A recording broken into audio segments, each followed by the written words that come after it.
Chapter 19. The Strange Odour at Old St. Dunstan's Church. About this time, and while the incidents of our most strange and eventful narrative were taking place, the pious frequenters of Old St. Dunstan's Church began to perceive a strange and most abominable odour throughout that sacred edifice. It was in vain that old women who came to hear the sermons, although they were too deaf to catch a third part of them, brought smelling bottles and other means of stifling their noses. Still, that dreadful charnel house sort of smell would make itself most painfully and most disagreeably apparent. And the Reverend Joseph Stillingport, who was the regular preacher, smelt it in the pulpit, and had been seen to sneeze in the midst of a most pious discourse indeed, and to hold to his pious mouth a handkerchief, in which was some strong and pungent essence, for the purpose of trying to overcome the horrible effluvia. The organ blower and the organ player were both nearly stifled, for the horrible odour seemed to ascend to the upper part of the church, although those who sat in what may be called the pit by no means escaped it. The churchwardens looked at each other in their pews with contorted countenances, and were almost afraid to breathe. And the only person who did not complain bitterly of the dreadful odour in St. Dunstan's Church was an old woman who had been a pew-opener for many years, but then she had lost the faculties of her nose, which, perhaps, accounted satisfactorily for the circumstance. At length, however, the nuisance became so intolerable that the beadle, whose duty it was in the morning to open the church doors, used to come up to them with a massive key in one hand and a cloth soaked in vinegar in the other, just as the people used to do in the time of the Great Plague of London. And when he had opened the doors, he used to run over to the other side of the way. "Ah, Mr. Blunt," he used to say to the bookseller who lived opposite. "Ah, Mr. Blunt, I is obligated to cut over here, leastways till the atmospheric air is mixed up all along with the stinkifications which come from the church." By this it will be seen that the beadle was rather a learned man, and no doubt went to some mechanic's institution of those days, where he learned something of everything but what was calculated to be of some service to him. As might be supposed, from the fact that this sort of thing had gone on for a few months, it began to excite some attention, with a view to a remedy. For in the great city of London, a nuisance of any sort or description requires to become vulnerable by age before anyone thinks of removing it. And after that, it is quite clear that that becomes a good argument against removing it at all. But at last the churchwardens began to have a fear that some pestilential disease would be the result if they for any longer period of time put up with the horrible stench, and that they might be among its first victims. So they began to ask each other what could be done to obviate it.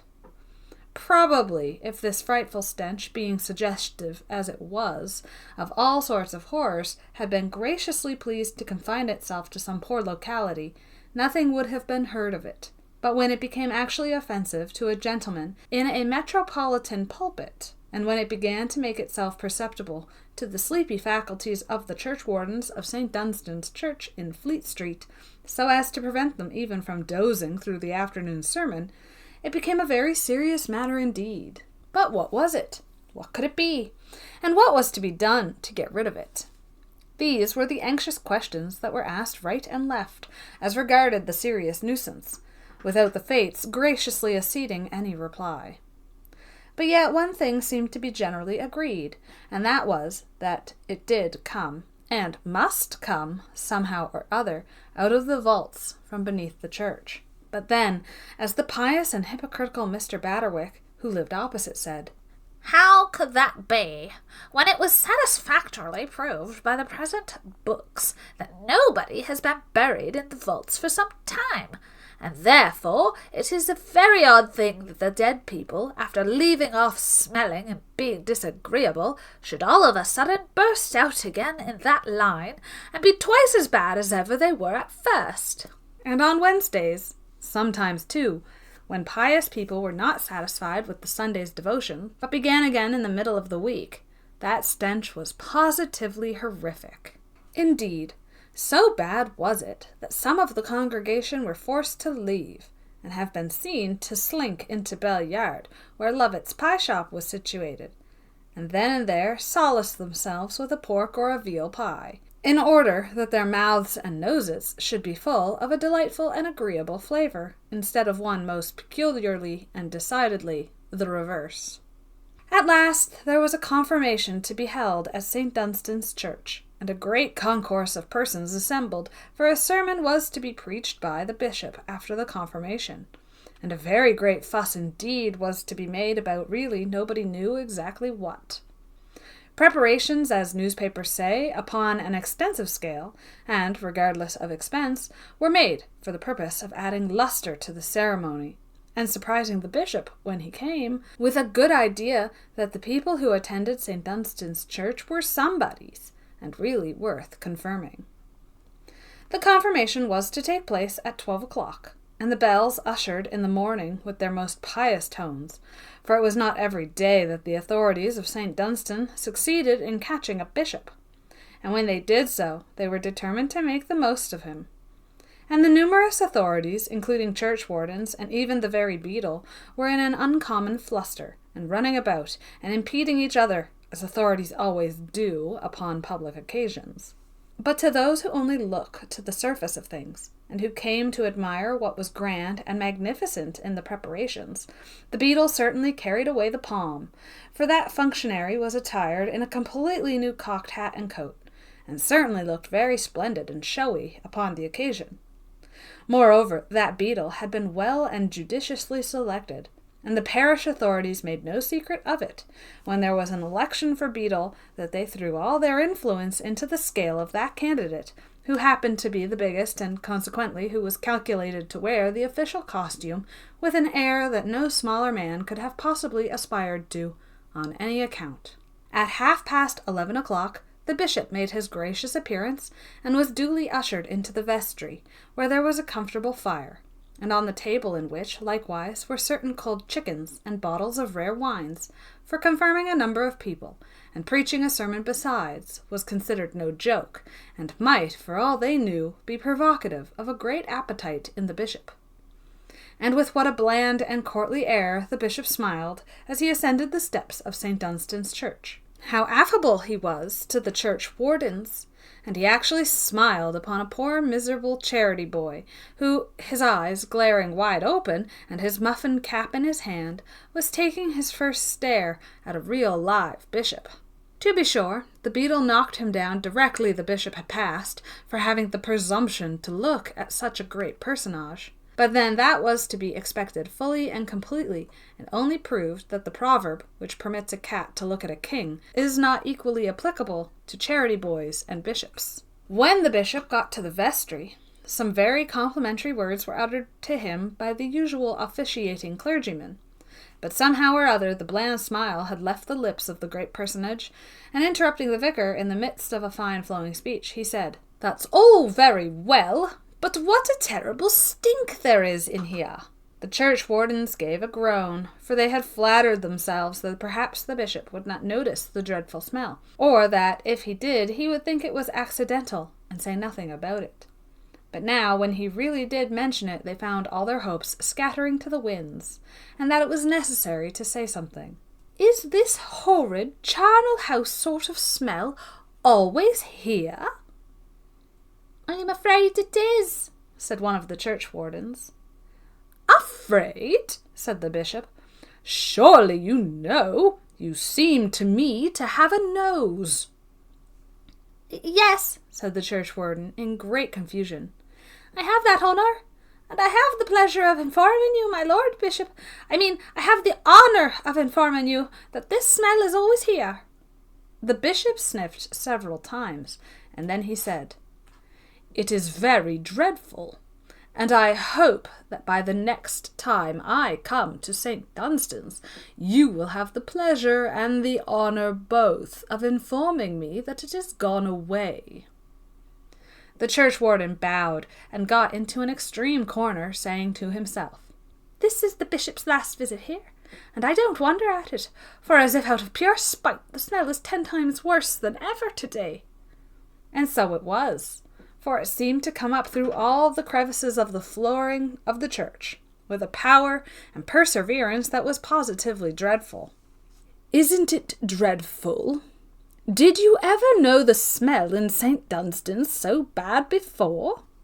And everybody agreed that they never had known it anything like so bad, for that it was positively awful. And so indeed it was. The anxiety of the bishop to get away was quite manifest, and if he could have decently taken his departure without confirming anybody at all, there is no doubt that he would have willingly done so, and left all the congregation to die and be something or another. But this he could not do, but he could cut it short, and he did so. The people found themselves confirmed before they almost knew where they were, and the bishop would not go into the vestry again on any account, but hurried down the steps of the church and into his carriage with the greatest precipitation in the world, thus proving that holiness is no proof against a most abominable stench. As may be well supposed, after this, the subject assumed a much more serious aspect, and on the following day a solemn meeting was held of all the church authorities, at which it was determined that men should be employed to make a thorough and searching examination of the vaults of St. Dunstan's, with the view of discovering, if possible, from whence particularly the abominable stench emanated. And then it was decided that the stench was to be put down, and that the bishop was to be apprised it was put down, and that he might visit the church in perfect safety. Chapter 20. Sweeny Todd's Proceedings, consequent upon the departure of Tobias. We left the barber in his own shop, much wondering that Tobias had not responded to the call which he had made upon him, but yet scarcely believing it possible that he could have ventured upon the height of iniquity, which, we know, Tobias had really been guilty of. He paused for a few moments, and held up the light which he had procured, and gazed around him with inquiring eyes, for he could indeed scarcely believe it possible that Tobias had sufficiently cast off his dread of him, Sweeny Todd, to be enabled to achieve any act for his liberation. But when he saw that the lock of the parlour door was open, positive rage obtained precedence over every other feeling. "The villain!" he cried. "Has he dared really to consummate an act I thought he could not have dreamt of for a moment? Is it possible that he can have presumed so far as to have searched the house?"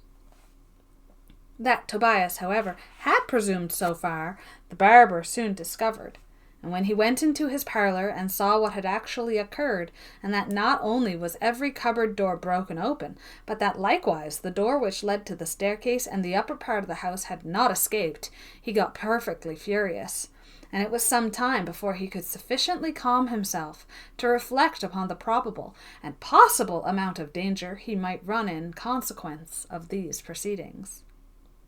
When he did, his active mind at once told him that there was not much to be dreaded immediately, for that most probably Tobias, still having the fear before his eyes of what he might do as regarded his mother, had actually run away, and, "In all likelihood," muttered the barber, "he has taken with him something which would allow me to fix upon him the stigma of robbery.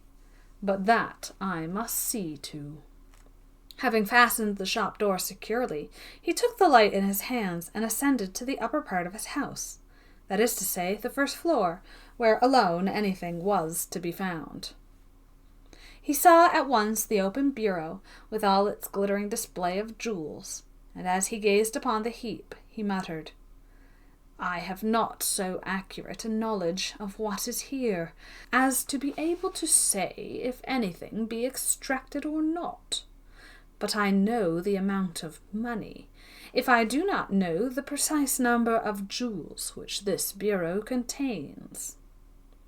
He opened a small drawer, which had entirely escaped the scrutiny of Tobias, and proceeded to count a large number of guineas which were there. "These are correct," he said, when he had finished his examination. these are correct, and he has touched none of them." He then opened another drawer, in which were a great many packets of silver, done up in paper. And these, likewise, he carefully counted, and was satisfied they were right. "It is strange," he said, "that he has taken nothing, but yet perhaps it is better that it should be so, inasmuch as it shows a wholesome fear of me. The slightest examination would have shown him these hoards of money, and since he has not made that slight examination, nor discovered any of them, it seems, to my mind, decisive upon the subject, that he has taken nothing, and perchance I shall discover him easier than I imagine." He repaired to the parlour again, and carefully divested himself of everything which had enabled him so successfully to impose upon John Mundle, and replaced them by his ordinary costume, after which he fastened up his house and sallied forth, taking his way direct to Mrs. Ragg's humble home, in the expectation that there he would hear something of Tobias, which would give him a clue where to search for him. For search for him he fully intended, but what were his precise intentions, perhaps he could hardly have told himself, until he actually found him. When he reached Mrs. Ragg's house, and made his appearance abruptly before that lady, who seemed somehow or another to be always ironing, and always to drop the iron when anyone came in, very near their toes, he said, "Where did your son Tobias go after he left you tonight?" "Lor, Mr. Todd, is it you? You are as good as a conjurer, sir, for he was here, but bless you, sir, I know no more where he is gone to than the man in the moon. He said he was going to sea, but I am sure I should not have thought it, that I should not." "To sea? Then the probability is that he would go down to the docks, but surely not tonight. Do you expect him back here to sleep?" "Well, sir, that's a very good thought of yours, and he may come back here to sleep for all I know to the contrary." "But you do not know it for a fact?" "He didn't say so, but he may come, you know, sir, for all that." "Did he tell you his reason for leaving me?" "Indeed, no, sir, he really did not, and he seemed to me to be a little bit out of his senses." "Ah, Mrs. Ragg," said Sweeny Todd. "There you have it. From the first moment that he came into my service, I knew and felt confident that he was out of his senses. There was a strangeness of behaviour about him, which soon convinced me of that fact, and I am only anxious about him, in order that some effort may be made to cure him of such a malady, for it is serious, and a dreadful one, and one which, unless taken in time, will be yet the death of Tobias." Those words were spoken with such solemn seriousness that they had a wonderful effect upon Mrs. Ragg, who, like most ignorant persons, began immediately to confirm that which she most dreaded. "Oh, it's too true," she said. "It's too true. He did say some extraordinary things tonight, Mr. Todd, and he said he had something to tell, which was too horrid to speak of. Now, the idea, you know, Mr. Todd, of anybody having anything at all to tell, and not telling it at once, is quite singular."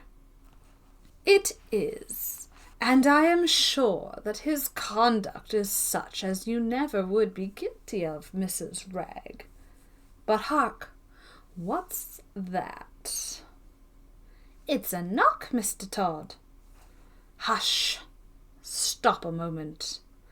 What if it be Tobias?" "Goodness gracious, it can't be him, for he would have come in at once." "No, I slipped the bolt of the door, because I wished to talk to you without observation. So it may be, Tobias, you perceive after all. But let me hide somewhere, so that I may hear what he says, and be able to judge how his mind is affected. I will not hesitate to do something for him, let it cost what it may. Well, there is the cupboard, Mr. Todd. To be sure, there is some dirty saucepans and a frying pan in it, and of course it ain't the fit place to ask you to get into. Never mind that. Never mind that.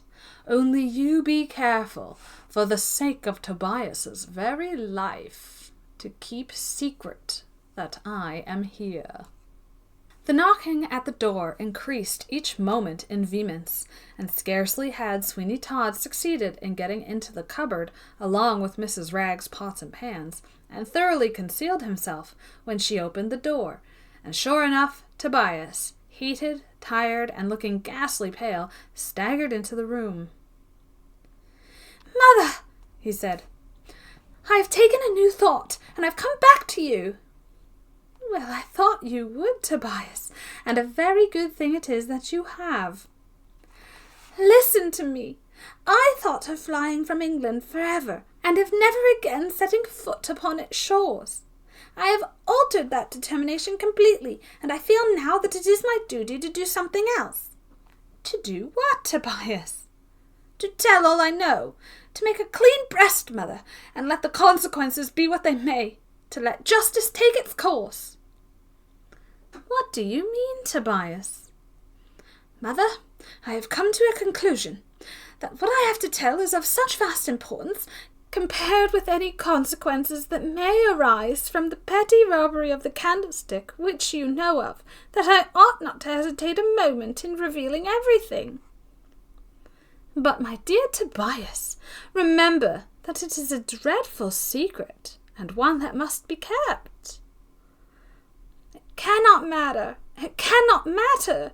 And besides, it is more than probable that by revealing what I actually know, and what is of such great magnitude, I may, mother, in a manner of speaking, perchance completely exonerate you from the consequences of that transaction. Besides, it was long ago, and the prosecutor may have mercy. But be all that how it may, and be the consequences what they may, I must, and I will tell what I know now." "But what is it, Tobias, that you know?" "Something too dreadful for me to utter to you alone. Go into the temple, mother, to some of the gentlemen's chambers who you attend to, and ask them to come to me, and listen to what I've got to say. They will be amply repaid for their trouble, for they will hear that which may, perhaps, save their own lives." "He is quite gone," thought Mrs. Ragg, "and Mr. Todd is correct. Poor Tobias is as mad as he can be." "Alas, alas, Tobias, why don't you try to reason yourself into a better state of mind? You don't know a bit what you're saying, any more than the man in the moon." "I know I am half mad, mother, but yet I know what I am saying well, so do not fancy that it is not to be relied upon. But go and fetch someone at once to listen to what I have to relate." "Perhaps," thought Mrs. Ragg, "if I were to pretend to humour him, it would be as well, and while I am gone, Mr. Todd can speak to him." This was a bright idea of Mrs. Ragg's, and she forthwith proceeded to carry it into execution, saying, "Well, my dear, if it must be, it must, and I will go. But I hope while I have gone, somebody will speak to you, and convince you that you ought to try to quiet yourself." These words Mrs. Ragg uttered aloud, for the special benefit of Sweeny Todd, who she considered would have been there to take the hint accordingly. It is needless to say he did hear them, and how far he profited by them, we shall quickly perceive.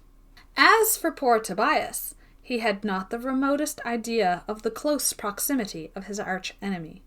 If he had, he would quickly have left that spot where he ought well to conjecture so much danger awaited him. For although Sweeny Todd, under the circumstances, probably felt that he dared not take Tobias's life, Still, he might exchange something that could place it in his power to do so shortly, with the least personal danger to himself. The door closed after the retreating form of Mrs. Ragg, and as, considering the mission she was gone upon, it was very clear some minutes must elapse before she could return. Sweeny Todd did not feel that there was any very particular hurry in the transaction. "What shall I do?"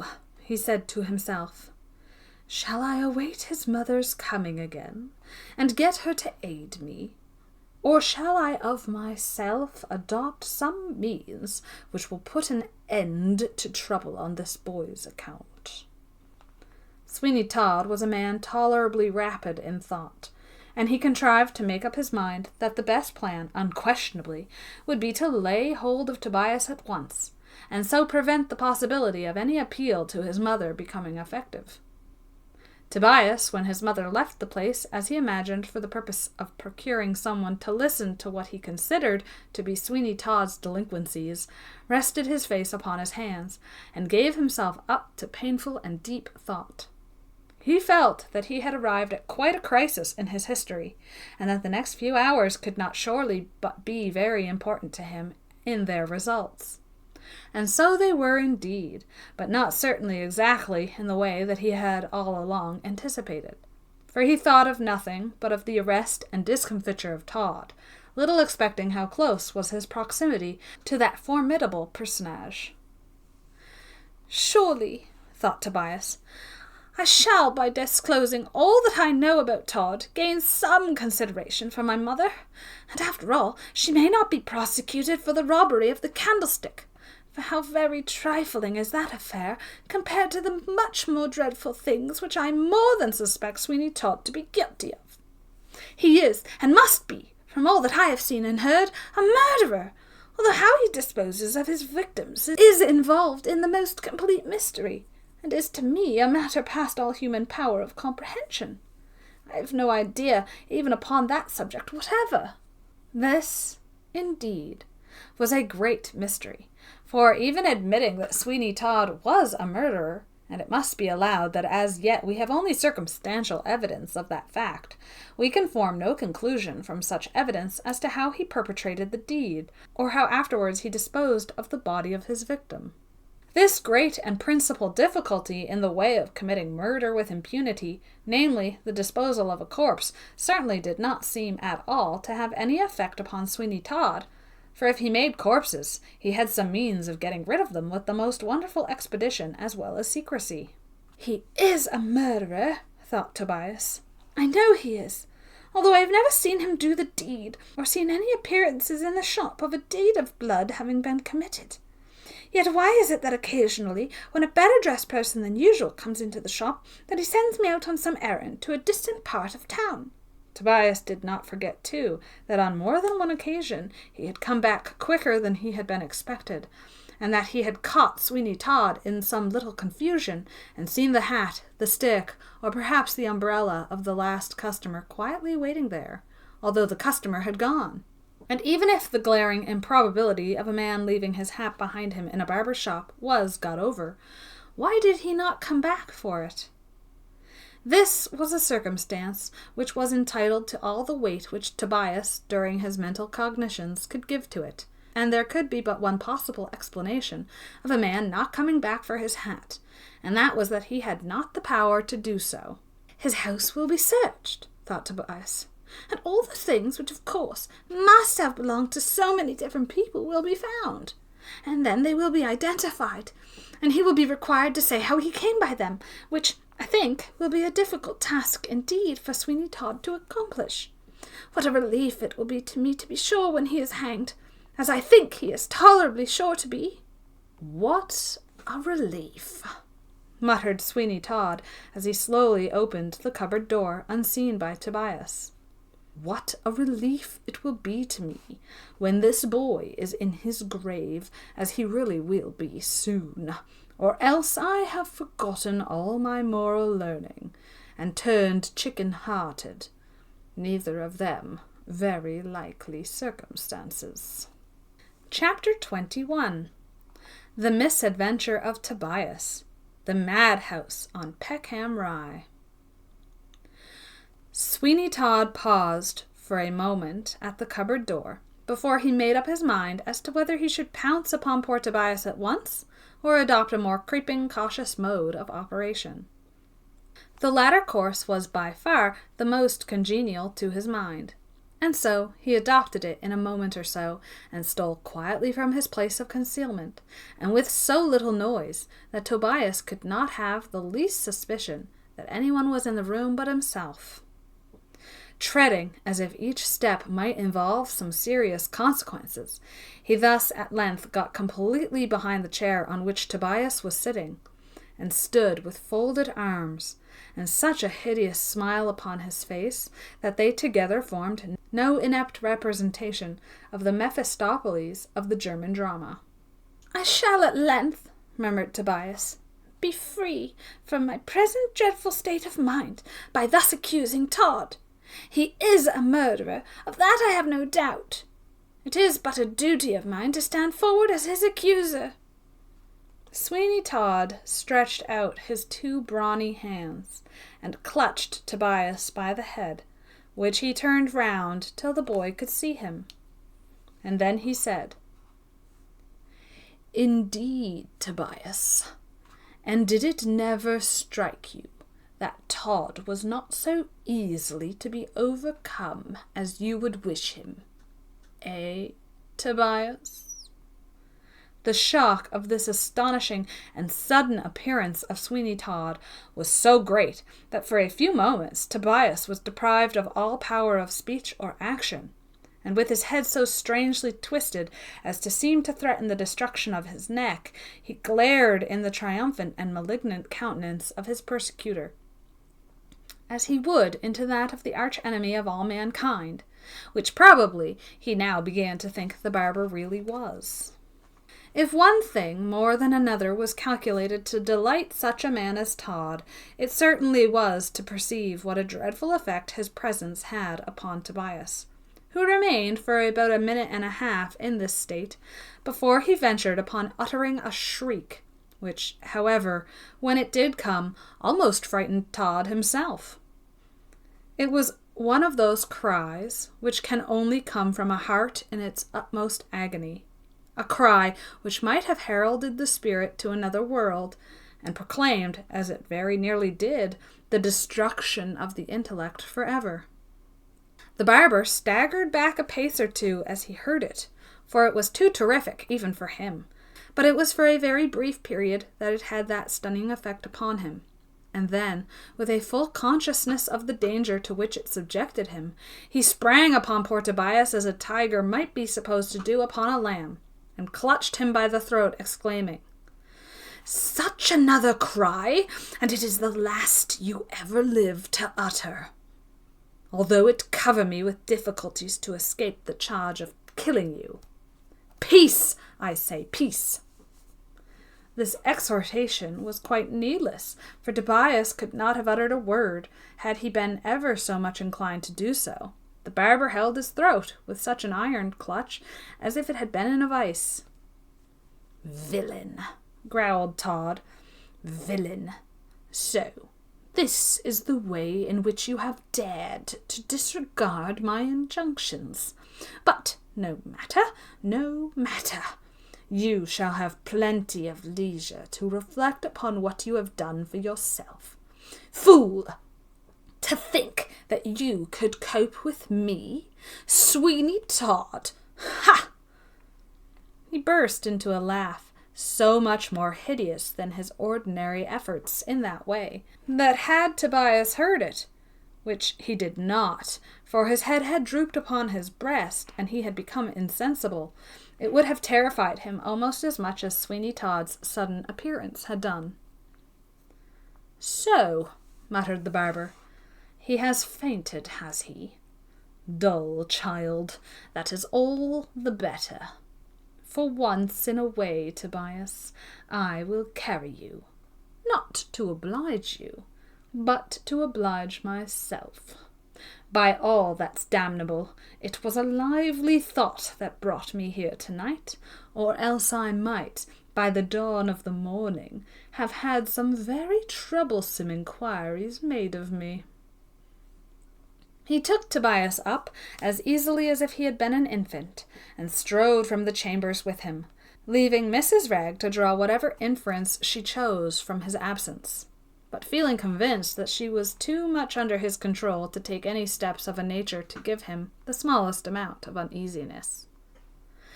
"The woman," he muttered to himself, "is a double-distilled ass, and can be made to believe anything, so that I have no fear whatever of her.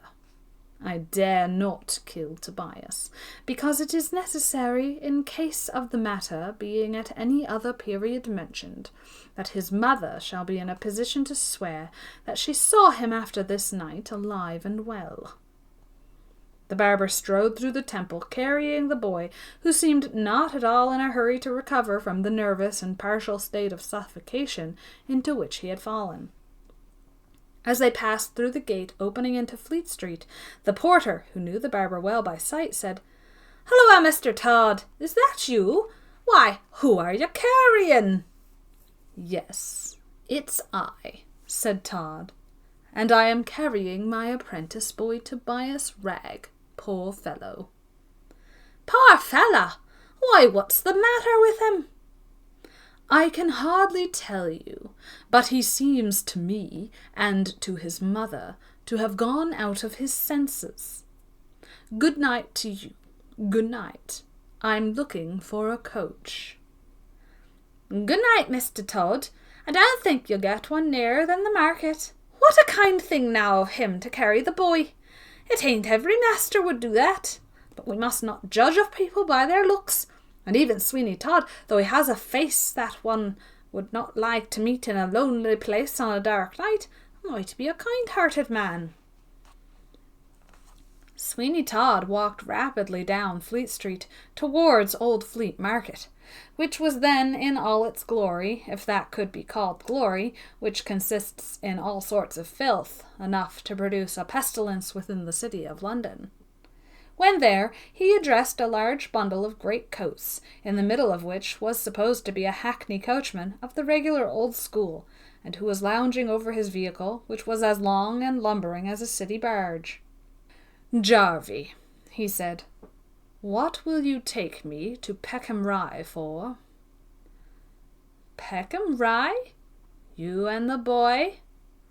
There ain't any more of you waiting around the corner, is there? 'Cause you know that won't be fair." "No, no, no." "Well, don't be in a passion, master. I only asked, you know, so you need not be put out on about it. I will take you for 12 shillings, and that's what I call remarkably cheap, all things considered." "I'll give half the amount," said Sweeny Todd, "and you may consider yourself well paid." "Half, master? That is cutting it low. But howsoever, I suppose I must put up with it, and take you. Get in. I must try to make it up by some better fare out of somebody else." The barber paid no heed to these renewed remonstrances of the coachman, but got into the vehicle, carrying Tobias with him, apparently with great care and consideration.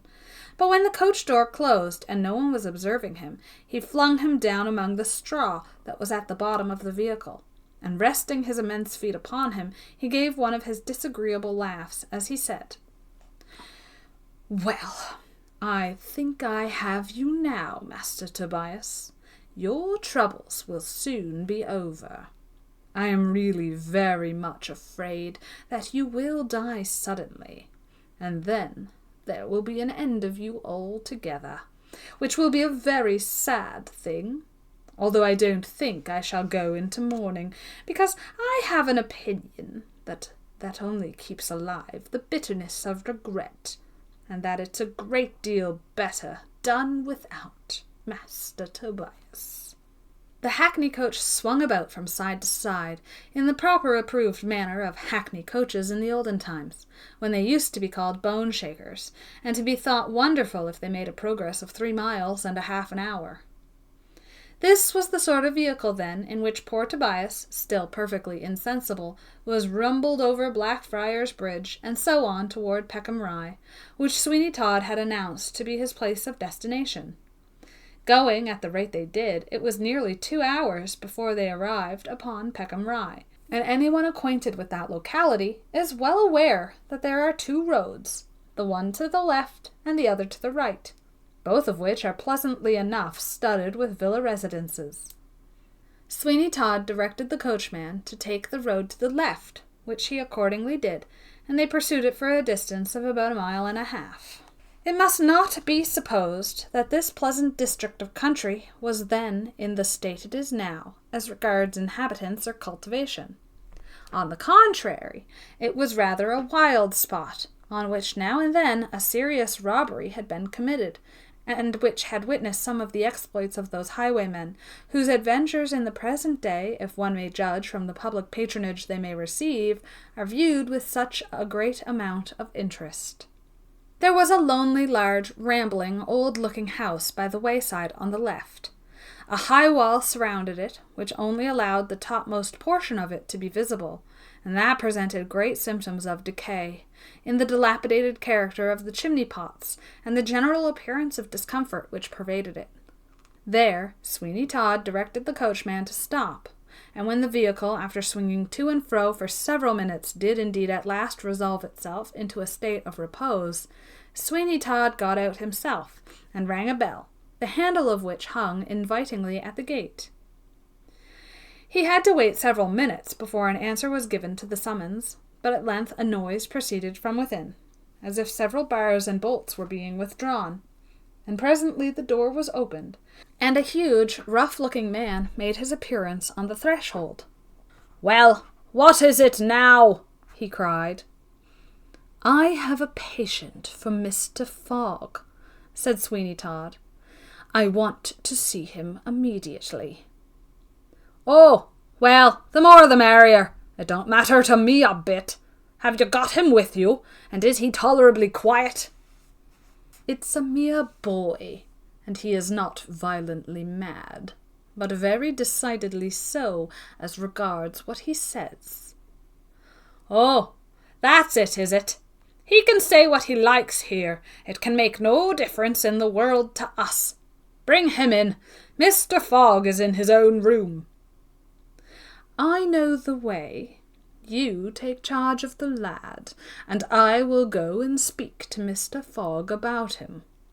But stay, give the coachman these 6 shillings, and discharge him."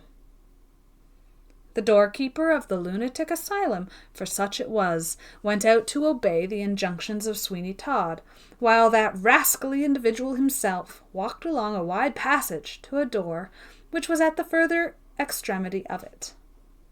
Chapter 22. The Madhouse Cell.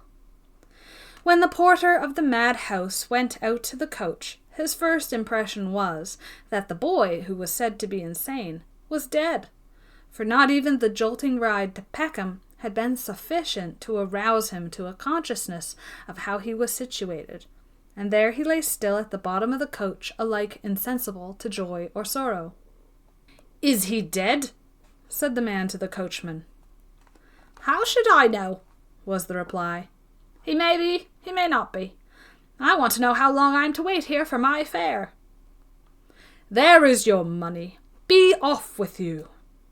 I can see now that the boy is all right, for he breathes, although it's after an odd fashion that he does so.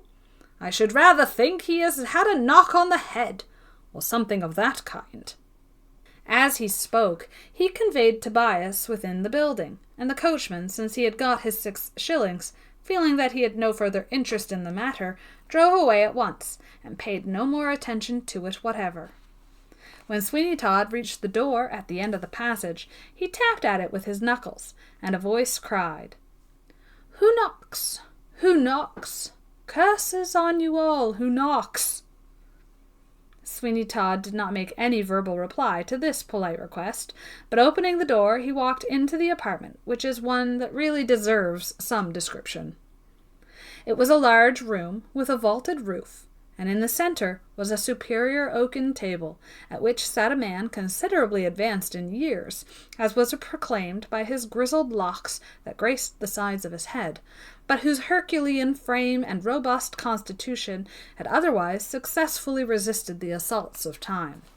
A lamp swung from the ceiling, which had a shade over the top of it, so that it cast a tolerably bright glow upon the table below, which was covered with books and papers, as well as glasses and bottles of different kinds, which showed that the madhouse keeper was, at all events, as far as he himself was concerned, not at all indifferent to personal comfort. The walls, however, presented the most curious aspect, for they were hung with a variety of tools and implements, which would have puzzled anyone not initiated into the matter even to guess at their uses. These were, however, in point of fact, specimens of the different kinds of machinery which were used for the purpose of coercing the unhappy persons whose evil destiny made them members of that establishment. Those were what is called the good old times, when all sorts of abuses flourished in perfection, and when the unhappy insane were actually punished, as if they were guilty of some great offence. Yes, and worse than that were they punished, for a criminal who might have injustice done to him by any who were in authority over him could complain, and if he got hold of a person of higher power, his complaints might be listened to. But no one heeded what was said by the poor maniac, whose bitterest accusations of his keepers, let their conduct be what it might, was only listened to and set down as a further proof of his mental disorder. This was indeed a most awful and sad state of things, and to the disgrace of this country, it is a social evil allowed until very late years to continue in full force. Mr. Fogg, the madhouse keeper, fixed his keen eyes from beneath his shaggy brows upon Sweeny Todd as the latter entered his apartment, and then he said, "Mr. Todd, I think, unless my memory deceives me." "The same," said the barber, making a hideous face. "I believe I am not easily forgotten." "True," said Mr. Fogg, as he reached for a book, the edges of which were cut into a lot of little slips, on each of which was a capital letter in the order of the alphabet. "True, you are not easily forgotten, Mr. Todd."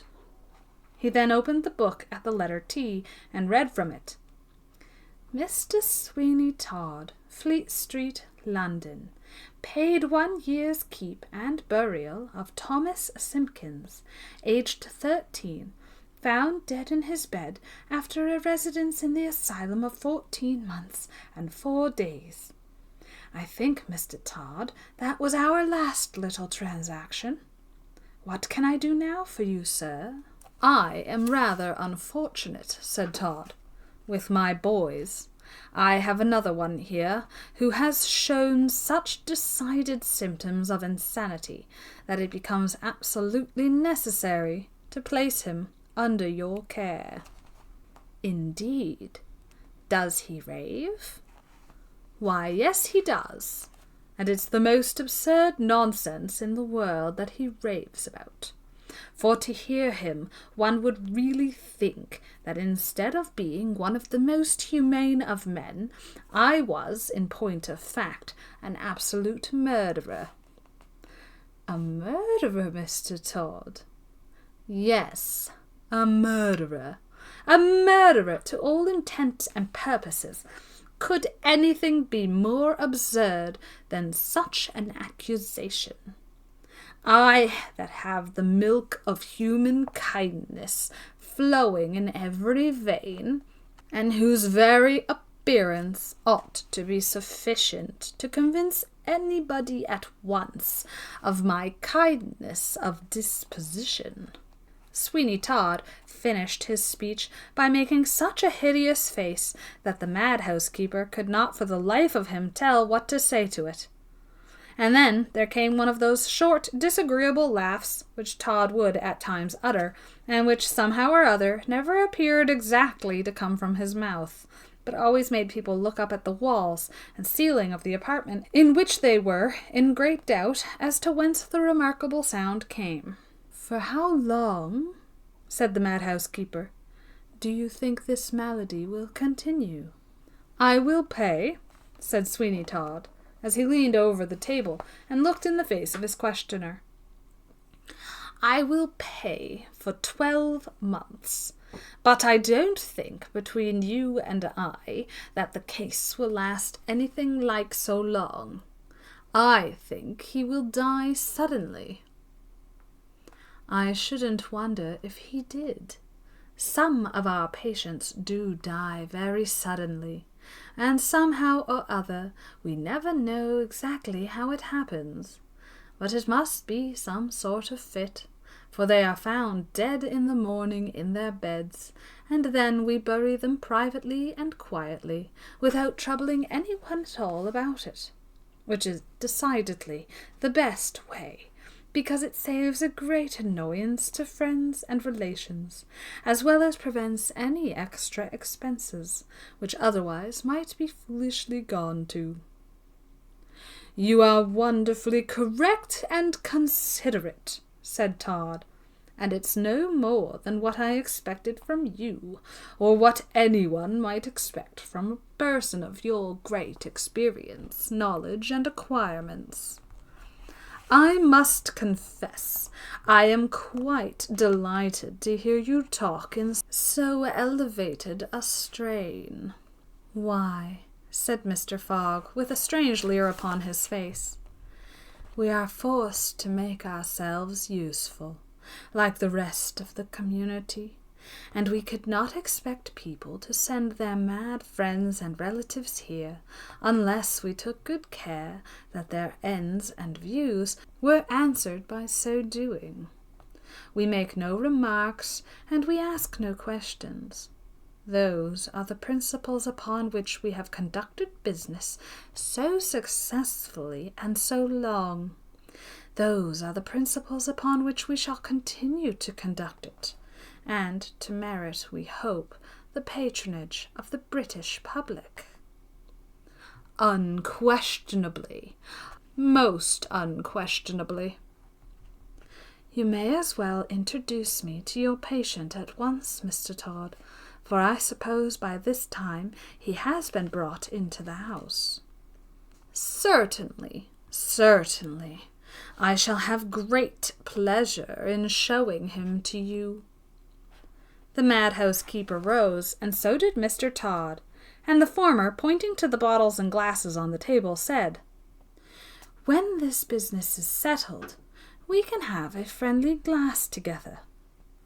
To this proposition Sweeny Todd assented with a nod, and then they both proceeded to what was called a reception room in the asylum, and where poor Tobias had been conveyed and laid upon a table. When he showed slight symptoms of recovering from the state of insensibility into which he had fallen, and a man was sluicing water on his face by the assistance of a hearth-broom, occasionally dipped into a pailful of that fluid. "Quite young," said the madhouse-keeper, as he looked upon the pale and interesting face of Tobias. "Yes," said Sweeny Todd, "he is young. More's the pity. And of course we deeply regret his present situation." "Oh, of course, of course. But see, he opens his eyes, and will speak directly." "Rave, you mean, rave," said Todd. "Don't call it speaking. It is not entitled to the name. Hush! Listen to him." Where am I?" said Tobias. "Where am I? Todd is a murderer! I denounce him!" "You hear? You hear?" said Todd. "Mad indeed," said the keeper. "Oh, save me from him! Save me from him!" said Tobias, fixing his eyes upon Mr. Fogg. "Save me from him! It is my life he seeks, because I know his secrets. He's a murderer, and many a person comes into his shop who never leaves it again in life, if at all." "You hear him?" said Todd. "Was there ever anybody so mad?" "Desperately mad," said the keeper. Come, come, young fellow, we shall be under the necessity of putting you in a strait waistcoat if you go on in that way.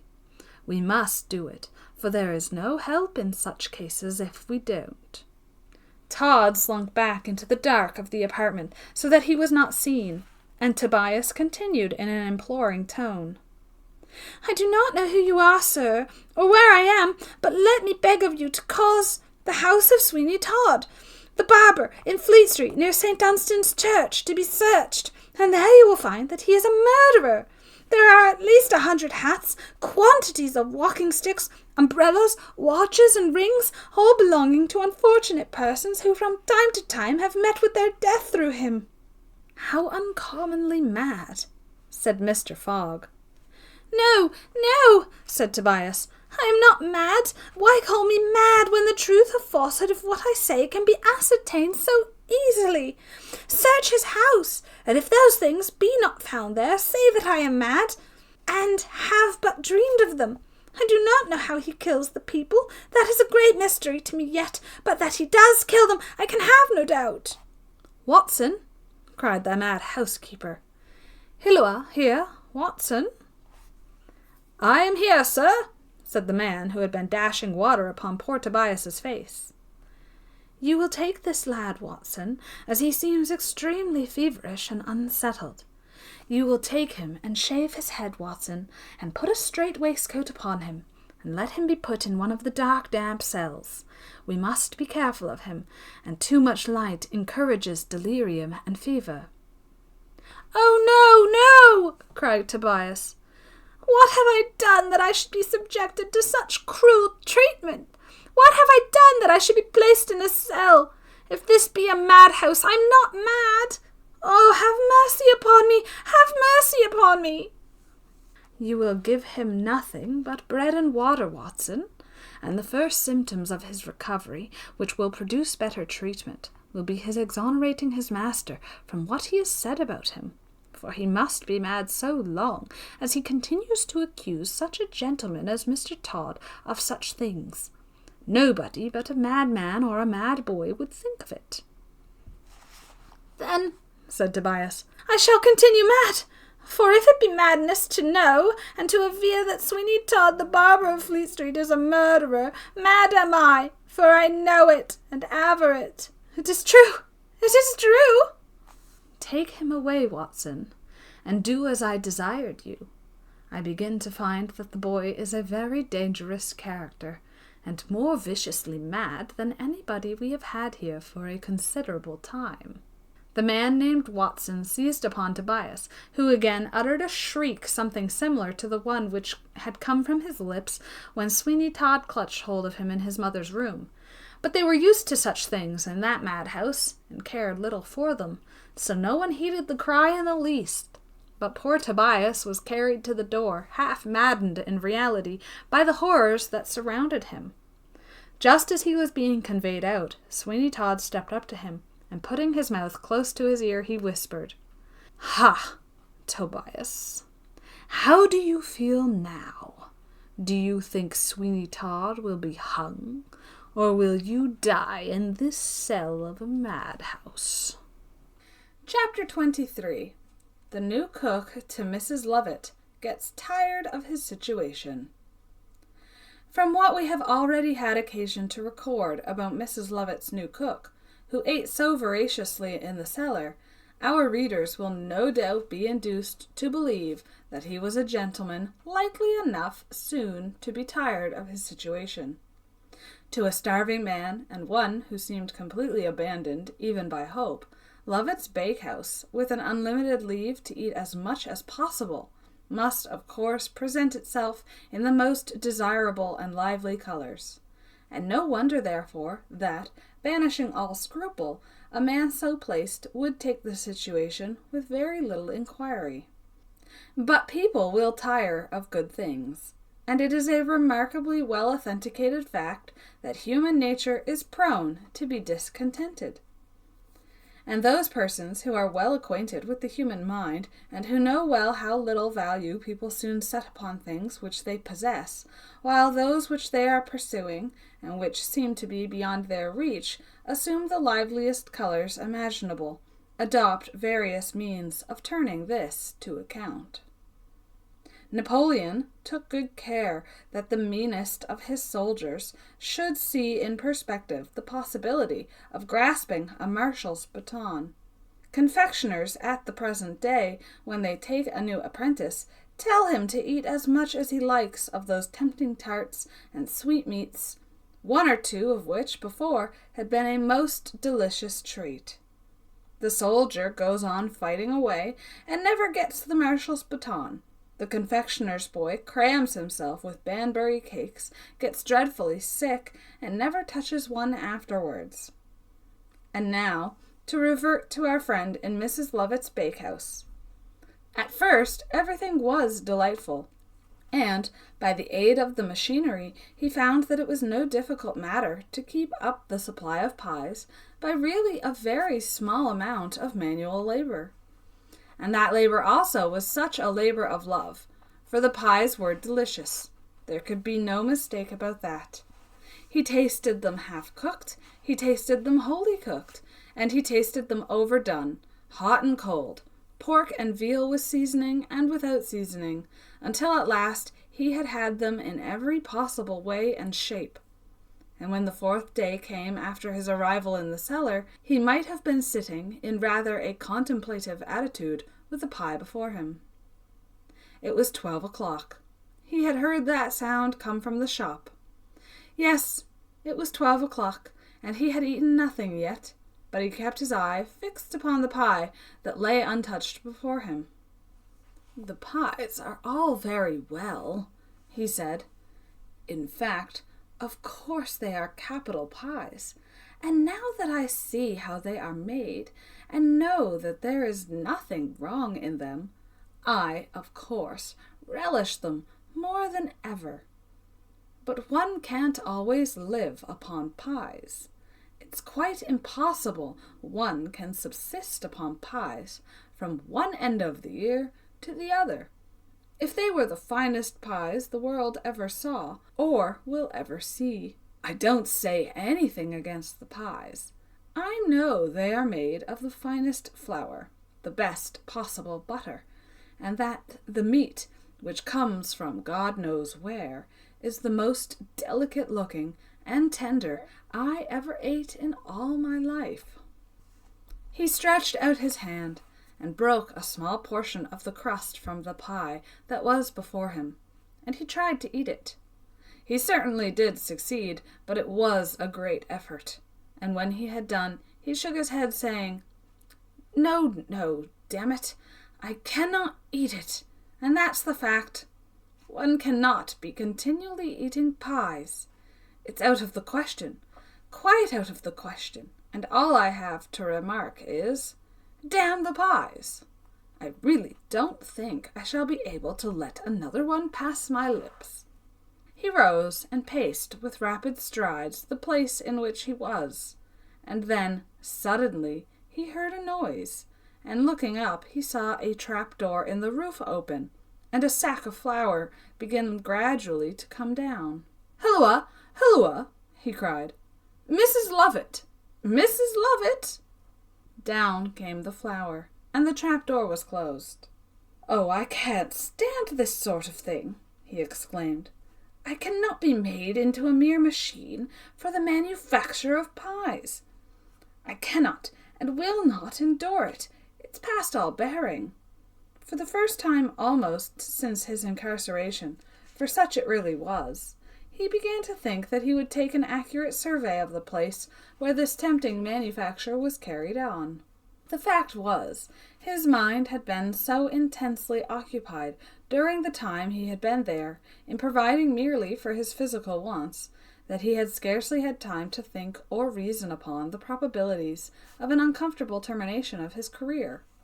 But now, when he had really become quite surfeited with the pies, and tired of the darkness and the gloom of the place, many unknown fears began to creep across him, and he really trembled, as he asked himself what was to be the end of it all.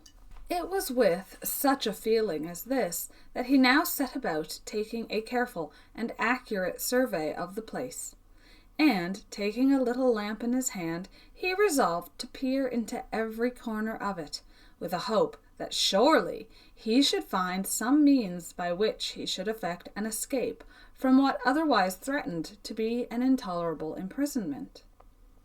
The vault in which the ovens were situated was the largest, and although a number of smaller ones communicated with it, containing the different mechanical contrivances for pie-making, he could not from any one of them discover an outlet.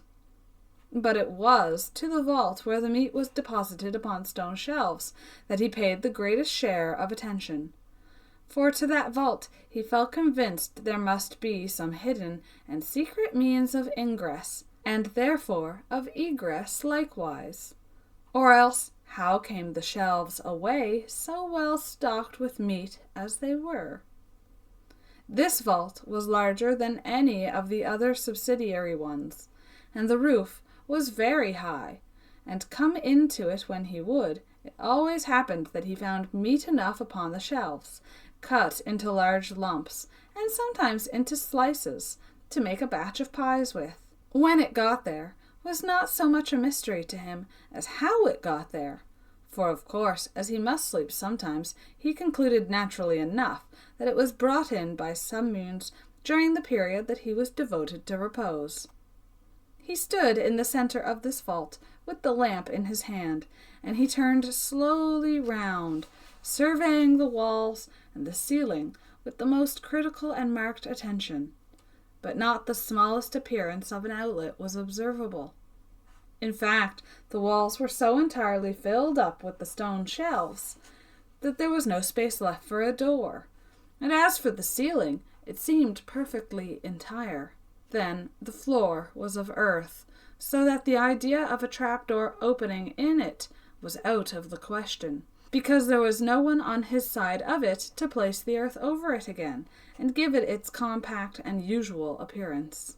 "This is most mysterious," he said, "and if ever I could have been brought to believe that anyone had the assistance of the devil himself in conducting human affairs, I should say that by some means Mrs. Lovitt has made it worth the while of that elderly individual to assist her. For, unless the meat gets here by some supernatural agency, I really cannot see how it can get here at all. And yet here it is, so fresh and pure and white-looking, although I never could tell the pork from the veal myself, for they seem to me both alike." He now made a still narrower examination of this vault, but he gained nothing by it. He found that the walls at the back of the shelves were composed of flat pieces of stone, which, no doubt, were necessary for the support of the shelves themselves. But beyond that he made no further discovery, and he was about to leave the place when he fancied he saw some writing on the inner side of the door. A closer inspection convinced him that there were a number of lines written with lead pencil, and after some difficulty he deciphered them as follows: "Whatever unhappy wretch reads these lines may bid adieu to the world and all hope, for he is a doomed man. He will never emerge from these vaults with life, for there is a secret connected with them so awful and so hideous that to write it makes one's blood curdle, and the flesh to creep upon my bones. The secret is this, and you may be assured, whoever is reading these lines, that I write the truth, and that it is as impossible to make that awful truth worse by any exaggeration, as it would be by a candle at midday to attempt to add any new lustre to the sunbeams." Here, most unfortunately, the writing broke off, and our friend, who up to this point had perused the lines with the most intense interest, felt great bitterness of disappointment from the fact that enough should have been written to stimulate his curiosity to the highest possible point, but not enough to gratify it. "This is indeed most provoking," he exclaimed. "What can this dreadful secret be, which it is impossible to exaggerate? I cannot for a moment divine to what it can allude." In vain he searched over the door for some more writing. There was none to be found, and from the long, straggling pencil mark which followed the last word, it seemed as if he who had been then writing had been interrupted, and possibly met the fate that he had predicted, and was about to explain the reason of. "This is worse than no information. I had better have remained in ignorance than have received so indistinct a warning. But they shall not find me an easy victim, and besides, what power on earth can force me to make pies unless I like? I should wish to know." As he stepped out of the place in which the meat was kept into the large vault where the ovens were, he trod upon a piece of paper that was laying upon the ground, and which he was quite certain he had not observed before. It was fresh and white and clean, too, so that it could not have been long there, and he picked it up with some curiosity. That curiosity was, however, soon turned to dismay when he saw what was written upon it, which was to the following effect, and well calculated to produce a considerable amount of alarm in the breast of anyone situated as he was, so entirely friendless and so entirely hopeless of any extraneous aid in those dismal vaults, which he began, with a shudder, to suspect would be his tomb. "You are getting dissatisfied, and therefore it becomes necessary to explain to you your real position, which is simply this. You are a prisoner, and were such from the first moment that you set foot where you are now, and you will find, unless you are resolved upon sacrificing your life, that your best plan will be to quietly give in to the circumstances in which you find yourself placed. Without going into any argument or details upon the subject, it is sufficient to inform you that so long as you continue to make the pies, you will be safe, but if you refuse, then the first time you are caught asleep, your throat will be cut." This document was so much to the purpose, and really had so little of verbosity about it, that it was extremely difficult to doubt its sincerity. It dropped from the half-paralyzed hands of that man, who, in the depth of his distress, and urged on by great necessity, had accepted a situation that he would have given worlds to escape from, had he been possessed of them. "Gracious heavens!" he exclaimed. "And am I then indeed condemned to such a slavery? Is it possible that even in the heart of London I am a prisoner, and without the means of resisting the most frightful threats that are uttered against me? Surely this must be all a dream. It is too terrific to be true." He sat down upon that low stool where his predecessor had sat before, receiving his death wound from the assassin who had glided in behind him, and dealt him that terrific crashing blow, whose only mercy was that it had at once deprived the victim of existence. He could have wept bitterly, wept as he sat there, for he thought over days long passed away, of opportunities let go by with the heedless laugh of youth. He thought over all the chances and fortunes of his life, and now to find himself the miserable inhabitant of a cellar, condemned to a mean and troublesome employment, without even the liberty of leaving that, to starve if he chose upon pain of death, a frightful death, which had been threatened him, was indeed torment. No wonder that at times he felt himself unnerved, and that a child might have conquered him, while at other moments such a feeling of despair would come across him that he called aloud upon his enemies to make their appearance, and give him at least the chance of a struggle for his life. "If I am to die," he cried, "let me die with some weapon in my hand, as a brave man ought, and I will not complain, for there is little indeed in life now which should induce me to cling to it. But I will not be murdered in the dark." He sprang to his feet, and rushing up to the door, which opened from the house into the vaults, he made a violent and desperate effort to shake it. But such a contingency as this had surely been looked forward to and provided against, for the door was of amazing strength, and most effectually resisted all his efforts, so that the result of his endeavours was but to exhaust himself, and he staggered back panting and despairing, to the seat he had so recently left. Then he heard a voice, and upon looking up he saw that the small square opening in the upper part of the door, through which he had been before addressed, was open, and a face there appeared. But it was not the face of Mrs. Lovitt. On the contrary, it was a large and hideous male physiognomy, and the voice that came from it was croaking and harsh, sounding most unmusically upon the ears of the unfortunate man who was thus made a victim to Mrs. Lovitt's pie's popularity. "Continue at your work," said the voice, "or death will be your portion as soon as sleep overcomes you, and you sink exhausted to that repose which you will never awaken from, except to feel the pangs of death, and to be conscious that you are weltering in your blood. Continue at your work, and you will escape all of this. Neglect it, and your doom is sealed." "What have I done that I should be made such a victim of?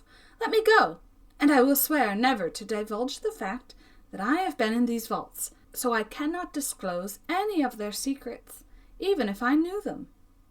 "Make pies," said the voice. "Eat them, and be happy. How many a man would envy your position, withdrawn from all the struggles of existence, amply provided with board and lodging, and engaged in a pleasant and delightful occupation. It is astonishing how you can be dissatisfied." Bang went the little square orifice at the top of the door, and the voice was heard no more. The jeering mockery of those tones, however, still lingered upon the ear of the unhappy prisoner, and he clasped his head in his hands with a fearful impression upon his brain that he surely must be going mad. "He will drive me to insanity," he cried. "Already I feel a sort of slumber stealing over me for want of exercise, and the confined air of these vaults hinders me from taking regular repose. But now, if I close an eye, I shall expect to find the assassin's knife at my throat." He sat for some time longer, and not even the dread he had of sleep could prevent a drowsiness creeping across his faculties, and this weariness would not be shaken off by an ordinary means, until at length he sprang to his feet, and shaking himself roughly, like one determined to be wide awake, he said to himself mournfully, "I must do their bidding or die. Hope may be a delusion here, but I cannot altogether abandon it, and not until its faintest image has departed from my breast can I lie down to sleep and say, let death come in any shape it may, it is welcome." With a desperate and despairing energy, he set about replenishing the furnaces of the oven, and, when he had got them all in a good state, he commenced manufacturing a batch of 100 pies, which, when he had finished and placed upon the tray, and set the machine in motion which conducted them up to the shop, he considered to be a sort of price paid for his continued existence, and flinging himself upon the ground, he fell into a deep slumber. Chapter 24. The Night at the Madhouse. When Sweeny Todd had, with such diabolical want of feeling, whispered the few words of mockery which we have recorded in Tobias's ear, when he had carried out of Mr. Fogg's reception-room to be taken to a cell, the villainous barber drew back and indulged in rather a longer laugh than usual. "Mr. Todd," said Fogg, "I find that you still retain your habit of merriment, but yours ain't the most comfortable laugh in the world, and we seldom hear anything equal to it, even from one of ourselves." "No," said Sweeny Todd, "I don't suppose you do, and for my part I never heard of a cell laughing yet." "Oh, you know what I mean, Mr. Todd, well enough." "That may be," said Todd, "but it would be just as well to say it for all that. I think, however, as I came in, you said something about refreshment." "I certainly did." and if you will honour me by stepping back to my room, I think I can offer you, Mr. Todd, a glass of as nice wine as the king himself could put on his table, if he were any judge of that commodity, which I am inclined to think he is not." "What do you expect?" said Sweeny Todd, "that such an idiot should be a judge of? But I shall have great pleasure in tasting your wine, for I have no hesitation in saying that my work tonight has made me thirsty." At this moment a shriek was heard, and Sweeny Todd shrank away from the door. "Oh, it's nothing, said Mr. Fogg. "If you had resided here as long as I have, you would get accustomed to now and then hearing a slight noise. The worst of it is, when half a dozen of the mad fellows get shrieking against each other in the middle of the night. Then, I grant, it is a little annoying." "What do you do with them?" "We send in one of the keepers, with the lash, and soon put a stop to that. We are forced to keep the upper hand of them, or else we should have no rest. Hark! Do you not hear that fellow now?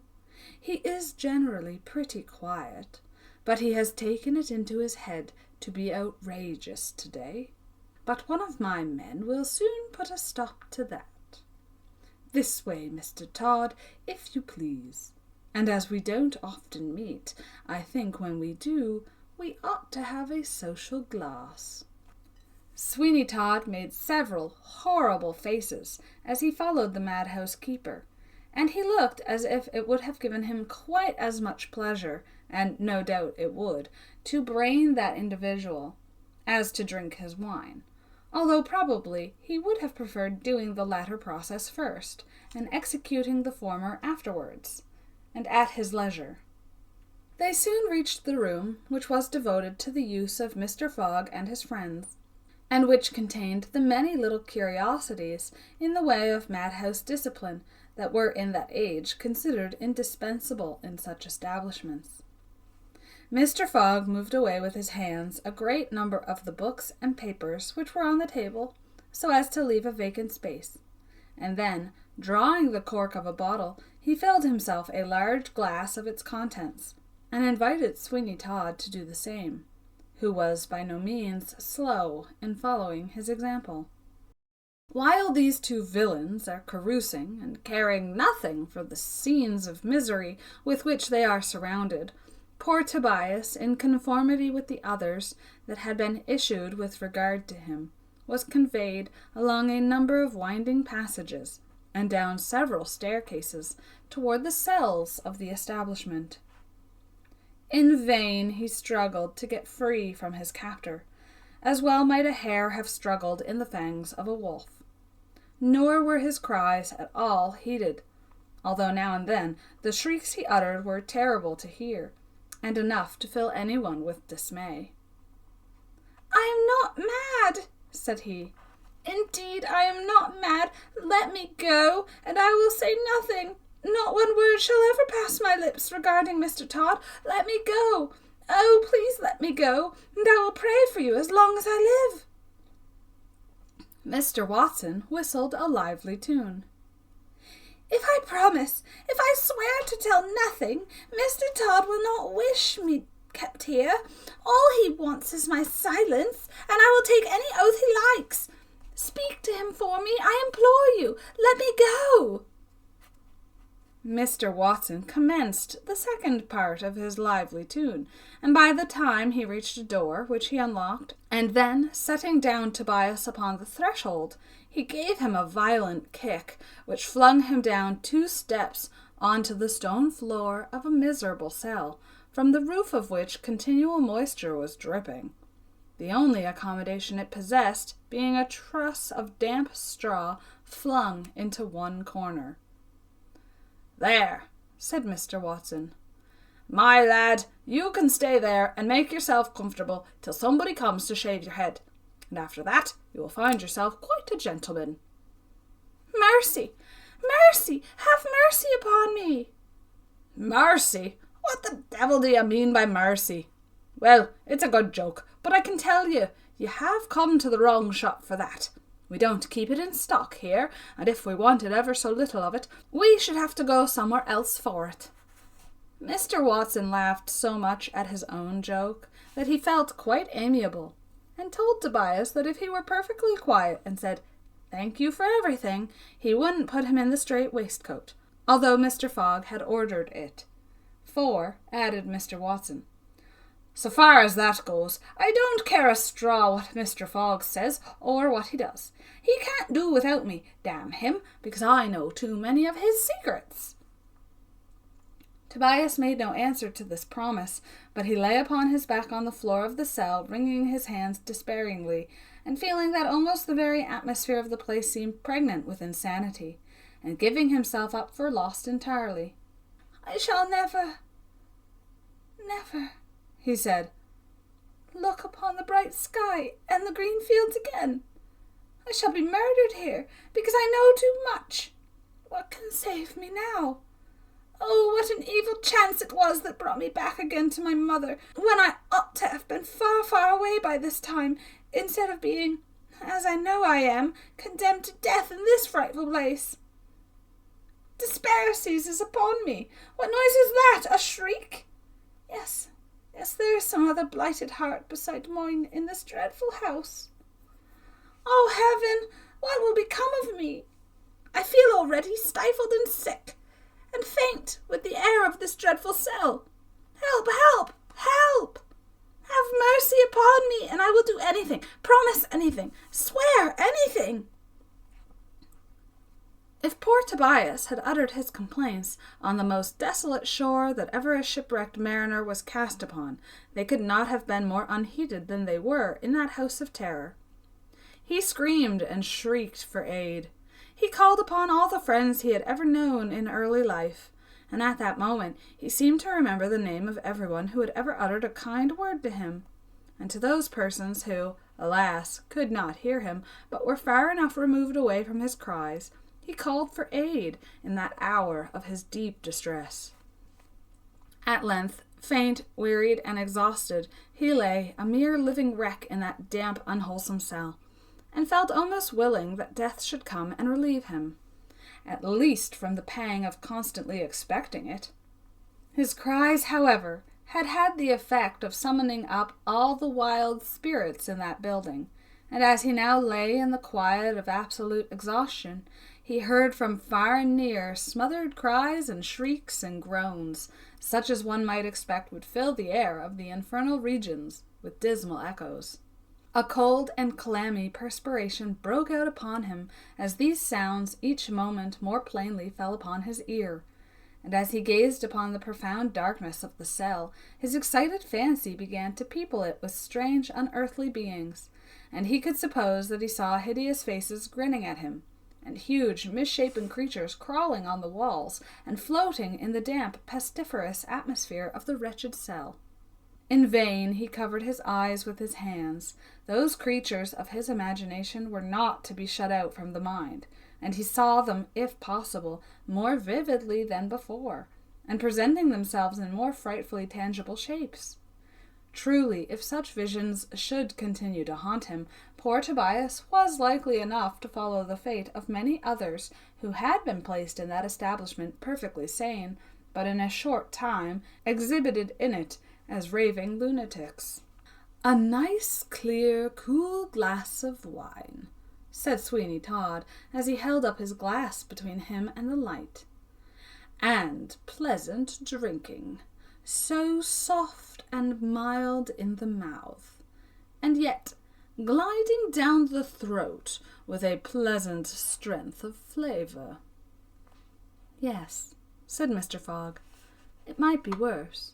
You see, some patients who are low and melancholy mad require stimulants, and their friends send them wine. This is some that was so sent." I should certainly, Mr. Fogg, not expect such an act of indiscretion from you, knowing you as I do to be quite a man of the world. Thank you for the compliment. This wine now was sent for an old gentleman who had turned so melancholy that he not only would not take food enough to keep life and soul together, but he really terrified his friends so, by threatening suicide, that they sent him here for a few months. And as stimulants were recommended for him, they sent this wine, you see. But I stimulated him without it quite as well, for I drink the wine myself, and give him an infernal good kick or two every day, and that stimulates him, for it puts him in such a devil of a passion that I am quite sure he doesn't want any wine. A good plan, said Sweeny Todd, but I wonder you don't contrive that your own private room should be free from the annoyance of hearing such sounds as those that have been coming upon my ears for the last 5 or 10 minutes. It's impossible. You cannot get out of the way if you live in the house at all. And you see, as regards these mad fellows, they are quite like a pack of wolves, and when once of them begins howling and shouting, the others are sure to chime in full chorus, and make no end of disturbance till we stop them, as I have already told you we do, with a strong hand. While I think of it, said Sweeny Todd, as he drew from his pocket a leathern bag, while I think of it, I may as well pay you the year's money for the lad I have now brought you. You see, I have not forgotten the excellent rule you have of being paid in advance. There is the amount. Ah, Mr. Todd, said the madhouse keeper, as he counted the money and then placed it in his pocket. It's a pleasure to do business with a thorough businessman like yourself. The bottle stands with you, Mr. Todd, and I beg you will not spare it. Do you know, Mr. Todd, this is a line of life which I have often thought would have suited you. I am certain you have a genius for such things. Not equal to you, said Todd, but I am fond, certainly, of what is strange and out of the way. Some of the scenes and characters you come across would, I have no doubt, be highly entertaining to me.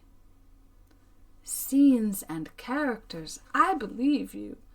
During the course of a business like ours, we come across all sorts of strange things. And if I choose to do it, which of course I don't, I could tell a few tales which would make some people shake in their shoes. But I have no right to tell them, for I have been paid, and what the deuce is it to me? Oh, nothing, of course, nothing. But just while we are sipping our wine now, couldn't you tell me something that would not be betraying anybody's confidence? I could. I don't mean to say that I could not, and I don't care much if I do, to you. Chapter 25. Mr. Fogg's Story at the Madhouse to Sweeny Todd. After a short pause, during which Mr. Fogg appeared to be referring to the cells of memory, with the view of being refreshed in a matter that had long since been a bygone, but which he desired to place as clearly before his listener as he could, in fact, to make, if possible, the relation real to him, and to omit nothing during its progress that should be told, or possibly that amiable individual was engaged in considering if there were any salient points that might incriminate himself, or give even a friend a handle to make use of against him. But apparently there was nothing of the kind, for after a loud he filled the glasses, saying, "Well now, As you are a friend, I don't mind telling you how we do business here. Things that have been done, you know, by others, but I have had my share as well as the others. I have known a thing or two, Mr. Todd, and I may say I have done a thing or two too. Well, we must all live and let live, said Sweeny Todd. There's no going against that, you know, and if all I have done could speak, why, but no matter, I am listening to you. However, if deeds could speak, one or two clever things would come out rather, I think. Aye, 'tis well they don't, said Mr. Fogg, with much solemnity. If they did, they would be constantly speaking at times when it would be very inconvenient to hear them, and dangerous besides. So it would, said Sweeny. A still tongue makes a wise head. But then the silent system would bring no grist to the mill, and we must speak when we know we are right and among friends. Of course, said Mr. Fogg. Of course, that's the right use of speech, and one may as well be without it as to have it and not use it. But come, drink, and fill again before I begin, and then to my tale. But we may as well have a sentiment. Sentiment, you know, continued Fogg, is the very soul of friendship. What do you say to the heart that can feel for another? With all my soul, said Sweeny Todd. It's very touching. Very touching indeed. The heart that can feel for another. And as he spoke, he emptied the glass which he pushed toward Fogg to refill. Well, said Fogg as he complied, we have had the sentiment. We may as well have the exemplification. Ha, ha, ha, said Todd. Very good. Very good indeed. Pray go on. That will do capitally. I may as well tell you the whole matter as it occurred. I will then let you know all I know, and in the same manner. None of the parties are now living, or, at least, they are not in this country, which is just the same thing so far as I am concerned. Then that is an affair settled and done with, remarked Sweeny Todd parenthetically. Yes, quite. Well, it was one night, such a one as this, and pretty well about the same hour, perhaps somewhat earlier than this. However, it doesn't signify a straw about the hour, but it was quite night, a dark and wet night too, when a knock came at the street door. A sharp double knock it was. I was sitting alone, as I might have been now, drinking a glass or two of wine. I was startled, for I was thinking about an affair I had on hand at that very moment, of which there was a little stir. However, I went to the door and peeped through a grating that I had there, and saw only a man. He had drawn his horse inside the gate and secured him. He wore a large Whitney riding-coat, with a cape that would have thrown off a deluge. I fancied, or thought I could tell, that he meant no mischief, so I opened the door at once, and saw a tall, gentlemanly man, but wrapped up so that you could not tell who or what he was. But my eyes are sharp, you know, Mr. Todd. We haven't seen so much of the world without learning to distinguish what kind of person one has to deal with. I should think not, said Todd. Well, said I, what is your pleasure, sir? The stranger paused a moment or two before he made any reply to me. "Is your name Fogg?" he said.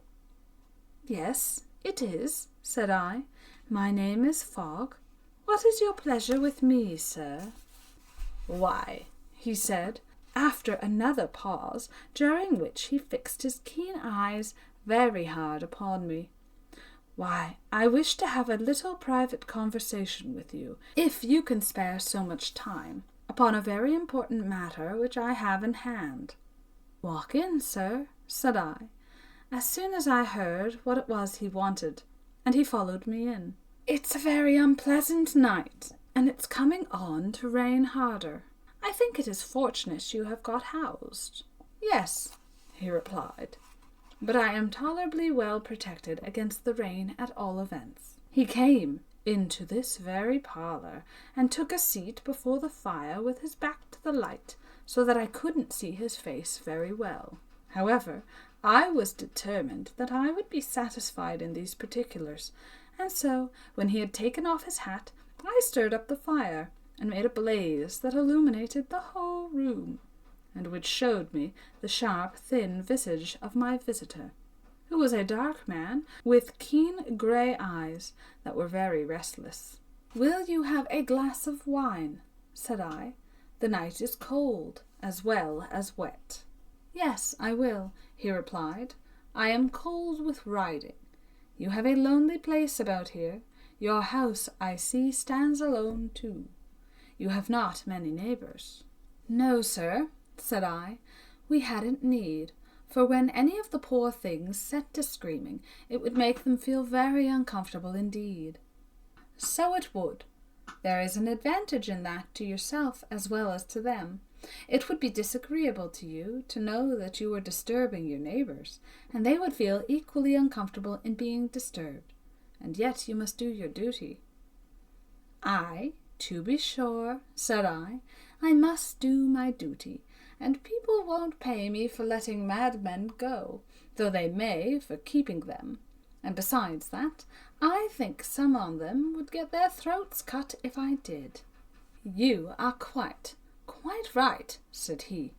"I am glad to find you of that mind, for I came to you concerning an affair that requires some delicacy about it, since it is a female patient." "Ah," said I always pay great attention, very great attention, and I don't recollect a case, however violent it may be, but what I can overcome. I always make 'em acknowledge me, and there's much an art in that." "To be sure, there must be." "And moreover, they wouldn't so soon crouch and shrink away from me and do what I tell them if I did not treat them with kindness.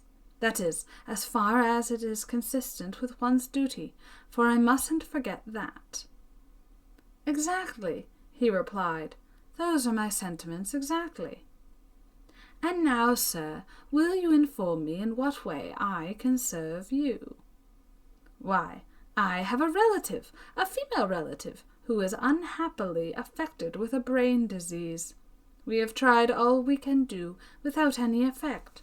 Do what we will, it comes to the same thing in the end." "Ah," said I, "poor thing! What a dreadful thing it must be to you, or any of her friends, who have the charge of her, to see her day to day an incurable maniac. Why, it is just as bad as when a friend or relative is dead, and you are obliged to have the dead body constantly in your house and before your eyes." "Exactly, my friend," said the stranger. "Exactly. You are a man of discernment, Mr. Fogg. I see that is truly the state of the case. You may then guess at the state of our feelings, when we have to part with one beloved by us." As he spoke, he turned right round and faced me, looking very hard into my face. "Well," said I, "yours is a hard case, but to have one afflicted about you in the manner the young lady is truly distressing. It's like having a perpetual lumbago in your back." "Exactly," said the stranger. "I tell you what, you are the very man to do this thing for me." "I am sure of it," said I. "Then we understand each other, eh?" said the stranger. I must say I like your appearance. It is not often such people as you and I meet."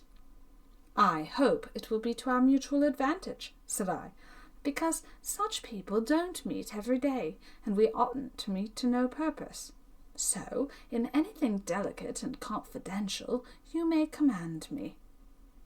"I see. You are a clever man," said he. "Well, well, I must pay you in proportion to your talents. How do you do business? By the job or by the year?" "Well," said I, "where it's a matter of some nicety, it may be both, but it entirely depends upon circumstances. I had better know exactly what it is I have to do." "Why, you see, it is a young female about 18, and she is somewhat troublesome, takes to screaming and all that kind of thing. I want her taken care of, though. You must be very careful. She neither runs away nor suddenly commits any mischief, as her madness does not appear to me to have any particular form, and would at times completely deceive the best of us. And then suddenly she will break out violently, or snap or fly at anybody with her teeth." "Is she so bad as that?" "Yes, quite. So it is quite impossible to keep her at home, and I expect it will be a devil of a job to get her here. I tell you what you shall have. I'll pay you your yearly charge for board and care, and I'll give you a £10 note for your trouble, if you'll come to assist me in securing her and bringing her down. It will take some trouble." "Very well," said I, "that will do. But you must double the note and make it 20, if you please. It will cost something to come and do the job well." "I see. Very well. We won't disagree about a £10 note. But you'll know how to dispose of her if she comes here?" "Oh, yes. Very healthy place." "But I don't know that health is a very great blessing to anyone under such circumstances. Indeed, who could regret an early grave to one so severely afflicted?" "Nobody ought," said I. "If they knew what mad people went through, they would not, I am sure." "That is very true again, but the fact is they don't, and they only look at one side of the picture. For their own part, I think that it ought to be so ordained, that when people are so afflicted, nature ought to sink under the affliction, and so insensibly to revert to the former state of non-entity." "Well," said I, "that may be as you please. I don't understand all that. But I tell you what, I hope if she were to die much sooner than you expect, you would not think it too much trouble to afford me some compensation for my loss." "Oh dear, no, and to show you that I shall entertain no such illiberal feeling, I will give you £200, when the certificate of her burial can be produced. You understand me?" "Certainly." "Her death will be of little value to me without the legal proof," said the stranger, "so she must die at her own pleasure, or live while she can." "Certainly," said I. "But what terrifies me," continued the stranger, "most is her terror-stricken countenance, always staring us in our faces, and it arose from her being terrified. Indeed, I think, if she were thoroughly frightened, she would fall dead. I am sure, if any wickedly disposed person were to do so, death would no doubt result." "Ah," said I, "it would be a bad job. Now tell me where I am to see you, and how about the particulars?" "Oh, I will tell you now. Can you be at the corner of Grosvenor Street near Park Lane?" "Yes," I replied, "I will. With a coach, too. I wish you to have a coach, and one that you can depend upon, because there may be a little noise. I will try to avoid it, if possible, but we cannot always do what we desire. But you must have good horses. Now, I tell you what is my plan. That is, if you don't mind the damages, if any happen." "What are they?" "This. Suppose a horse falls and is hurt, or an upset. Would you stand the racket?" "I would, of course." "Then listen to me. I have had more of these affairs than you have, no doubt." "Well then, I have had experience which you have not. Now I'll get a trotting horse, and a covered cart or chaise, one that will go along well at 10 miles an hour, and no mistake about it." "But will it hold enough?" Yes, 4 or 5 or 6, and upon a push I have known 8 to cram in it. But then, you know, we are not particular how we are placed. But still, it will hold as many as a hackney coach, only not so conveniently. But then, we have nobody in the affair to drive us, and there can't be too few. Well, that is perhaps best, but have you a man on whom you can depend? Because if you have, why, I would not be in the affair at all. You must, said I. In the first place, I can depend upon one man best. Him I must leave here to mind the place, so if you can manage the girl, I will drive, and I know the road as well as the way to my own mouth. I would rather have as few in it as possible. Your precaution is very good, he said, and I think I will try, and so manage it, that there shall only be you and I acquainted with the transaction at all events. Should it become necessary, it will be time enough to let some other person into the secret at the moment their services are required. That, I think, will be the best arrangement that I can come to. What do you say? That will do very well. When we get her here, and when I have seen her a few days, I can tell what to do with her. Exactly. And now, good night. There is the money I promised, and now again good night. I shall see you at the appointed time. You will, said I. Ah, one more glass. It will do you good, and keep the rain out. He took off a glass of wine, and then pulled his hat over his face and left the house. It was a dark, wet night, and the wind blew, and we heard the sound of his horse's hoofs for some time. However, I shut the door and went in, thinking over in my own mind what would be the gain of my own exertions. Well, at the appointed time I borrowed a chaise cart, a covered one, with what you call a head to it, and I trotted to town in it. At the appointed time I was at the corner of Grosvenor Street. It was late, and yet I waited there an hour or more before I saw anyone. I walked into a little house to get a glass of spirits to keep up the warmth of the body, and when I came out again I saw someone standing at my horse's head. I immediately went up. "Oh, you are here," he said. "Yes, I am," said I. "I have been here the Lord knows how long. Are you ready?" "Yes, I am. Come," said he, as he got into the cart. "Come to the place I shall tell you. I shall only get her into the cart, and you must do the rest." "You'll come back with me. I shall want help on the road, and I have no one with me." "Yes, I will come with you, and manage the girl. But you must drive, and take all the casualties of the road, for I shall have enough to do to hold her, and keep her from screaming when she does awake." "What? Is she asleep?" "I have given her a small dose of laudanum, which will cause her to sleep comfortably for an hour or two, but the cold air and disturbance will most probably awaken her first. Throw something over her and keep her warm, and have something ready to thrust into her mouth in case she takes to screaming, and then you are all right." "Good," he replied.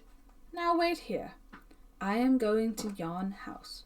When I have entered and disappeared several minutes, you may quietly drive up, and take your station on the other side of the lamp-post." As he spoke, he got out, and walked to a large house, which he entered softly, and left the door ajar, and after he had gone in, I walked the horse quietly up to the lamp-post, and as I placed it, the horse and front of the cart were completely in the dark. I had scarcely got up to the spot when the door opened, and he looked out to see if anybody was passing. I gave him the word, and out he came, leaving the door, and came with what looked like a bundle of clothes, but which was the young girl, and some clothes he had brought with him. "Give her to me," said I, "and jump up and take the reins. Go on as quickly as you can." I took the girl into my arms, and handed her into the back part of the chaise, while he jumped up and drove away. I placed the young girl in an easy position upon some hay and stuffed the clothes under her so as to prevent the jolting from hurting her. "Well," said I, "you may as well come back here and sit beside her. She is all right. You seem rather in a stew." "Well, I have run with her in my arms, and altogether it has flurried me." "You had better have some brandy," said I. No, don't stop." "Pooh, pooh," I replied, pulling up. "Here is the last house we shall come to have a good stiff tumbler of hot brandy and water. Come, have you any change? About a sovereign will do, because I shall want change on the road. Come, be quick." He handed me a sovereign, saying, "Don't you think it dangerous to stop? We may be watched, or she may wake." "Not a bit of it. She snores too loudly to wake just yet, and you'll faint without the cordial. So keep a good look-out upon the wench, and you will recover your nerves again." As I spoke, I jumped out, and got 2 glasses of brandy and water, hot, strong, and sweet. I had in about 2 minutes made out of the house. "Here," said I, "drink. Drink it all up. It will make your eyes start out of your head." I spoke the truth, for what with my recommendations and his nervousness and haste, he drank nearly half of it at a gulp. I shall never forget his countenance. Ha, ha, ha! I can't keep my mirth to myself. Just imagine the girl inside a covered cart, all dark, so dark that you could hardly see the outlines of the shadow of a man, and then imagine, if you can, a pair of keen eyes that shone in the dark like cat's eyes, suddenly give out a flash of light, and then turn round in their sockets, showing the whites awfully, and then listen to the fall of the glass and see him grasp his throat with one hand and thrust the other hand into his stomach. There was a queer kind of voice came from his throat, and then something like a curse and a groan escaped him. "Damn it," said I, "what is the matter now? You've upset all the liquor. You are very nervous. You had better have another dose." No more, he said faintly and huskily. "No more, for God's sakes, no more. I am almost choked. My throat is scalded, and my entrails on fire." "I told you it was hot," said I. "Yes, boiling hot. Go on, I'm mad with pain. Push on." "Will you have any water, or anything to cool your throat?" said I. No, go on." "Yes," said I, "but the brandy and water is hot. However, it's going down very fast now, very fast indeed. Here is the last mouthful," and as I said so, I gulped it down, returned with the 1 glass, and then paid for the damage. This did not occupy 5 minutes, and away we came along the road at a devil of a pace, and we were all right enough. My friend behind me got over his scald, though he had a very sore gullet, and his intestines were in a very uncomfortable state.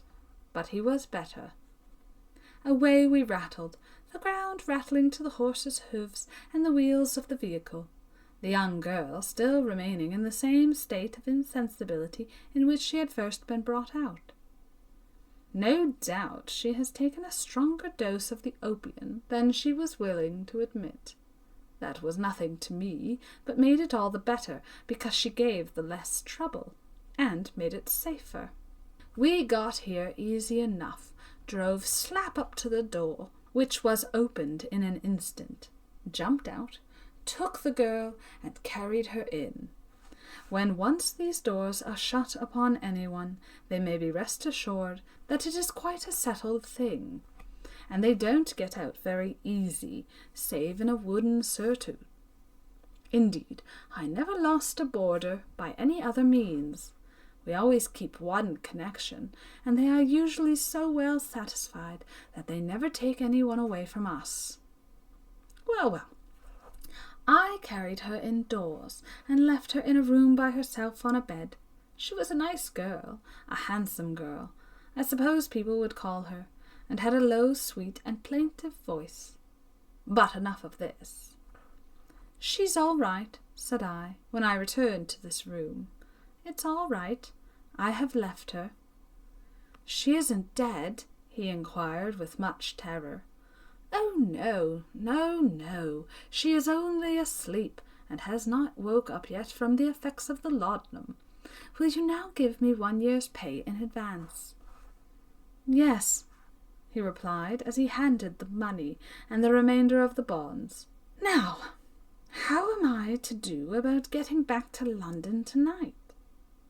"You had better remain here." "Oh, no, I should go mad too if I were to remain here. I must leave here soon." "Well, will you go to the village inn?" "How far off is that?" "About a mile. You'll reach it easy enough. I'll drive you over for the matter of that, and leave you there. I shall take the cart there." "Very well, let it be so. I will go." "Well, well, I am glad it is all over, and the sooner it is over forever, the better. I am truly sorry for her, but it cannot be helped. It will kill her, I have no doubt, but that is all the better. She will escape the misery consequent upon her departure, and release us from a weight of care." "So it will," said I, "but come, we must go at once, if going you are." Yes, he said hurriedly. "Well then, come along. The horse is not yet unharnessed, and if we do not make haste, we shall be too late to obtain a lodging for the night." "That is very good," he said, somewhat wildly. "I am quite ready, quite." We left the house and trotted off to the inn at a good rate, where we arrived in about 10 minutes or less, and then I put up the horse and saw him to the inn, and came back as quick as I could on foot. Well, well, I thought, this will do. I have had a good day of it, paid well for business, and haven't wanted for sport on the road. Well, I came to the conclusion that if the whole affair was to speedily end, it would be more in my pocket than if she were living, and she would be far happier in heaven than here, Mr. Todd. "Undoubtedly," said Mr. Sweeny Todd. "Undoubtedly, that is a very just observation of yours." Well then, I set to work to find out how the matter could be managed, and I watched her until she awoke. She looked around her and seemed much surprised and confused, and did not seem to understand her position while I remained near at hand.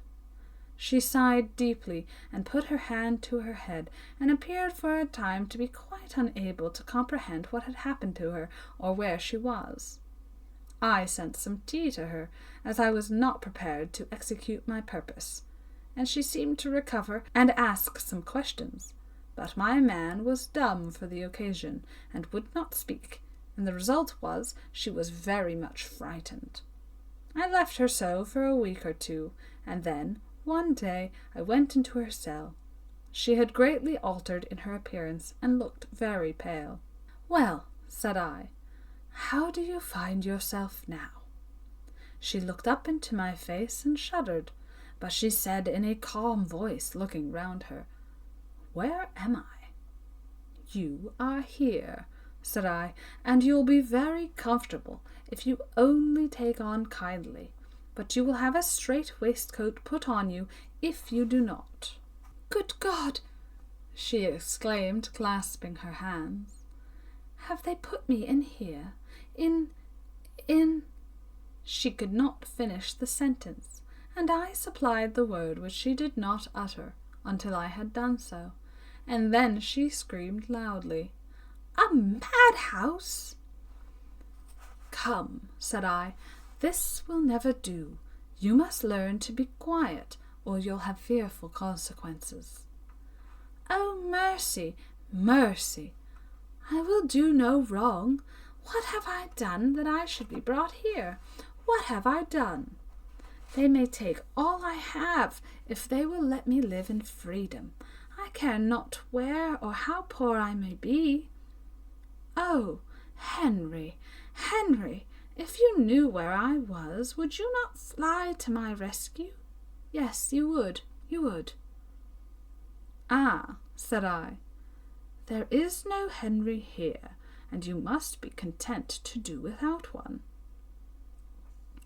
I could not have believed that my brother would have acted such a base part. I did not think him wicked, although I knew him to be selfish, mean, and stern, yet I did not think he intended such wickedness. But he thinks to rob me of all my property. Yes, that is the object he has in sending me here. No doubt, said I. Shall I ever get out? She inquired in a pitiful tone. Do not say my life is to be spent here. Indeed it is, said I. While he lives, you will never leave these walls. He shall not attain his end, for I have deeds about me that he will never be able to obtain. Indeed, he may kill me, but he cannot benefit by my death. Well, said I, it serves him right. And how did you manage that matter? How did you contrive to get the deeds away? Never mind that. It is a small deed, and I have secured it. I did not think he would have done this thing, but he may yet relent. Will you aid me? I shall be rich, and I can pay you well. But your brother, said I. Oh, he is rich without mine, but he is over avaricious. But say you will help me. Only help me to get out, and you shall be no loser by the affair. Very well, said I. Will you give me this deed as a security that you will keep your word? Yes, she replied, drawing forth the deed, a small parchment from her bosom. Take it, and now let me out. You shall be handsomely rewarded. Ah, said I, but you must allow me first to settle this matter with my employers. You must really be mad. We do not hear of young ladies carrying deeds and parchments about them when they are in their senses. You do not mean to betray me, she said, springing up wildly and rushing toward the deed, which I carefully placed in my breastcoat pocket. Oh dear, no, but I shall retain the deed and speak to your brother about this matter. My God, she exclaimed, and then she sank back on her bed, and in another moment she was covered with blood. She had burst a blood vessel. I sent for a surgeon and a physician, and they both gave it as their opinion that she could not be saved, and that a few hours would see the last of her. That was the fact. She was dead before another half hour, and then I sent to the authorities for the purpose of burial, and producing the certificate of the medical man, I had no difficulty, and she was buried all comfortably without any trouble. Well, thought I, this is a very comfortable affair, but it will be more profitable than I had any idea of, and I must get my first reward first. And if there should be any difficulty, I have the deed to fall back on. He came down the next day, and appeared with rather a long face. Well, said he, how do matters go on here? Very well, said I. How is your throat? I thought he cast a malicious look at me, as much as to imply he laid it all to my charge. Pretty well, he replied, but I was ill for 3 days. How is the patient? As well as you could possibly wish, said I. She takes it kindly, eh? Well, I hardly expected it, but no matter. She'll be a long while on hand, I perceive. You haven't tried the frightening system yet, then? Hadn't any need, I replied, putting the certificate of her burial in his hand. He jumped as if he had been stung by an adder, and turned pale, but he soon recovered and smiled complacently as he said, Ah, well, I see you have been diligent, but I should have liked to have seen her, to have asked her about a missing deed. But no matter. Now, about the 200 pounds, said I. Why, said he, I think one will do when you come to consider what you have received, and the short space of time and all. You had a year's board in advance. I know I had, but because I have done more than you expected, and in a shorter time, instead of giving me more, you have the conscience to offer me less. No, not the what did you call it? We'll have nothing said about that, but here is £100, and you are well paid. Well, said I, taking the money, I must have £500 at any rate, and unless you give it to me, I will tell other parties where a certain deed is to be found. What deed? The one you were alluding to. Give me 400 more, and you shall have the deed. After much conversation and trouble, he gave it to me, and I gave him the deed, with which he was well pleased, but looked hard at the money, and seemed to grieve it all very much. Since that time I have heard that he was challenged by his sister's lover, and they went out to fight a duel, and he fell and died. The lover went to the Continent, where he has since lived. Ah, said Sweeny Todd, you have decidedly the best of this affair. Nobody gained anything but you. Nobody at all that I know of, save distant relations, and I did very well. But then, you know, I can't live upon nothing. It costs me something to keep my house and cellar, but I stick to business, and so I shall as long as business sticks to me. Chapter 26. Colonel Jeffery makes another effort to come at Sweeny Todd's secret. If we were to say that Colonel Jeffery was satisfied with the state of affairs as regarded the disappearance of his friend Thornhill, or that he had made up his mind now contentedly to wait until chance or the mere progress of time blew something of a more defined nature in his way, we should be doing that gentleman a very great injustice indeed. On the contrary, he was one of those chivalrous persons who, when they do commence anything, take the most ample means to bring it to a conclusion, and are not satisfied that they have made one great effort, which, having failed, is sufficient to satisfy them. Far from this, he was a man who, when he commenced any enterprise, looked forward to but one circumstance that could possibly end it, and that was its full and complete accomplishment in every respect. So that in this affair of Mr. Thornhill, he certainly did not intend by any means to abandon it.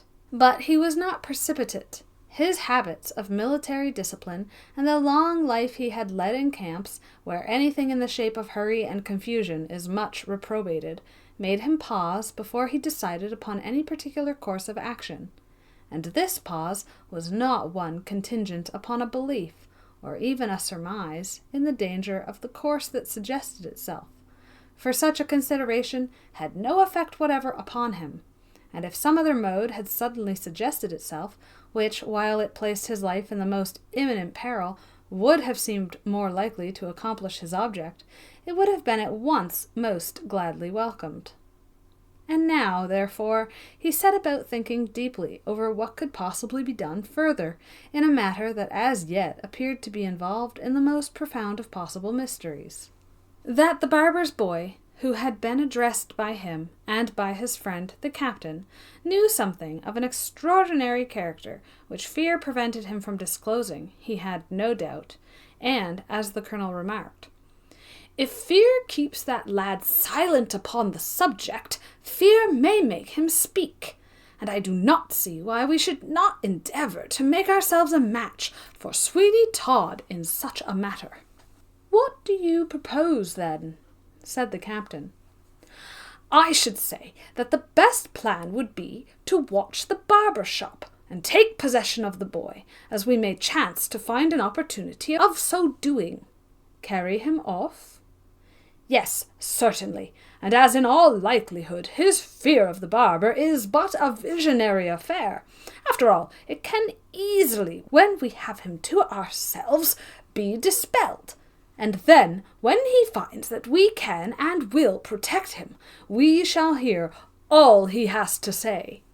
After some further conversation, the plan was resolved upon, and the captain and the colonel, after making a careful reconnaissance, as they called it, of Fleet Street, found that by taking up a station at the window of a tavern, which was nearly opposite to the barber shop, they should be able to take such effectual notice of whoever went in and came out, that they would be sure to see the boy some time during the course of the day.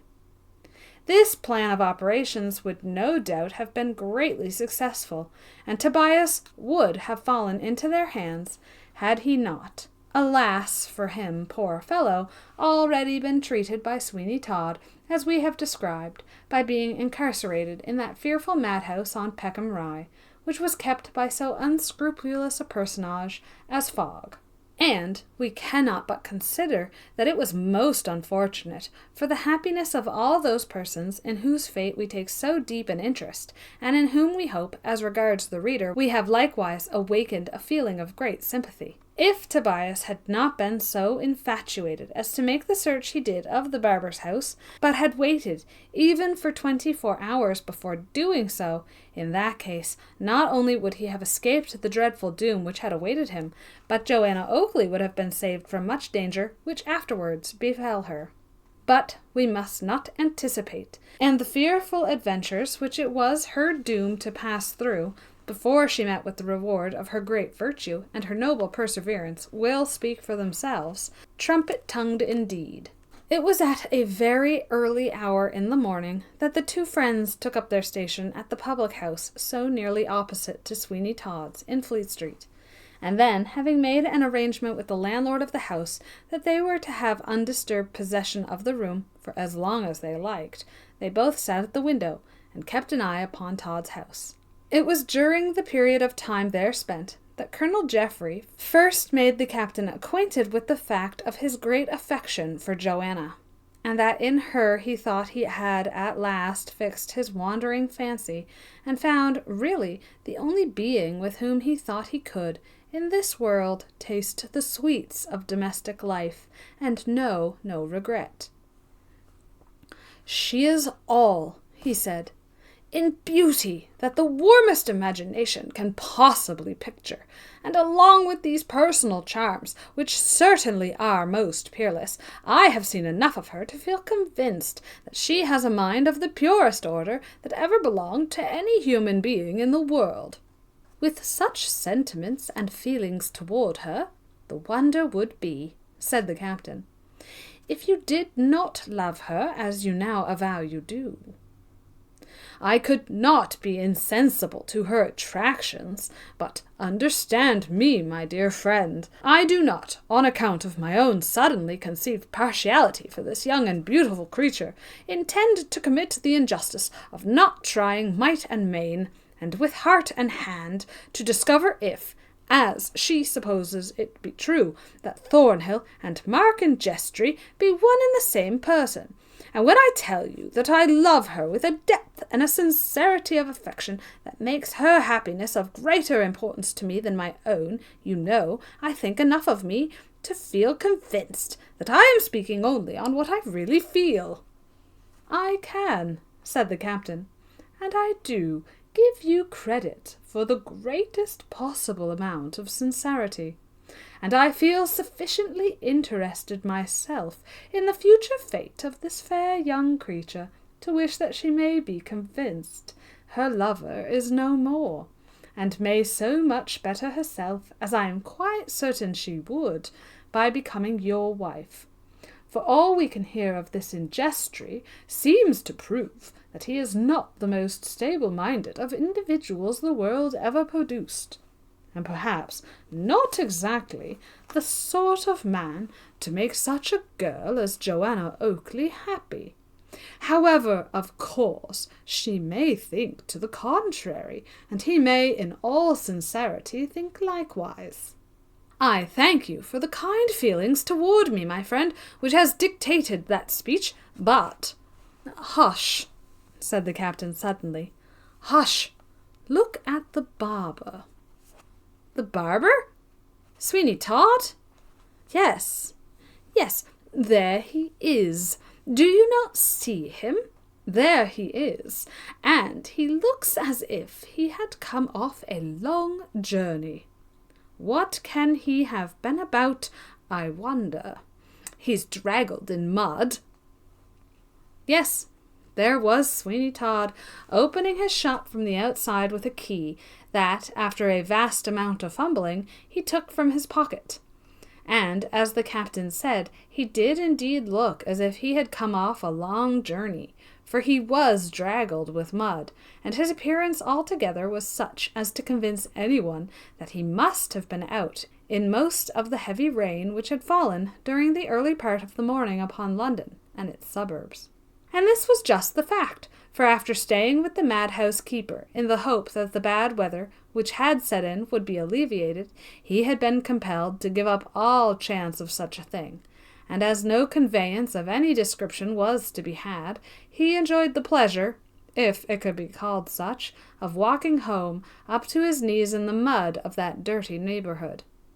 It was, however, some satisfaction to him to feel that he had got rid of Tobias, who, from what he had done regarding the examination of the house, had become extremely troublesome indeed, and perhaps the most serious enemy that Sweeny Todd had ever had. "Ha!" he said, as he came within sight of his shop in Fleet Street. "Ha! Master Tobias is safe enough. He will give me no more trouble. That is quite clear. What a wonderfully convenient thing it is to have such a friend as Fogg, who, for a consideration, will do so much towards ridding one of any uncomfortable encumbrance. It is possible enough that the boy might have compassed my destruction. I wish I dared now chance, with the means I now have from the sale of the string of pearls, joined to my other resources, to leave the business, and so not be obliged to run the risk and have the trouble of another boy. Yes, Sweeny Todd would have been glad now to shut up his shop in Fleet Street at once and forever, but he dreaded that when John Mundle found that his customer did not come back to him to redeem the pearls, that he, John Mundle, would proceed to sell them, and that then their beauty and great worth would excite much attention, and someone might come forward who knew more about their early history than he did. "I must keep quiet," he thought. "I must keep quiet. For although I think I was pretty well disguised, it is not at all likely that anyone, no, not even the acute John Mundle himself, would recognize in Sweeny Todd the poor barber of Fleet Street, the nobleman who came from the Queen to borrow £8,000 upon a string of pearls. Yet there is a remote possibility of danger, and should there be a disturbance about the precious stones, it is better that I should remain in obscurity until that disturbance is completely over." This was no doubt admirable policy on the part of Todd, who, although he found himself a rich man, had not, as many people do when they make that most gratifying and interesting discovery, forgotten all the prudence and tact that had made him one of the most envied class of personages. He was some few minutes before he could get the key to turn in the lock of his street door, but at length he effected that object and disappeared from before the eyes of the colonel and his friend into his own house, and the door was instantly again closed upon him. "Well," said Colonel Jeffery, "what do you think of that?" "I don't know what to think, further than that your friend Todd has been out of town, as the state of his boots abundantly testifies."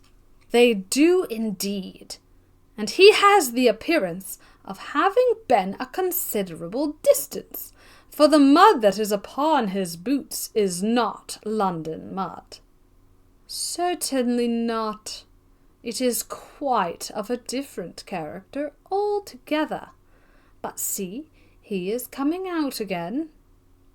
Sweeny Todd strode out of his house bareheaded now, and proceeded to take down the shutters of his shop, which, there being but 3, he accomplished in a few seconds of time, and walked in again with them in his hand, along with the iron bar which had secured them, and which he had released from the inside.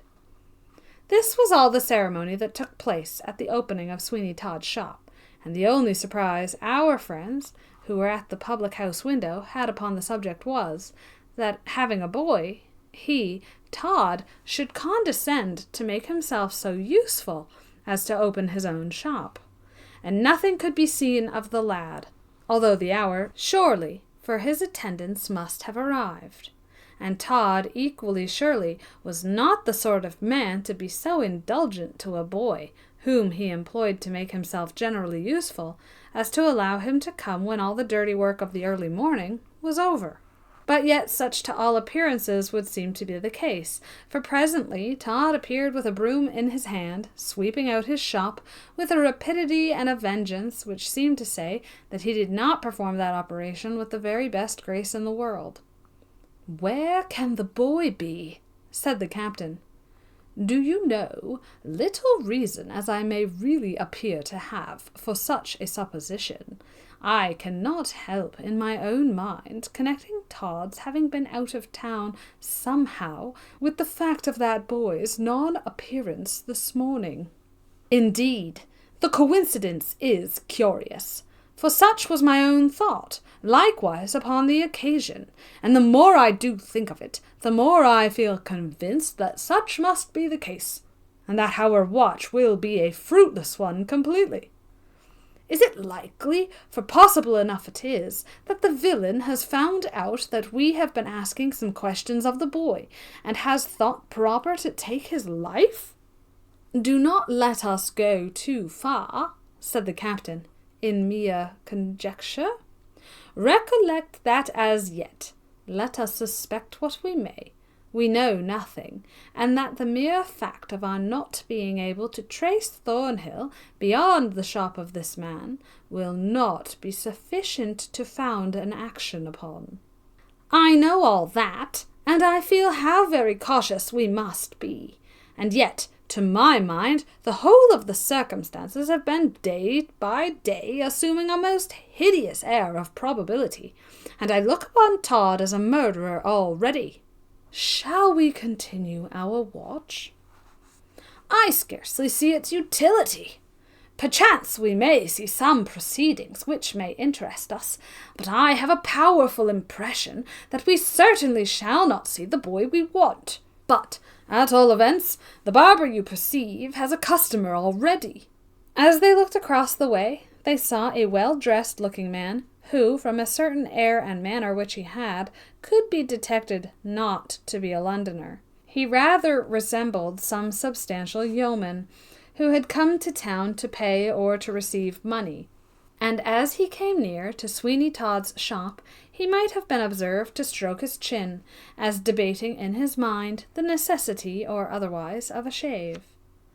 The debate, if it were taking place in his mind, ended by the eyes having it, for he walked into Todd's shop, being most unquestionably the first customer which he had had that morning.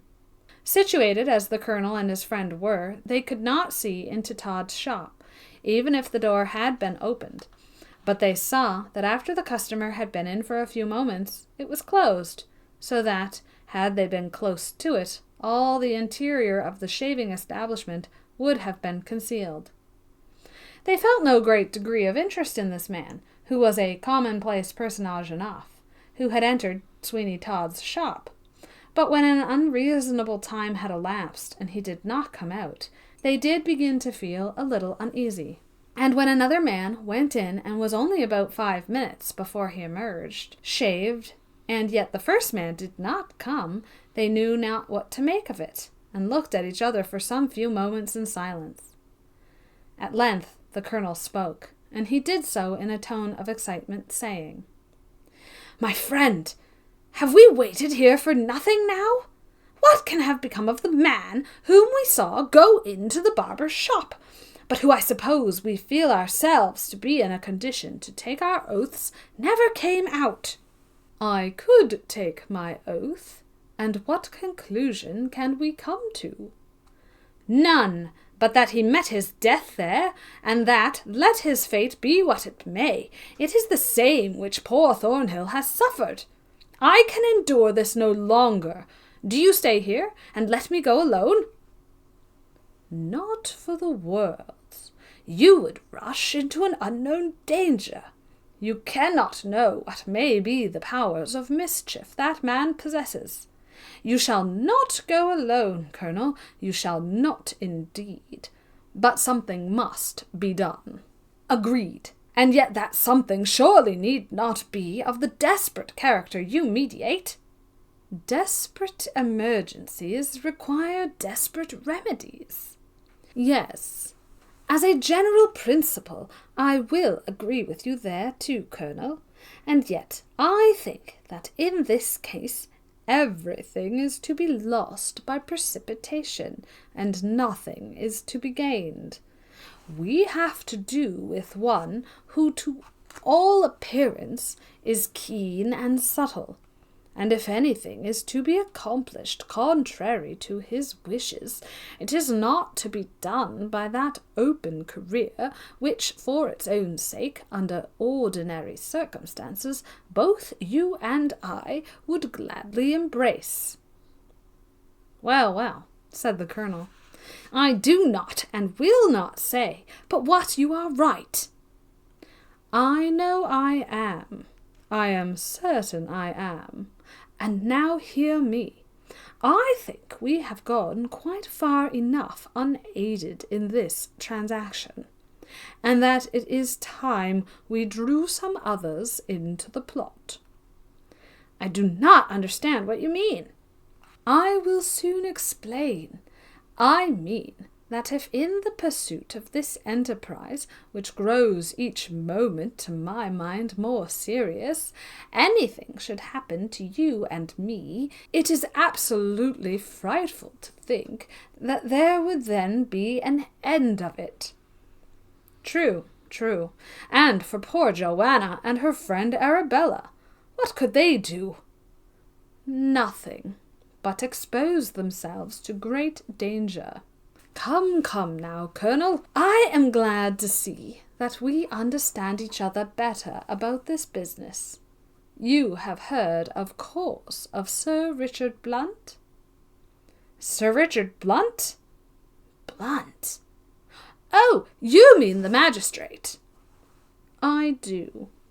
And what I propose is that we have a private and confidential interview with him about the matter, that we make him possessed of all the circumstances, and take his advice what to do.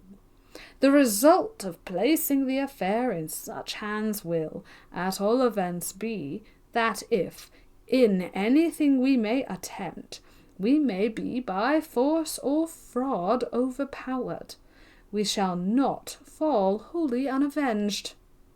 "Reason backs your proposition." "I knew it would, when you came to reflect. Oh, Colonel Jeffery, you are too much a creature of impulse." "Well," said the Colonel half-jestingly, "I must say that I do not think the accusation comes well from you, for I have certainly seen you do some rather impulsive things, I think." "We won't dispute about that. But since you think with me upon the matter, you will have no objection to accompany me at once to Sir Richard Blunt's?" "None in the least. On the contrary, if anything is to be done at all, for heaven's sakes, let it be done quickly. I am quite convinced that some fearful tragedy is in progress, and that, if we are not most prompt in our measures, we shall be too late to counteract its dire influence upon the fortunes of those in whom we have become deeply interested." "Agreed, agreed. Come this way, and let us now, for a brief space, at all events, leave Mr. Todd and his shop to take care of each other, while we take an effectual means of circumventing him. Why do you linger?" "I do linger. Some mysterious influence seems to chain me to the spot." "Some mysterious fiddlestick! Why, you are getting superstitious, Colonel." No. Well, I suppose I must come with you. Lead the way, and believe me that it requires all my reason to induce me to give up a hope of making some important discovery by going to Sweeny Todd's shop." "Yes, you might make an important discovery, and only suppose now that the discovery you did make was that he murdered some of his customers. If he does so, you may depend that such a man takes good care to do the deed effectually, and you might make the discovery just a little too late. You understand that?" I do. Come along, for I positively declare that if we see anybody else go into the barber's, I shall not be able to resist rushing forward at once and giving an alarm." It was certainly a good thing that the Colonel's friend was not quite so enthusiastic as he was, or from what we happen actually to know of Sweeny Todd, and from what we suspect, the greatest amount of danger might have befallen Jeffery, and instead of being in a position to help others in unraveling the mysteries connected with Sweeny Todd's establishment, he might himself have been past all help, and most absolutely one of the mysteries. But such was not to be. Chapter 27. Tobias makes an attempt to escape from the madhouse. We cannot find it in our hearts to force upon the mind of the reader the terrible conditions of poor Tobias. No one, certainly, of all the dramatis personae of our tale is suffering so much as he. And consequently, we feel it to be a sort of duty to come to a consideration of his thoughts and feelings as he lay in that dismal cell in the madhouse at Peckham Rye. Certainly Tobias Ragg was as sane as any ordinary Christian need wish to be, when the scoundrel Sweeny Todd put him into the coach to take him to Mr. Fogg's establishment. But if by any ingenious process the human intellect can be toppled from its throne, certainly that process must consist in putting a sane person into a lunatic asylum. To the imagination of a boy, too, and that boy one of vivid imagination, as was poor Tobias, a madhouse must be invested with a world of terrors. That enlarged experience which enables persons of more advanced age to shake off much of the unreal, which seemed so strangely to take up its abode in the mind of the young Tobias, had not reached him, and no wonder, therefore, that to him his present situation was one of acute and horrible misery and suffering. He lay for a long time in the gloomy dungeon-like cell into which he had been thrust, in a kind of stupor, which might or might not be the actual precursor of insanity, although, certainly, the chances were all in favor of its being so. For many hours he neither moved hand nor foot, and as it was a part of the policy of Mr. Fogg to leave well alone, as he said, he never interfered by any intrusive offers of refreshment with the quiet or the repose of his patients. Tobias, therefore, if he had chosen to remain as still as an Indian fakir, might have died in one position, without any remonstrances from anyone. It would be quite a matter of impossibility to describe the strange visionary thoughts and scenes that passed through the minds of Tobias during this period. It seemed as if his intellect was engulfed in the charmed waters of some whirlpool, and that all the different scenes and actions, which, under ordinary circumstances, would have been clear and distinct, were mingled together in inextricable confusion. And in the midst of all this, at length, he began to be conscious of one particular impression or feeling, and that was that someone was singing, in a low, soft voice, very near to him. This feeling, strange as it was in such a place, momentarily increased in volume, until at length it began in its intensity to absorb almost every other, and he gradually awakened from the sort of stupor that had come over him. Yes, someone was singing. It was a female voice. He was sure of that. And as his mind became more occupied with that one subject of thought, and his perceptive faculties became properly exercised, his intellect altogether assumed a healthier tone. He could not distinguish the words that were sung, but the voice itself was very sweet and musical, and as Tobias listened, he felt as if the fever of his blood was abating, and that healthier thoughts were taking the place of those disordered fancies that had held sway within the chambers of his brain. "What sweet sounds!" he said. "Oh, I do hope that singing will go on. I feel happier to hear it. I do so hope it will continue. What sweet music! Oh, mother, mother, if you could but see me now!" He pressed his hands over his eyes, but he could not stop the gush of tears that came from them, and which would trickle through his fingers. Tobias did not wish to weep, but those tears, after all the horrors of the night, did him a world of good, and he felt wonderfully better after they had been shed. Moreover, the voice kept singing without intermission. "Who can it be?" thought Tobias. "That don't tire with so much of it." Still, the singer continued, but now and then Tobias felt certain that a very wild note or two was mingled with the ordinary melody, and that bred a suspicion in his mind which gave him a shudder to think of, namely, that the singer was mad. "It must be so," said he. "No one in their senses could or would continue to sing for so long a period of time such strange snatches of song. Alas, alas, it is someone who is really mad and confined for life in this dreadful place. For life, do I say? Am not I too confined for life here? Oh, help! Help! Help!" Tobias called out in so loud a tone that the singer of the sweet strains that had for a time lulled him to composure heard him, and the strains which had before been redolent of the softest and sweetest melody suddenly changed to the most terrific shrieks that can be imagined. In vain did Tobias place his hands over his ears to shut out the horrible sounds. They would not be shut out, but ran, as it were, into every crevice of his brain, nearly driving him distracted by their vehemence. But hoarser tones soon came upon his ears, and he heard the loud, rough voice of a man say, "What? Do you want the whip so early this morning? The whip, do you understand that?" These words were followed by the lashing of what must have been a heavy carter's whip, and then the shrieks died away in deep groans, every one of which went to the heart of poor Tobias. "I can never live amid all these horrors," he said.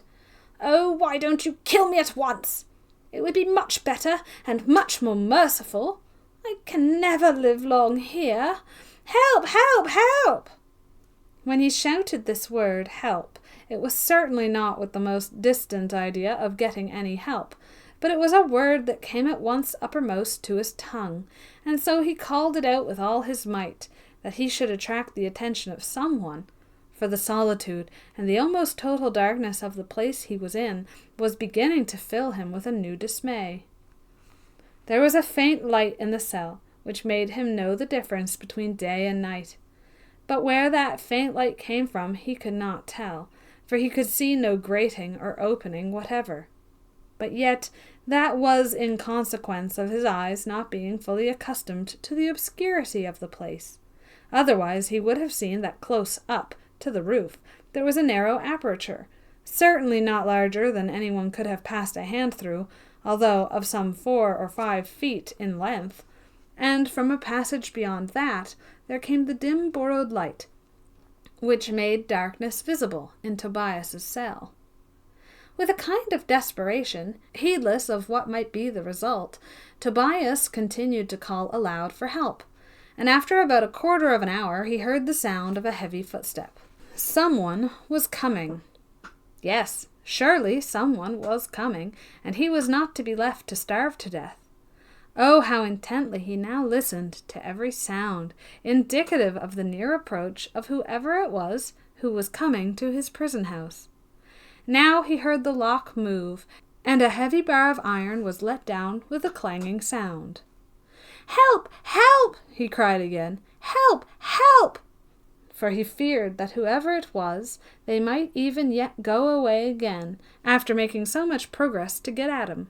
The cell door was flung open, and the first intimation that poor Tobias got of the fact of his cries having been heard consisted in a lash with a whip, which, if it had struck him as fully as it was intended to do, would have done him serious injury.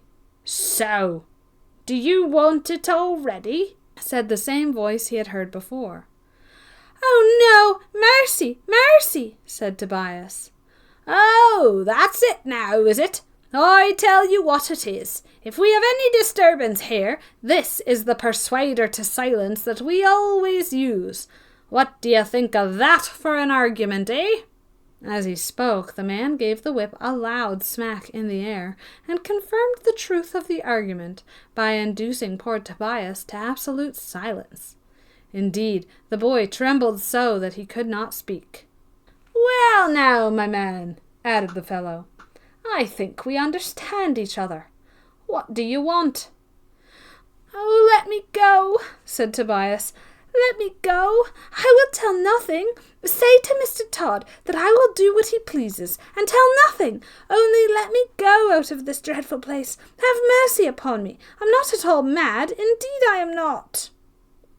The man closed the door as he whistled a lively tune.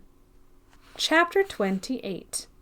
The Madhouse Yard, and Tobias's new friend. This sudden retreat of the man was unexpected by Tobias, who at least thought it was the practice to feed people, even if they were confined to such a place. But the unceremonious departure of the keeper, without so much as mentioning anything about breakfast, began to make Tobias think that the plan by which he was to be got rid of was starvation. And yet that was impossible, for how easy it was to kill him if they felt so disposed. "Oh, no, no," he repeated to himself. "Surely they will not starve me to death." As he uttered these words, he heard the plaintive singing commence again, and he could not help thinking that it sounded like some requiem for the dead, and that it was a sort of signal that his hours were numbered. Despair again began to take possession of him, and despite the savage threats of the keeper, he would again have loudly called for help had he not become conscious that there were footsteps close at hand.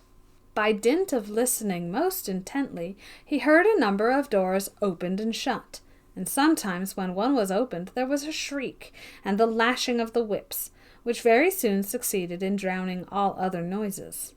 It occurred to Tobias, and correctly too, for such was the fact, that the inmates of that most horrible abode were living like so many wild beasts in cages fed. Then he thought how strange it was that even for any amount of money human beings could be got to do the work of such an establishment. And by the time Tobias had made this reflection to himself, his own door was once more opened upon its rusty hinges.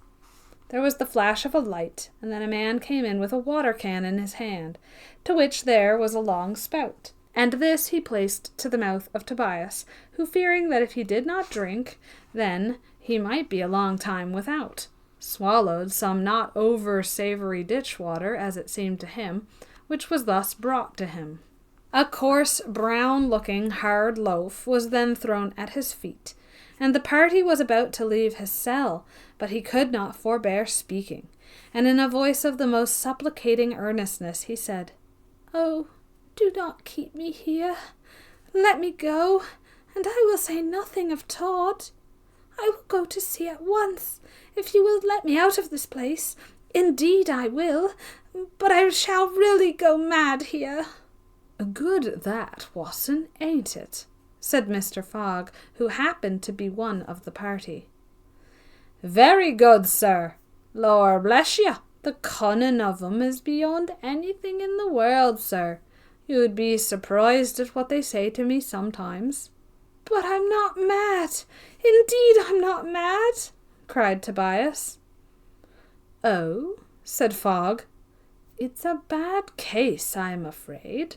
The strongest proof of insanity, in my opinion, Watson, is the constant reiteration of the statement that he is not mad on the part of a lunatic. Don't you think it is so, Mr. Watson?" "Oh, of course, sir, of course." "Ah, I thought you would be of that opinion. But I suppose, as this is a mere lad, we may do without chaining him up. And besides, you know that today is inspection day, when we get an old fool of a superannuated physician to make us a visit." "Yes, sir," said Watson with a grin, "and a report that all is well conducted." "Exactly. Who shall we have this time, do you think? I always give a 10-guinea fee." "Why, sir, there's old Dr. Popplejoy. He's 84 years old, they say, and sand blind. He'll take it as a great compliment, he will, and no doubt we can humbug him easily." "I dare say we may. I'll see to it, and we will have him at 12 o'clock, Watson. You will take care to have everything ready, of course, you know. Make all the usual preparations." Tobias was astonished that before him they chose thus to speak so freely, but despairing as he was, he little knew how completely he was in the power of Mr. Fogg, and how utterly he was shut out from all human sympathy. Tobias said nothing, but he could not help thinking that, however old and stupid the physician whom they mentioned might be, surely there was a hope that he would be able to discover Tobias's perfect sanity. But the wily Mr. Fogg knew perfectly well what he was about, and when he retired to his own room, he wrote the following note to Dr. Popplejoy, who was a retired physician, who had purchased a country house in the neighbourhood. The note will speak for itself, being as fine a specimen of hypocrisy as we can ever expect to lay before our readers. "The Asylum, Peckham. Sir, probably you may recognize my name as that of the keeper of a lunatic asylum in this neighbourhood. Consistent with a due regard for the safety of that most unhappy class of the community submitted to my care, I am most anxious, with the blessing of divine providence, to ameliorate as far as possible by kindness that most shocking of all calamities, insanity. Once a year it is my custom to call in some experienced, able, and enlightened physician to see my patients. I enclose a fee. A physician who has nothing to do with the establishment and therefore cannot be biased. If you, sir, would do me the favour at about 12 o'clock today to make a short visit of inspection, I shall esteem it a great honour as well as a great favour. Believe me to be, sir, with the most profound respect, your most obedient and humble servant. To Dr. Popplejoy, etc., O.D. Fogg." This note, as might be expected, brought the old purblind, superannuated Dr. Popplejoy to the asylum, and Mr. Fogg received him in due form, and with great gravity, saying, almost with tears in his eyes, "My dear sir, the whole aim of my existence now is to endeavour to soften the rigours of the necessary confinement of the insane, and I wish this inspection of my establishment to be made by you in order that I may thus, for a time, stand clear with the world. With my own conscience I am, of course, always clear. And if your report be satisfactory about the treatment of the unhappy persons I have here, not the slightest breath of slander can touch me." "Oh, yes, yes," said the old garrulous physician. Aye, very good. Oh, yes. I have a slight cough." "A very slight one, sir. Will you, first of all, take a look at one of the sleeping chambers of the insane?" The doctor agreed, and Mr. Fogg led him into a very comfortable sleeping room, which the old gentleman declared was very satisfactory indeed, and when they returned to the apartment into which they had already been, Mr. Fogg said, "Well then, sir, All we have to do is to bring in the patients one by one to you as fast as we can, so as not to occupy more of your valuable time than necessary. And any questions you ask will, no doubt, be answered. And I, being by, can give you the heads of any case that may excite your especial notice." Exactly.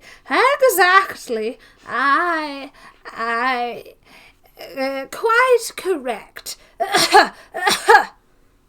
The old man was placed in a chair of state, reposing on some very comfortable cushions, and, take him altogether, he was so pleased with the 10 guineas and the flattery of Mr. Fogg, for nobody had given him a fee for the last 15 years, that he was quite ready to be the foolish tool of the madhouse keeper in almost any way that he chose to dictate to him. We need not pursue the examination of the various unfortunates who were brought before old Dr. Popplejoy. It will suffice for us if we carry the reader through the examination of Tobias, who is our principal care, without, at the same time, detracting from the genial sympathy we must feel for all who at that time were subject to the tender mercies of Mr. Fogg.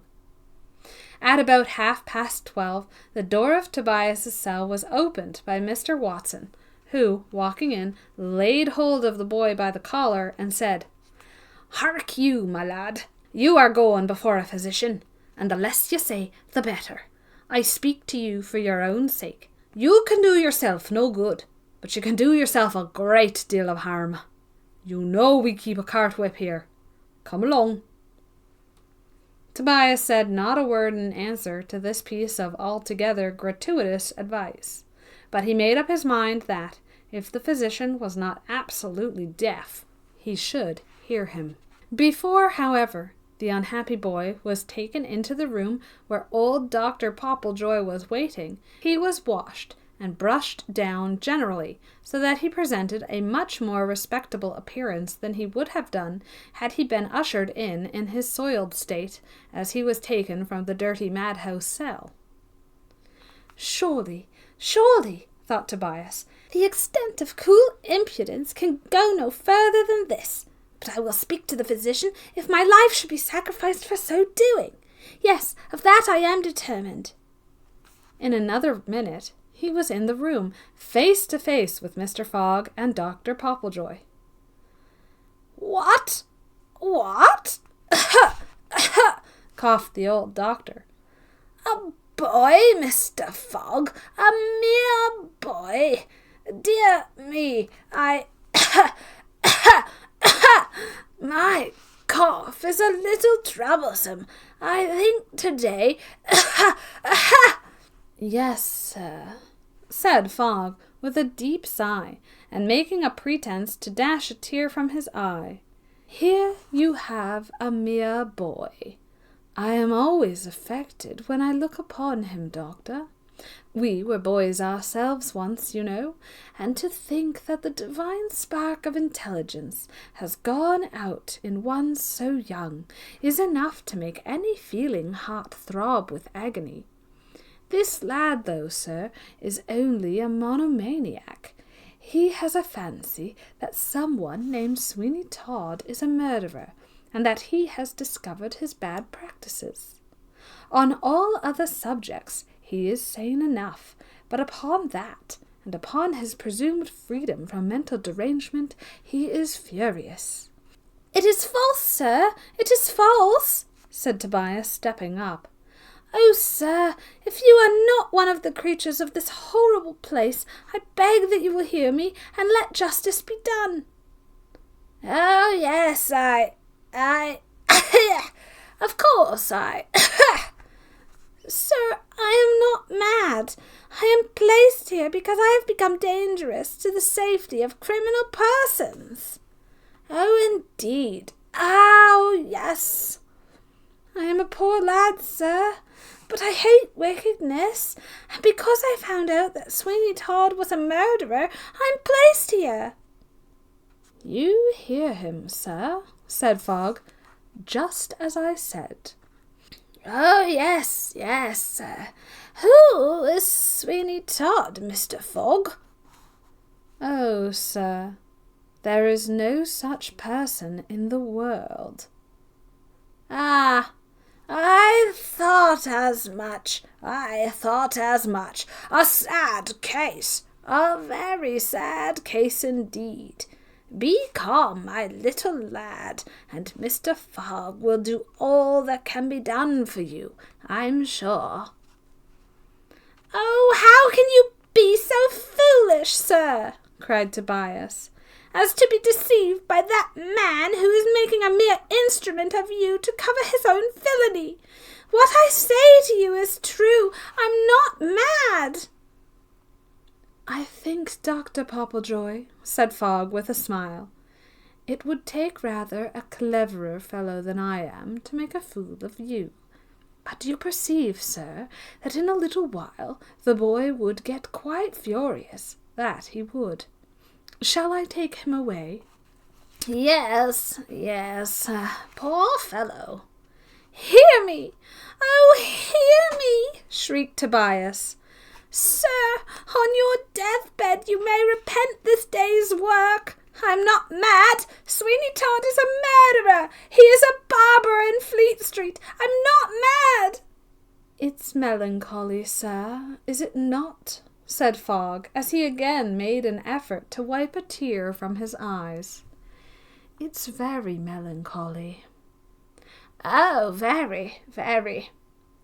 Watson, take poor Tobias Ragg, but take him very gently, and stay with him a little in his nice, comfortable room, and try to soothe him. Speak to him of his mother, Watson, and get him round if you can. Alas, poor child, my heart quite bleeds to see him. I am not fit exactly for this life, doctor. I ought to be made of sterner stuff. Indeed I ought. Well, said Mr. Watson, as he saluted poor Tobias with a kick outside the door, what a deal of good you've done. The boy's patience was exhausted. He had borne all that he could bear, and this last insult maddened him. He turned with the quickness of thought and sprang at Mr. Watson's throat. So sudden was the attack, and so completely unprepared for it was that gentleman, that down he fell in the passage, with such a blow of his head against the stone floor that he was nearly insensible. And before anybody could get to his assistance, Tobias had so pommelled and clawed his face that there was scarcely a feature discernible, and one of his eyes seemed to be in fearful jeopardy. The noise of this assault soon brought Mr. Fogg to the spot, as well as old Dr. Popplejoy, and the former tore Tobias from his victim, whom he seemed intent upon murdering. Chapter 29. The Consultation of Colonel Jeffery with the Magistrate.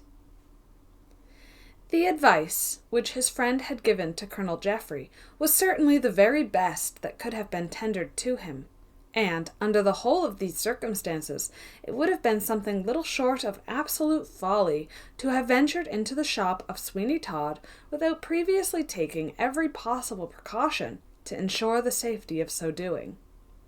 Sir Richard was within when they reached his house, and with the acuteness of a man of business, he at once entered into the affair. As the colonel, who was the spokesman in it, proceeded, it was evident that the magistrate became deeply interested, and when Colonel Jeffery concluded by saying, "You will thus, at all events, perceive that there is great mystery somewhere." "And guilt, I should say," replied the magistrate. "You are of that opinion, Sir Richard?" "I am, most decidedly." "Then what would you propose to do?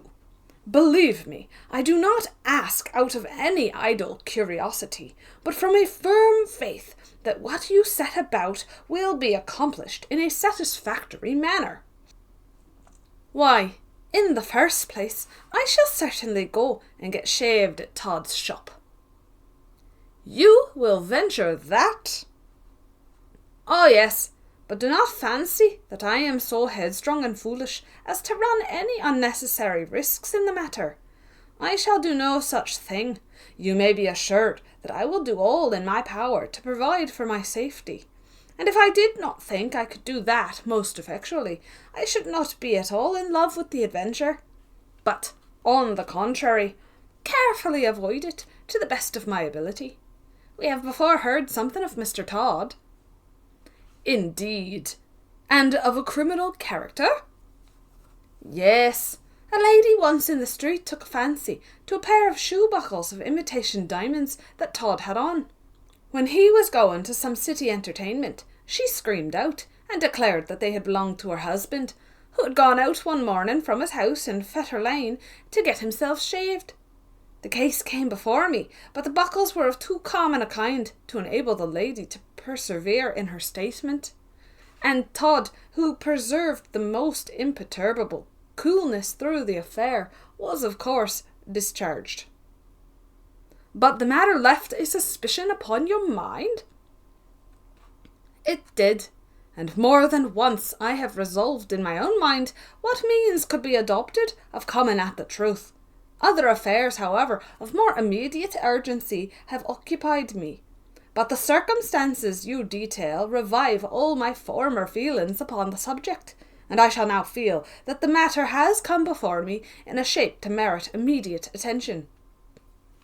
This was gratifying to Colonel Jeffery, because it not only took a great weight off his shoulders, but it led him to think, from the well-known tact of the magistrate, that something certainly would be accomplished, and that very shortly too, towards unravelling the secret that had as yet only appeared to be more complicated and intricate the more it was inquired into. He made the warmest acknowledgments to the magistrate for the courtesy of his reception, and then took his leave.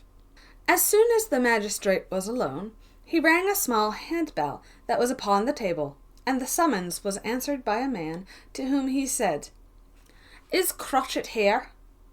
"Yes, your worship." "Then tell him I want him at once, will ya?" The messenger retired, but he presently returned, bringing with him about as rough a specimen of humanity as the world could have produced. He was tall and stout, and his face looked as if, by repeated injuries, it had been knocked out of all shape, for the features were most strangely jumbled together indeed, and an obliquity of vision, which rendered it always a matter of doubt who and what he was looking at, by no means added to his personal charms. "Sit down, Crotchet," said the magistrate, "and listen to me without a word of interruption."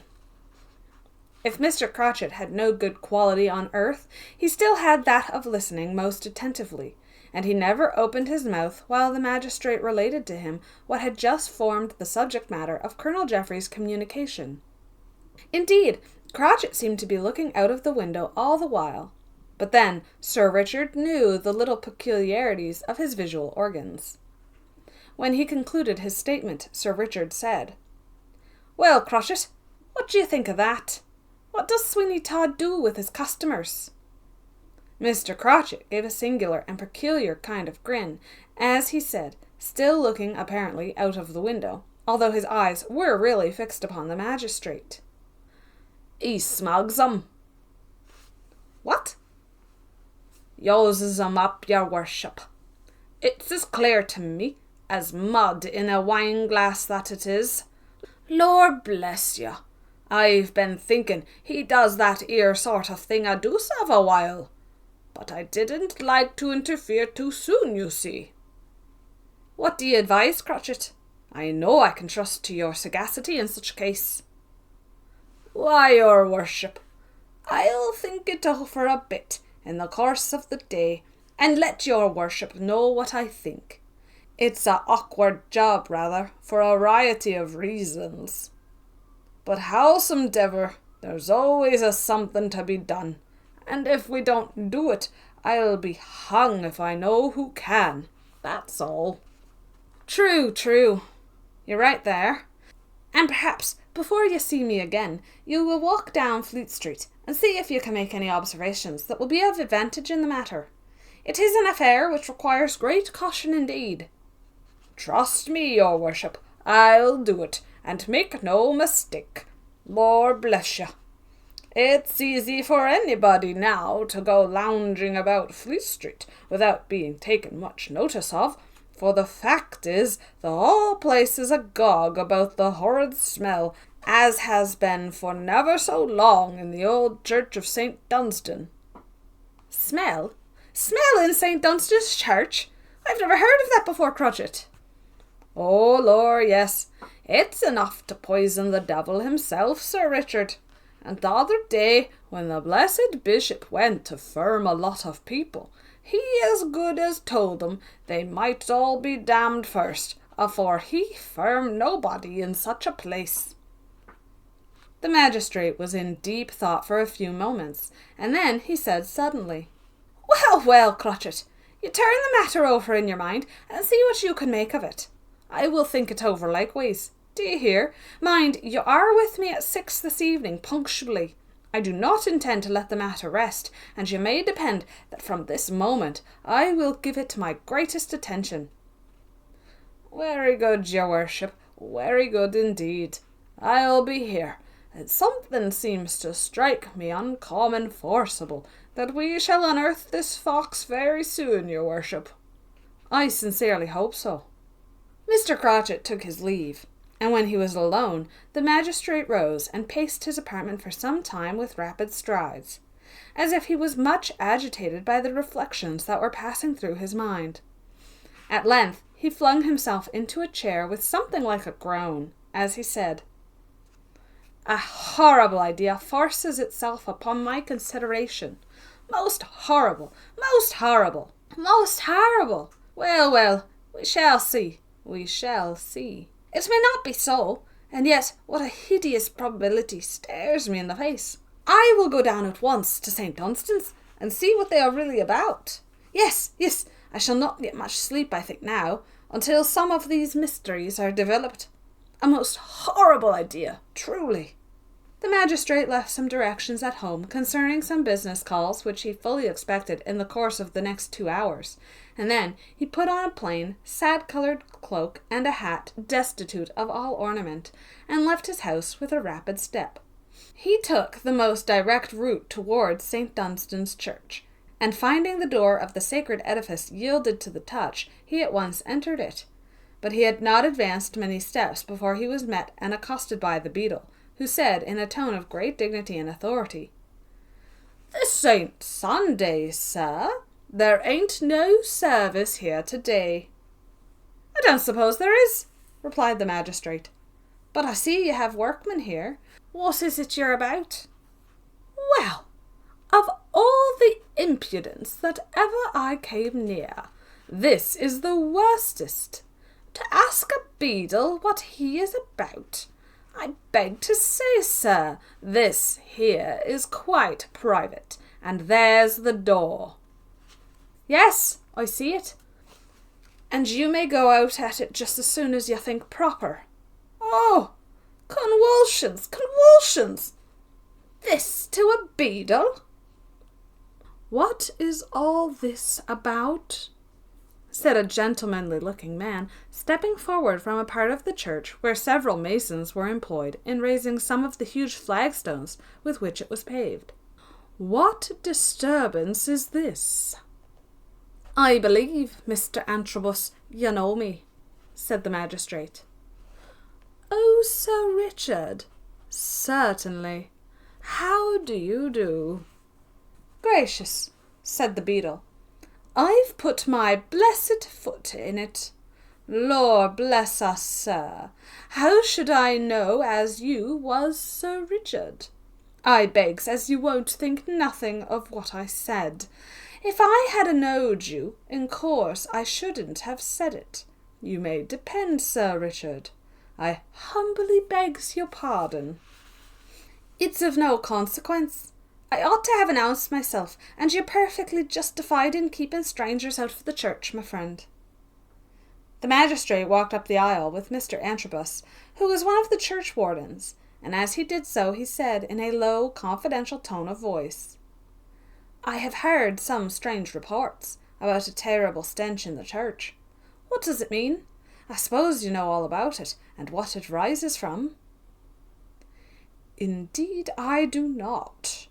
If you have heard that there is a horrible smell in the church after it has been shut up for some time, and upon the least change in the weather, from dry or wet or cold or warm, you know as much as we know upon the subject. It is a most serious nuisance, and, in fact, my presence here today is to try and make some discovery of the cause of the stench. And you see, we are going to work our way into some of the old vaults that have not been opened for some time, with the hope of finding out the cause of this disagreeable odour. Have you any objection to my being a spectator? None in the least. I thank you. Let us now join the workmen, and I can only now tell you, I feel the strongest possible curiosity to ascertain what could be the meaning of all this, and I shall watch the proceedings with the greatest amount of interest. Come along, then. I can only say for my part that as an individual I am glad you are here, and as a magistrate, likewise, it gives me great satisfaction to have you. Chapter 30. Tobias's escape from Mr. Fogg's establishment. The rage into which Mr. Fogg was thrown by the attack which the desperate Tobias had made upon his representative Mr. Watson was so great that had it not been for the presence of stupid old Dr. Popplejoy in the house, no doubt he would have taken some most exemplary vengeance upon him. As it was, however, Tobias was thrown into his cell with a promise of vengeance as soon as the coast was clear. These were kind of promises which Mr. Fogg was pretty sure to keep, and when the first impulse of his passion had passed away, poor Tobias, as well indeed he might, gave himself up to despair. "Now all is over," he said. "I shall be half murdered. Oh, why do they not kill me at once? There would be mercy in that. Come and murder me at once, you wretches! You villains, murder me at once!"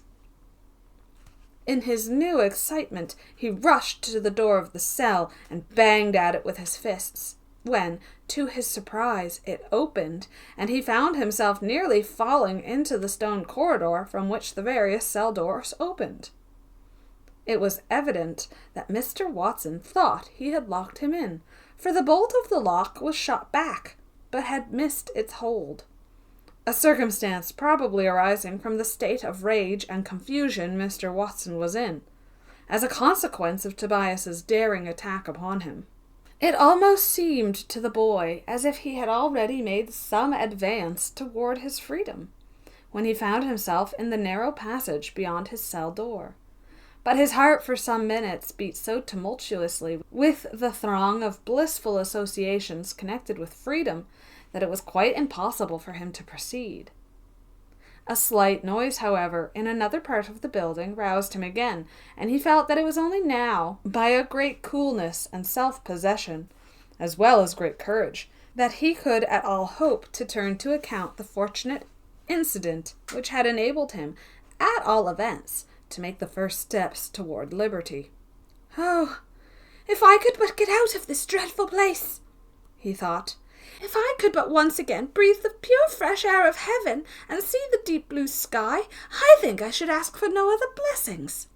Never do the charms of nature present themselves to the imagination in more lovely guise than when someone with an imagination full of such beauties, and a mind to appreciate the glories of the world, is shut up from real, actual contemplation.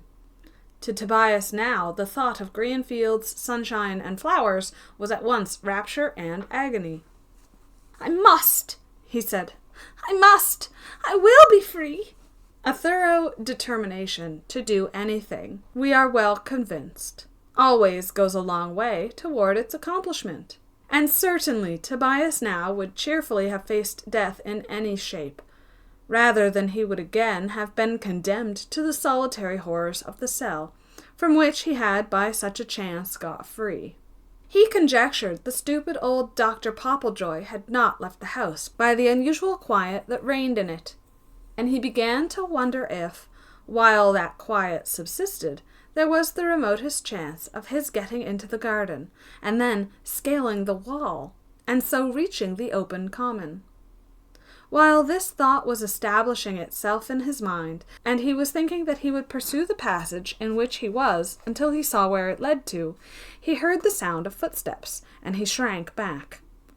For a few seconds they appeared as if they were approaching where he was, and he began to dread that the cell would be searched, and his absence discovered, in which case there would be no chance for him but death. Suddenly, however, the approaching footsteps paused, and then he heard a door banged shut. It was still, even now, some minutes before Tobias could bring himself to traverse the passage again, and when he did, it was with a slow and stealthy step. He had not, however, gone above 30 paces before he heard the indistinct murmur of voices, and being guided by the sound, he paused at a door on his right hand, which he thought must be the one he had heard closed but a few minutes previously. It was from the interior of the room which that was the door of, that the sound of voices came, and as it was a matter of the very first importance to Tobias to ascertain in what part of the house his enemies were, he placed his ear against the panel and listened attentively. He recognized both the voices. They were those of Watson and Fogg. It was a very doubtful and ticklish situation that poor Tobias was now in, but it was wonderful how, by dint of strong resolution, he had stilled the beating of his heart and the general nervousness of his disposition. There was but a frail door between him and his enemies, and yet he stood profoundly still and listened. Mr. Fogg was speaking. "You quite understand me, Watson, I think," he said, "as concerns that little viper, Tobias Ragg. He is too cunning and much too dangerous to live long. He almost staggered old superannuated Popplejoy." "Oh, confound him!" replied Watson. "And he's quite staggered me." "Why, certainly, your face is rather scratched." "Yes, the little devil. But it's all in the way of business, that, Mr. Fogg, and you never heard me grumble at such little matters yet, and I'll be bound never will, what's more." "I give you credit for that, Watson. But between you and I think the disease of that boy is of a nature that will carry him off very suddenly." "I think so too," said Watson with a chuckle. "It strikes me forcibly that he will be found dead in his bed some morning, and I should not in the least wonder if that were tomorrow morning. What's your opinion, Watson?" "Ah, damn it! What's the use of all this roundabout nonsense between us? The boy is to die, and there's the end of it. And die he shall during the night. I owe him a personal grudge, of course, now." "Of course you do. He has disfigured you." "Has he? Well, I can return the compliment, and I say, Mr. Fogg, my opinion is that it's very dangerous having these medical inspections that you've got a fancy for." "My dear fellow, it is dangerous. That I know as well as you can tell me, but it is from the danger we gather safety.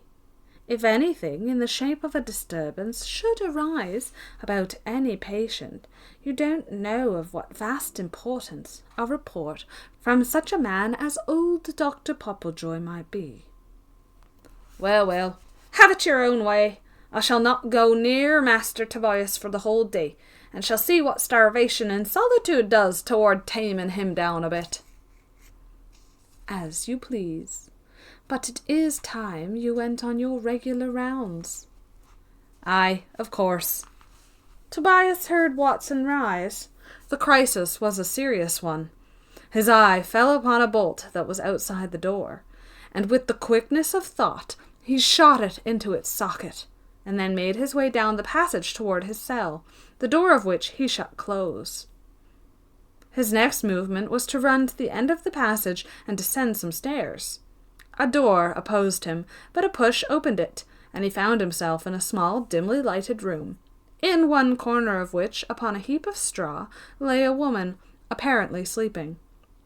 The noise which Tobias made in entering the cell, for such it was, roused her up, and she said, "Oh, no, no, not the lash, not the lash. I am quiet. God, how quiet I am, although the heart within is breaking. Have mercy upon me. Have mercy upon me," said Tobias, "and hide me if you can." "Hide you? Hide you? God of heaven, who are you?"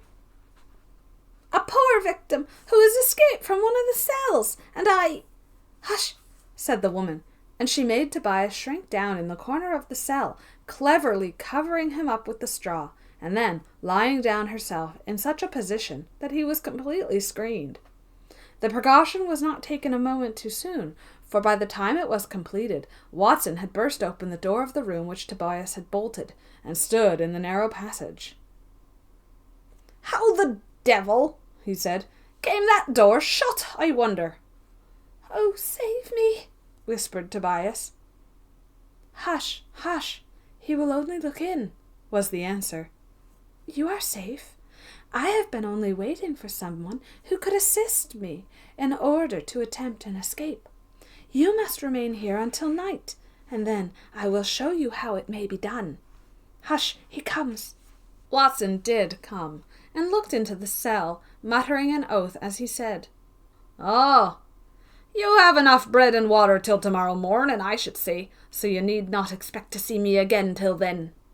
"Oh, we are saved. We shall escape," said the poor creature, after Watson had been gone some minutes. "Do you think so?" "Oh, yes, yes. Oh, boy, I do not know what brought you here, but if you have suffered 1/10 part of the cruelty and oppression that I have suffered, you are indeed to be pitied." "If we are to stay here," said Tobias, "till night, before making any attempt to escape, it will perhaps ease your mind and beguile the time if you were to tell me how you came here." "God knows it might. It might." Tobias was very urgent upon the poor creature to tell her story, to beguile the tedium of the time of waiting, and after some amount of persuasion she consented to do so. The Mad Woman's Tale.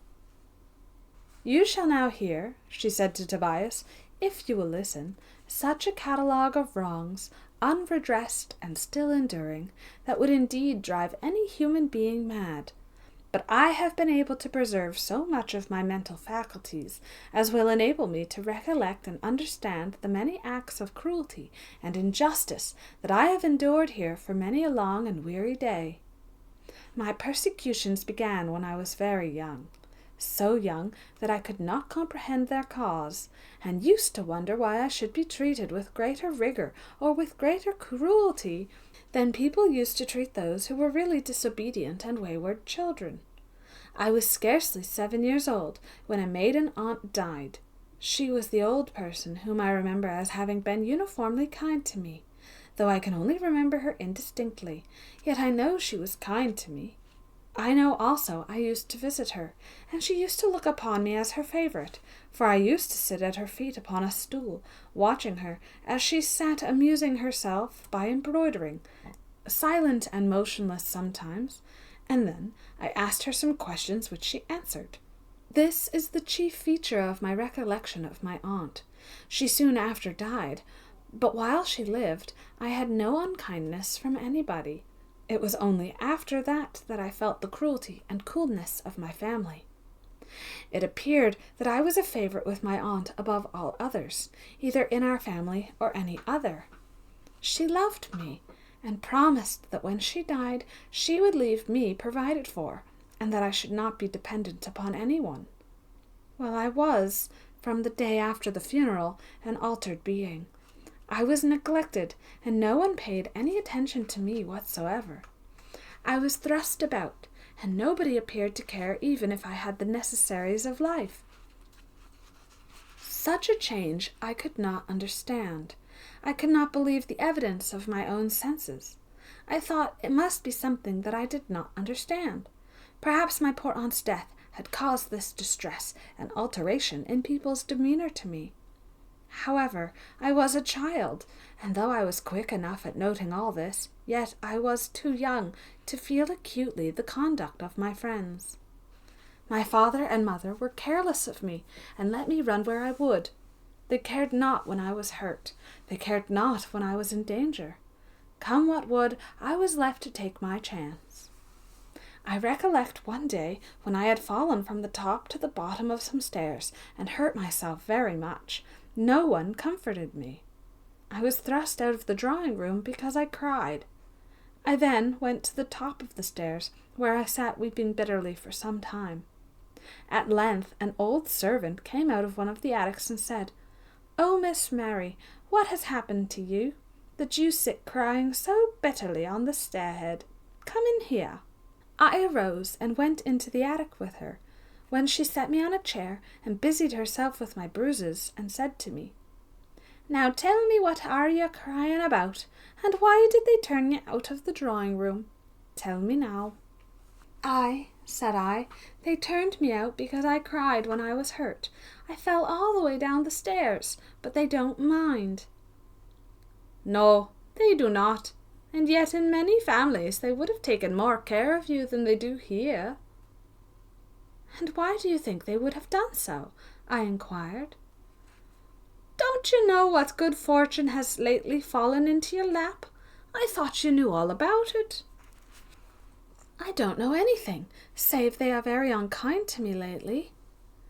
"They have been very unkind to you, child, and I am sure I don't know why, nor can I tell you why they have not told you of your fortune." "My fortune?" said I. "What fortune?" "Why, don't you know that when your poor aunt died, you were her favourite?" "I know my aunt loved me," I said. "She loved me and was kind to me, but since she has been dead, nobody cares for me." "Well, my child, she has left a will behind her, which says that all her fortune shall be yours. When you are old enough, you shall have all her fine things. You shall have all her money, and her house." "Indeed," said I. "Who told you so?" "Oh, I have heard it from those who were present at the reading of the will that you are, when you are old enough to have it all. Think what a great lady you will be then. You will have servants of your own." "I don't think I shall live till then." "Oh, yes, you will, or at least I hope so." "And if I should not, what will become of all those fine things that you have told me of? Who will have them?" "Why, if you do not live till you're of age, your fortune will go to your father and your mother, who take all." "Then they would sooner I should die than live?" "What makes you think so?" she inquired.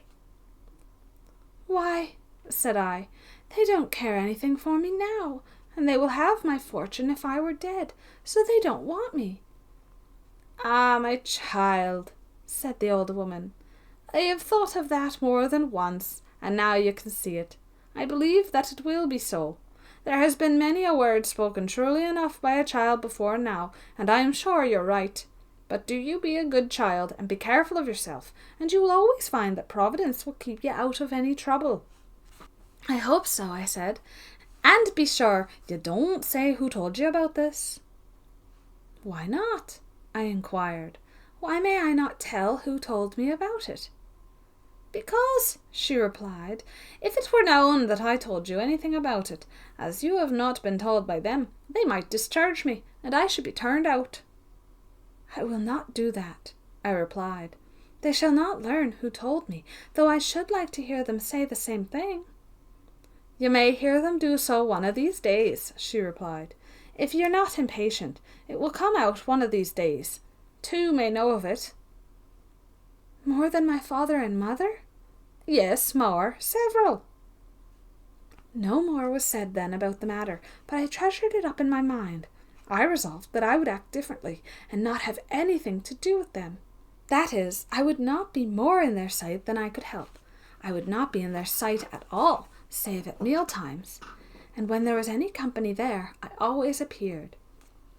I cannot tell why, but I think it was because I sometimes attracted the attention of others, and I hoped to be able to hear something respecting my fortune. And in the end I succeeded in doing so, and then I was satisfied. Not that it made any alteration in my conduct, but I felt I was entitled to a fortune. How such an impression became imprinted upon a girl of 8 years of age, I know not, but it took hold of me, and I had some kind of notion that I was entitled to more consideration than I was treated to. "Mother," said I one day to her. "Well, Mary, what do you want to tease me about now?" "Didn't Mrs. Carter the other day say that my aunt left me a fortune?" "What is the child dreaming about?" said my mother. "Do you know what you are talking about, child? You can't comprehend." "I don't know, Mother, but you said it was so to Mrs. Carter." "Well, then, what if I did, child?" "Well, you must have told the truth or a falsehood." "Well, Miss Impudence, I told the truth. What then?" "Why, then I am to have a fortune when I grow up. That's all I mean, Mother, and then people will take care of me. I shall not be forgotten, but everything will be done for me, and I shall be thought of first." My mother looked at me very hard for a moment or two, and then, as if she was actuated by remorse, she made an attempt to speak, but checked herself, and then anger came to her aid, and she said, "Upon my word, miss, what thoughts have you taken into your fancy now? I suppose we shall be compelled to be so many servants to you. I am sure you ought to be ashamed of yourself. You ought to, indeed." "I didn't know I had done wrong," I said.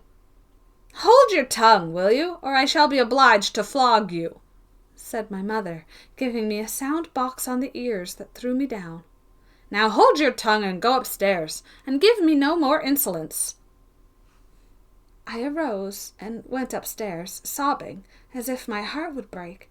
I cannot recollect how many bitter hours I spent there, crying by myself, how many tears I shed upon this matter, and how I compared myself to other children, and how much my situation was worse than theirs by a great deal.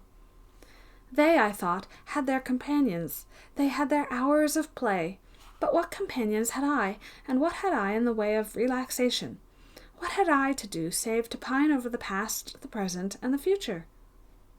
My infantile thoughts and hours were alike occupied by the sad reflections that belonged to a more mature age than mine, and yet I was so.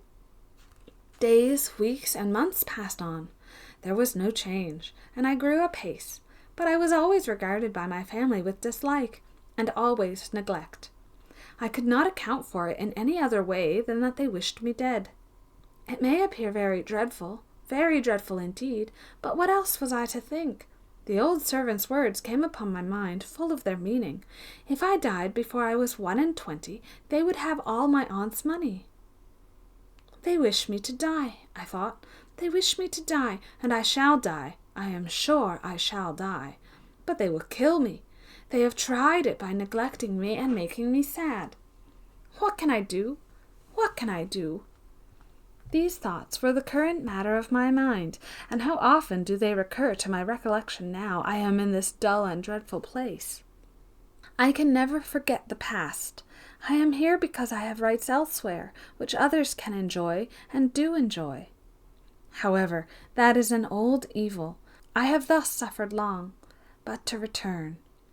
After a year had gone by, 2, I think, must have passed over my head before I met with anything that was at all calculated to injure me.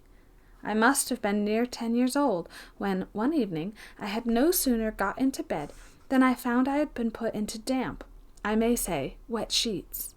They were so damp that I could not doubt but this was done on purpose.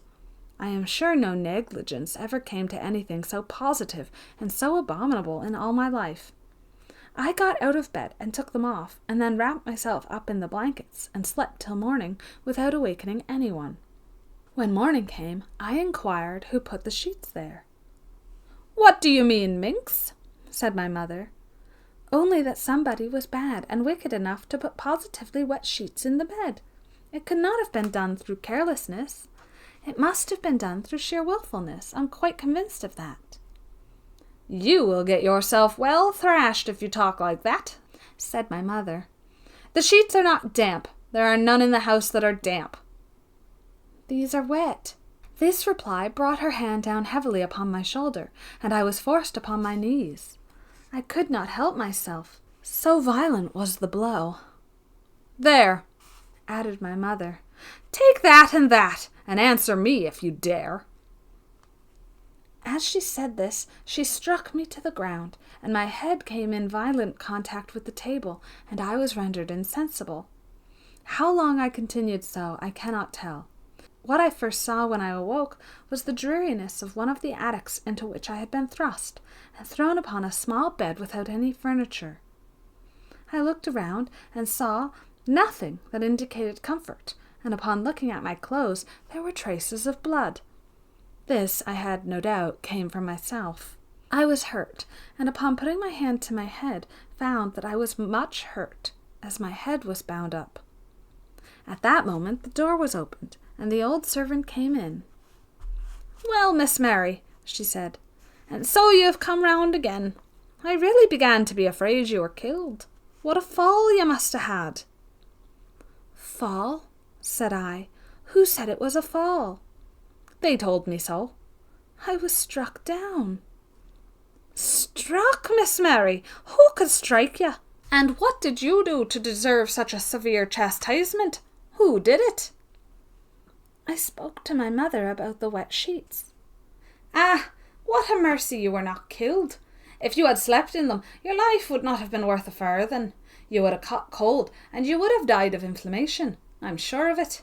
If anybody wants to commit murder without being found out, they have only to put them into damp sheets." "So I thought, and I took them out." "You did quite right, quite right." "What have you heard about them?" said I. "Oh, I only went into the room in which you sleep, and I at once found how damp they were, and how dangerous it was. And I was going to tell your mamma when I met her, and she told me to hold my tongue, but to go down and take you away, as you had fallen down in a fit, and she could not bear to see you lying there." "And she didn't do anything for me?" "Oh, no, not as I know of, because you were lying on the floor bleeding. I picked you up and brought you here." "And has she not inquired after me since?" "Not one." "And don't know whether I am yet sensible or not?" "She does not know yet." "Well," I replied, "I think they don't care much for me. I think not at all. But the time may come when they will act differently." "No, miss. They think, or affect to think, that you have injured them. But that cannot be, because you could not be cunning enough to dispose your aunt to leave you all, and so deprive them of what they think they are entitled to." "I never could have believed half so much." "Such, however, is the case." "What can I do?" "Nothing, my dear, but lie still till you get better, and don't say any more, but sleep, if you can sleep. Will do you more good than anything else now, for an hour or so.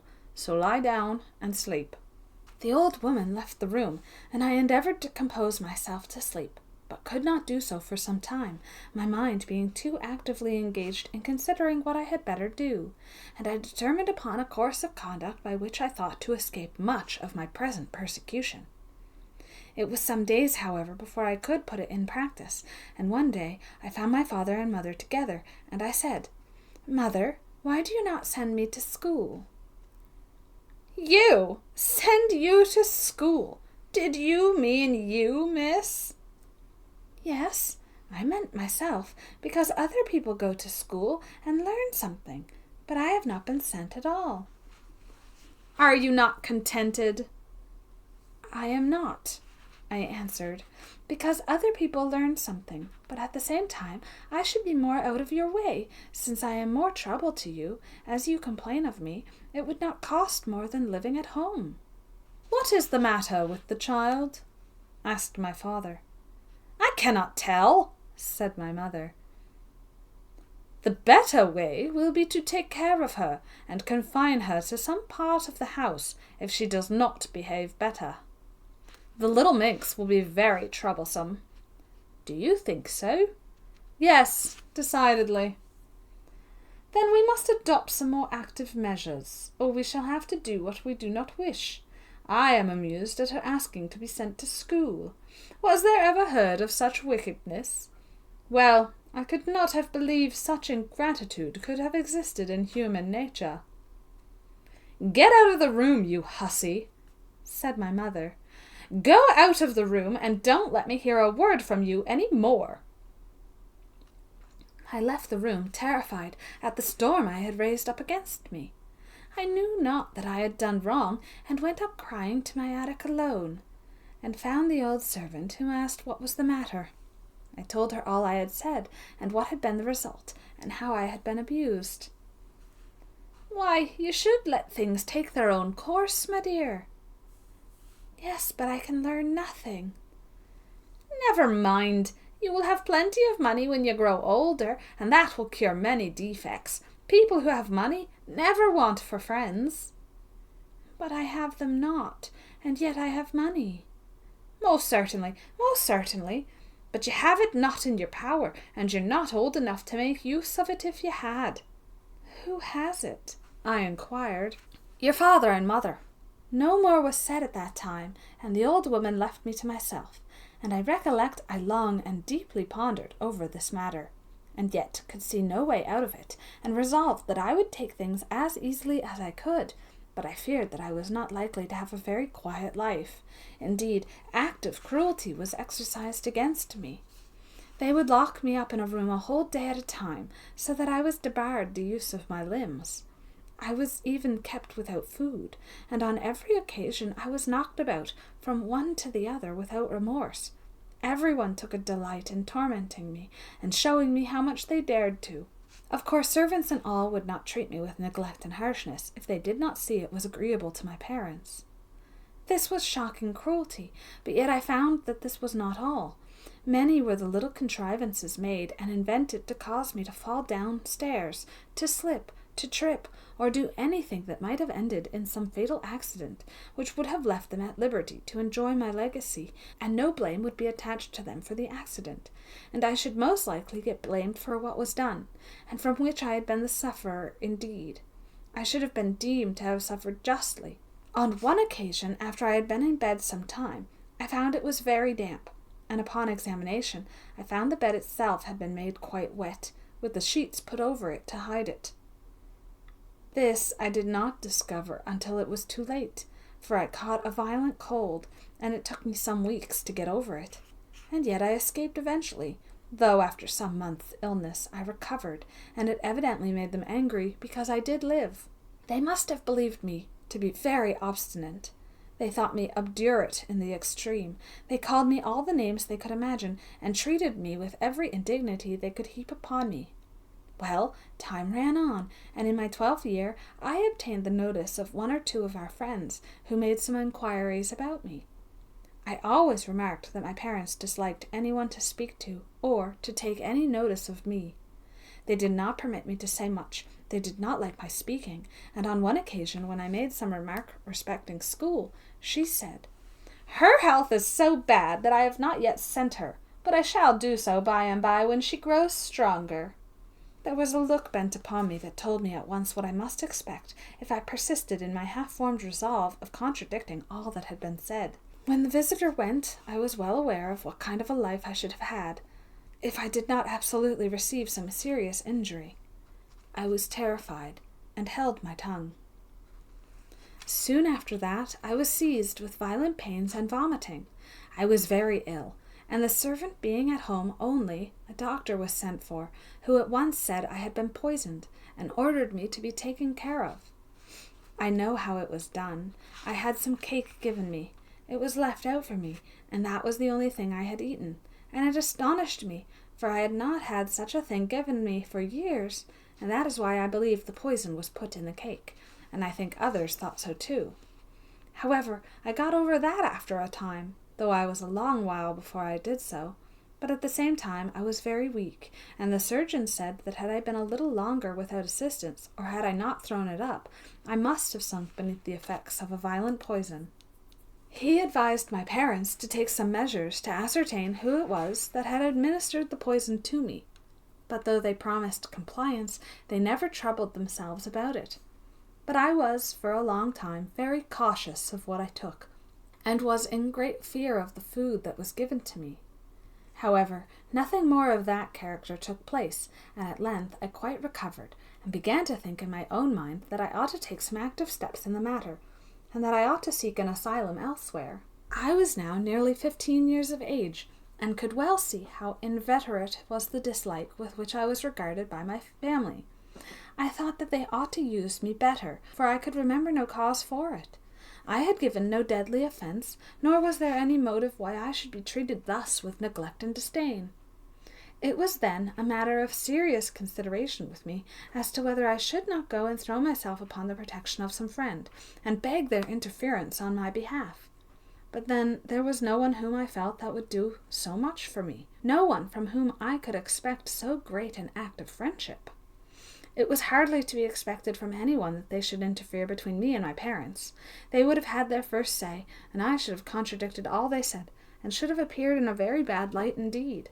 I could not say they had neglected my education. I could not say that, because there I had been careful myself, and I had assiduously striven when alone to remedy this defect, and had actually succeeded, so that if I were examined, I should have denied my own assertions by contrary facts, which would injure me.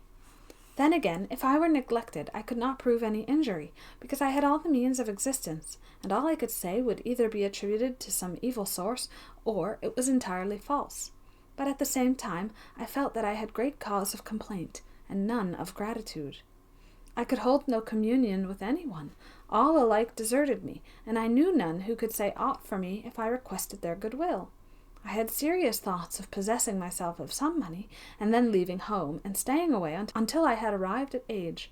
But this I deferred doing, seeing that there were no means, and I could not do more than I did then, that is, to live on without any mischief happening, and wait for a few years more. I contracted an acquaintance with a young man who came to visit my father. He came several times, and paid me more civility and attention than anyone else ever did, and I felt that he was the only friend I possessed. It is no wonder I looked upon him as being my best and my only friend. I thought him the best and the handsomest man I ever beheld. This put other thoughts into my head. I did not dress as others did, much less had I the opportunity of becoming possessed of many of those little trinkets that most young women my age had. But this made no alteration in the good opinion of the young gentleman, who took no notice of that, but made me several pretty presents. These were treasures to me, and I must say I gloated over them, and often when alone I have spent hours in admiring them. Trifling as they were, they made me happier. I knew now one person who cared for me, and a delightful feeling it was, too. I shall never know it again. It is quite impossible. Here, among the dark walls and unwholesome cells, we have no cheering ray of life or hope. All is dreary and cold. A long and horrible punishment takes place, to which there is no end save with life, and in which there is not one mitigating circumstance. All is bad and dark. God help me. However, my dream of happiness was soon disturbed. By some means my parents had got an idea of this, and the young man was dismissed the house, and forbidden to come to it again. This he determined to do, and more than once we met, and then, in secret, I told him all my woes. When he had heard all I said, he expressed the deepest commiseration, and declared I had been most unjustly and harshly treated, and thought that there was not a harder or harsher treatment than that which I had received. He then advised me to leave home. "Leave home," I said. "Where shall I fly? I have no friend." "Come to me. I will protect you. I will stand between you and all the world. They shall not stir hand or foot to your injury." "But I cannot, dare not do that. If they found me out, they would force me back with all the ignominy and shame that could be felt from having done a bad act. Not any pity would they show me. Nor need you. You would be my wife. I mean to make you my wife." "You?" "Yes, I dreamed not of anything else. You shall be my wife. We will hide ourselves and remain unknown to all until the time shall have arrived when you are of age, when you can claim all your property and run no risk of being poisoned or killed by other means." "This is a matter," said I, "that ought to be considered well before adopting anything so violent and so sudden." It is, and it is not one that I think will injure by being reflected upon by those who are the principal actors. For my own part, my mind is made up, and I am ready to perform my share of this engagement. I resolved to consider the matter well in my own mind, and felt every inclination to do what he proposed, because it took me away from home, and because it would give me one of my own. My parents had become utterly estranged from me. They did not act as parents. They did not act as friends. They had steeled my heart against them. They never could have borne any love to me, I am sure of it. Who could have committed such great crimes against me? As the hour drew near, that in which I was likely to become an object of still greater hatred and dislike to them, I thought I was often the subject of their private thoughts, and often when I entered the room, my mother and father, and the rest, would suddenly leave off speaking and look at me, as if to ascertain if I had overheard them saying anything. On one occasion, I remember very well, I heard them conversing in a low tone. The door happened to have opened on itself, the hasp not having been allowed to enter the mortice. I heard my name mentioned. I paused and listened. "We must soon get rid of her," said my mother. "Undoubtedly," father replied. "If we do not, we shall have her about our ears. She'll get married, or some infernal thing, and then we shall have to refund." "We could prevent that." "Not if her husband were to insist upon it, we could not. But the only plan I can now form is what I told you of already." "Putting her in a madhouse?" "Yes.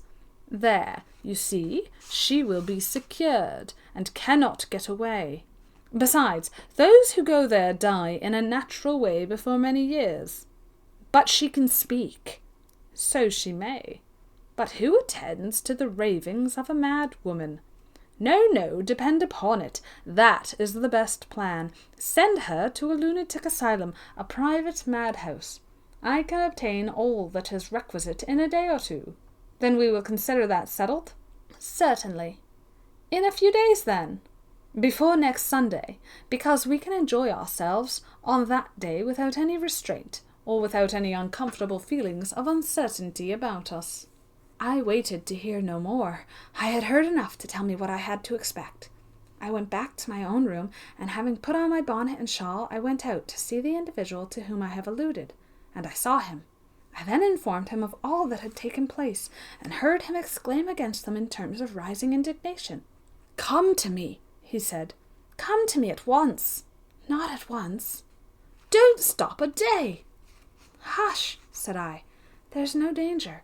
I will come the day after tomorrow, and then I will bid adieu to all these unhappy moments, to all these persecutions, and in 3 years' time I shall be able to demand my fortune, which will be yours." We were to meet the next day, but one. Early in the morning, there was not, in fact, to be more than 30 hours elapse before I was to leave home, if home I could call it. However, there was no time to be lost. I made up a small bundle, and had all in readiness before I went to bed, and placed in security, intending to rise early and let myself out and leave the house. That, however, was never to happen. While I slept, at a late hour of the night, I was awakened by 2 men standing by my bedside, who desired me to get up and follow them. I refused, and they pulled me rudely out of bed. I called out for aid, and exclaimed against the barbarity of their proceedings. "It is useless to listen to her," said my father. "You know what a mad woman will say." "Aye, we do," replied the men. "They are the cunningest devils we ever heard. We have seen enough of them to know that." To make the matter plain, I was seized, gagged, and thrust into a coach, and brought here, where I have remained ever since. Chapter 31.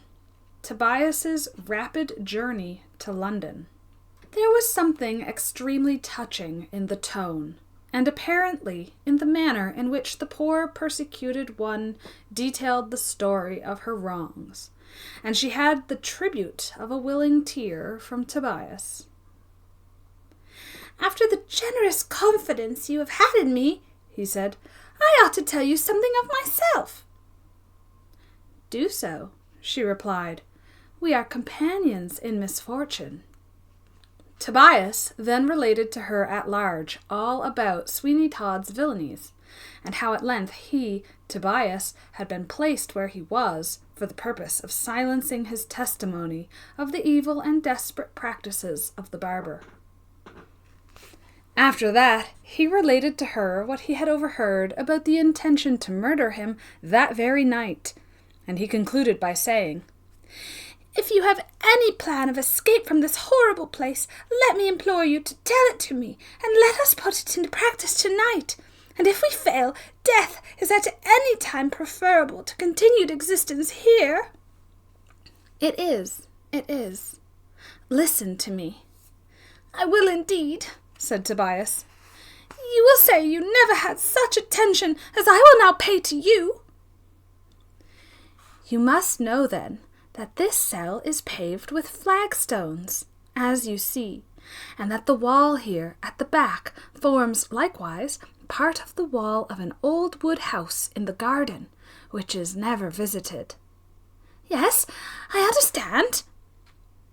"Well, as I have been here so long, I have managed to get up one of the flagstones that forms the flooring here, and to work under the wall with my hands, a slow labor and one of pain, until I made a regular kind of excavation, one end of which is here, and the other in the wood-house."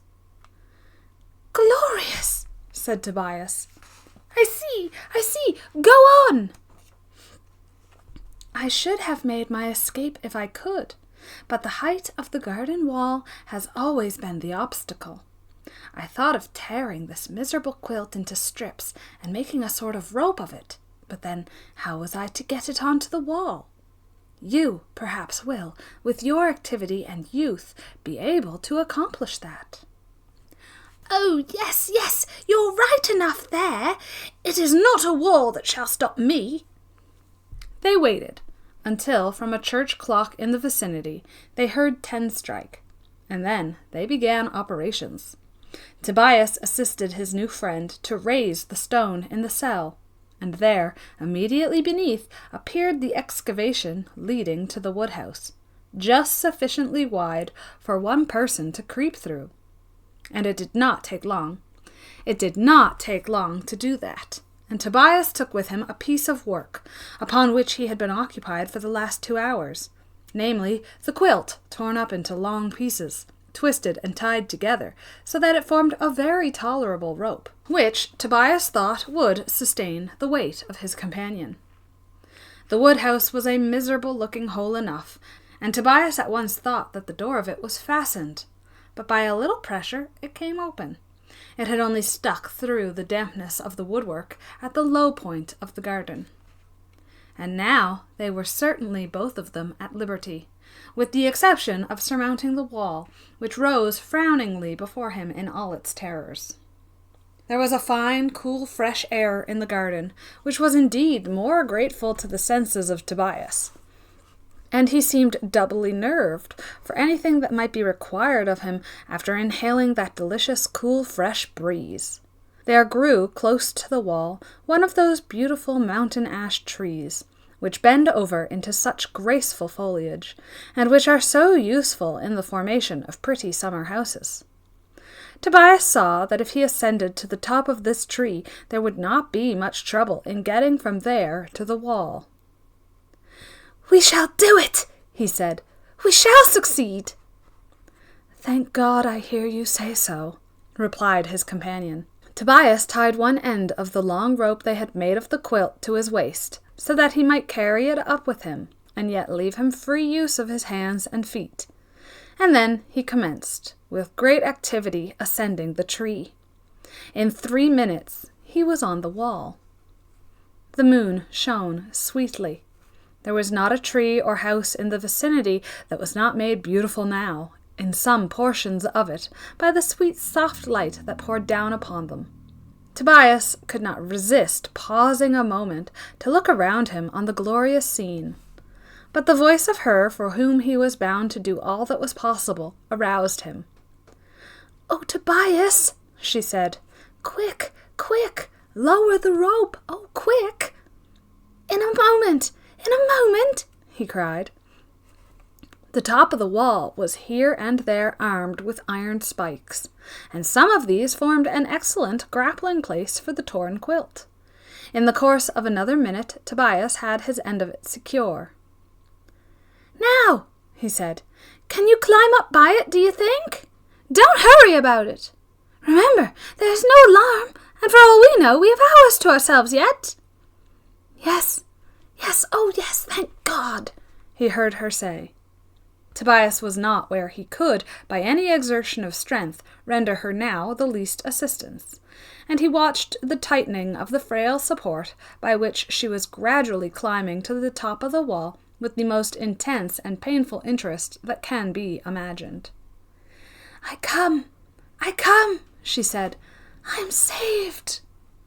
"Come slowly. For God's sakes, do not hurry." No. At this moment, Tobias heard the frail rope giving way.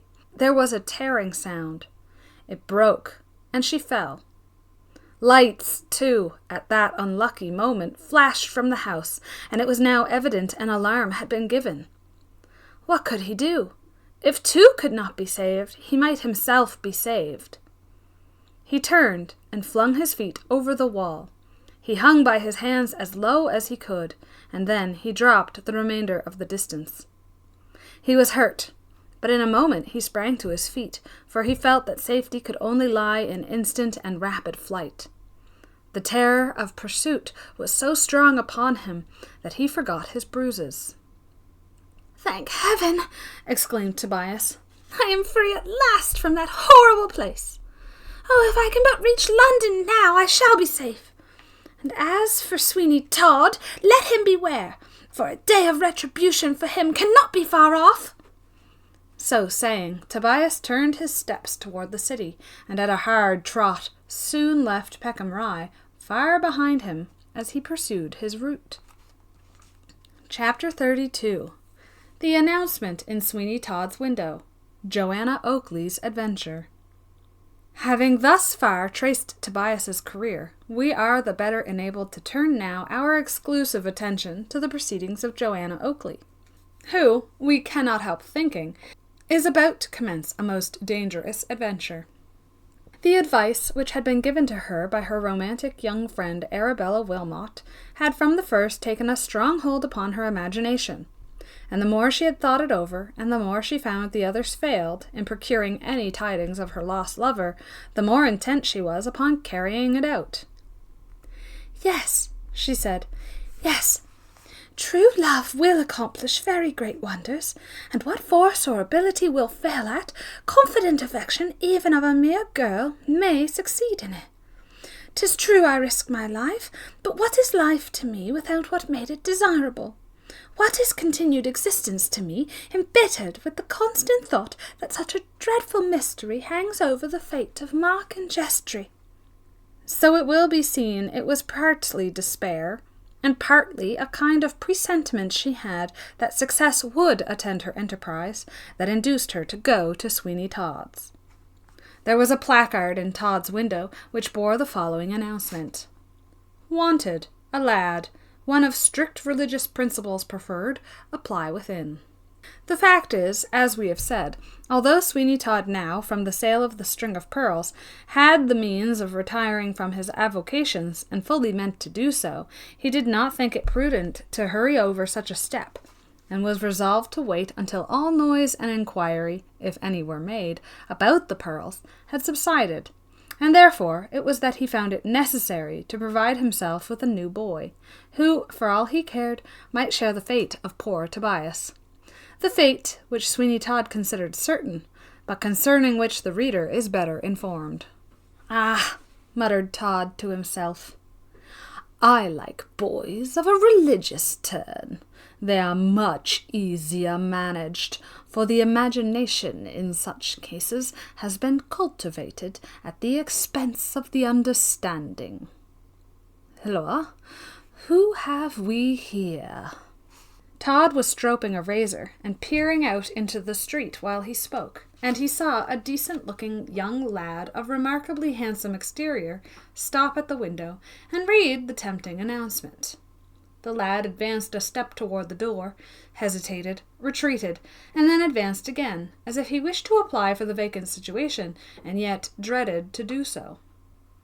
"Who can he be?" said Todd, as he looked curiously at him. "He don't seem the sort likely to apply for the situation of a barber's boy." Todd was right enough there, for this seeming lad was no other than Johanna Oakley, and little indeed did she seem as if she belonged to the rough class from whom Sweeny Todd the barber might be supposed to find a lad for his shop. In another moment she entered the shop and was face to face with the man whom she might fairly consider to be the bane of her young existence, if what was suspected of him were true. Todd fixed his strange glance upon her, but he was silent, for it was no rule of his to speak first, and Johanna felt constrained to commence the rather embarrassing conversation. "You are in want of a lad, sir," she said. "To mind your shop, I suppose?" "Yes." Johanna had certainly hoped for a longer answer, but as Todd was silent, she had now no recourse but to go on. "I shall be glad to take the situation." "Who are you? You don't seem likely to want such a place.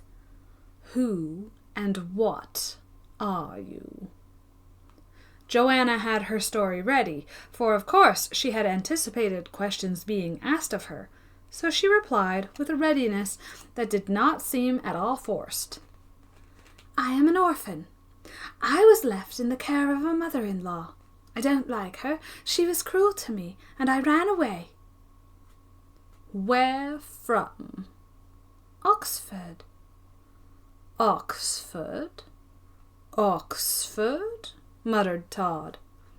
"Then nobody knows you are in London, I suppose, my little lad?" "No one. I have come to town comfortably enough in a wagon, but if I don't get something to do, I shall have to go back, which I don't like the idea of at all. I'd rather be anything in London than go back to Mrs. Green." "Green? And what's your name?" "Charlie Green, of course. You see, my name's the same as hers, because she married my father." "Oh, you won't suit me. You ain't the sort of boy I want." "Sorry I troubled you, sir," said Johanna, as she turned carelessly and left the shop without making the least attempt to move the barber's determination, or even looking behind her. "Pshaw!" exclaimed Todd, as he flung down the razor he had commenced sharpening again. "How foolishly suspicious I am. I shall wait a while, I think, before I get anyone to suit me as this lad will. In London alone, without friends, an orphan, nobody to inquire after him. The very thing." Sweeny Todd was at his door in an instant. "Hoy, hoy!" he called. Johanna looked back and saw him beckon to her. With new hope she returned, and was again in the shop. "Hark ye, my lad," said Todd. "I feel disposed to take you on account of your friendless condition. I feel for you. I'm an orphan myself, that's a fact." Here he made one of those hideous grimaces he was in the habit of indulging in when he thought he had said anything particularly racy.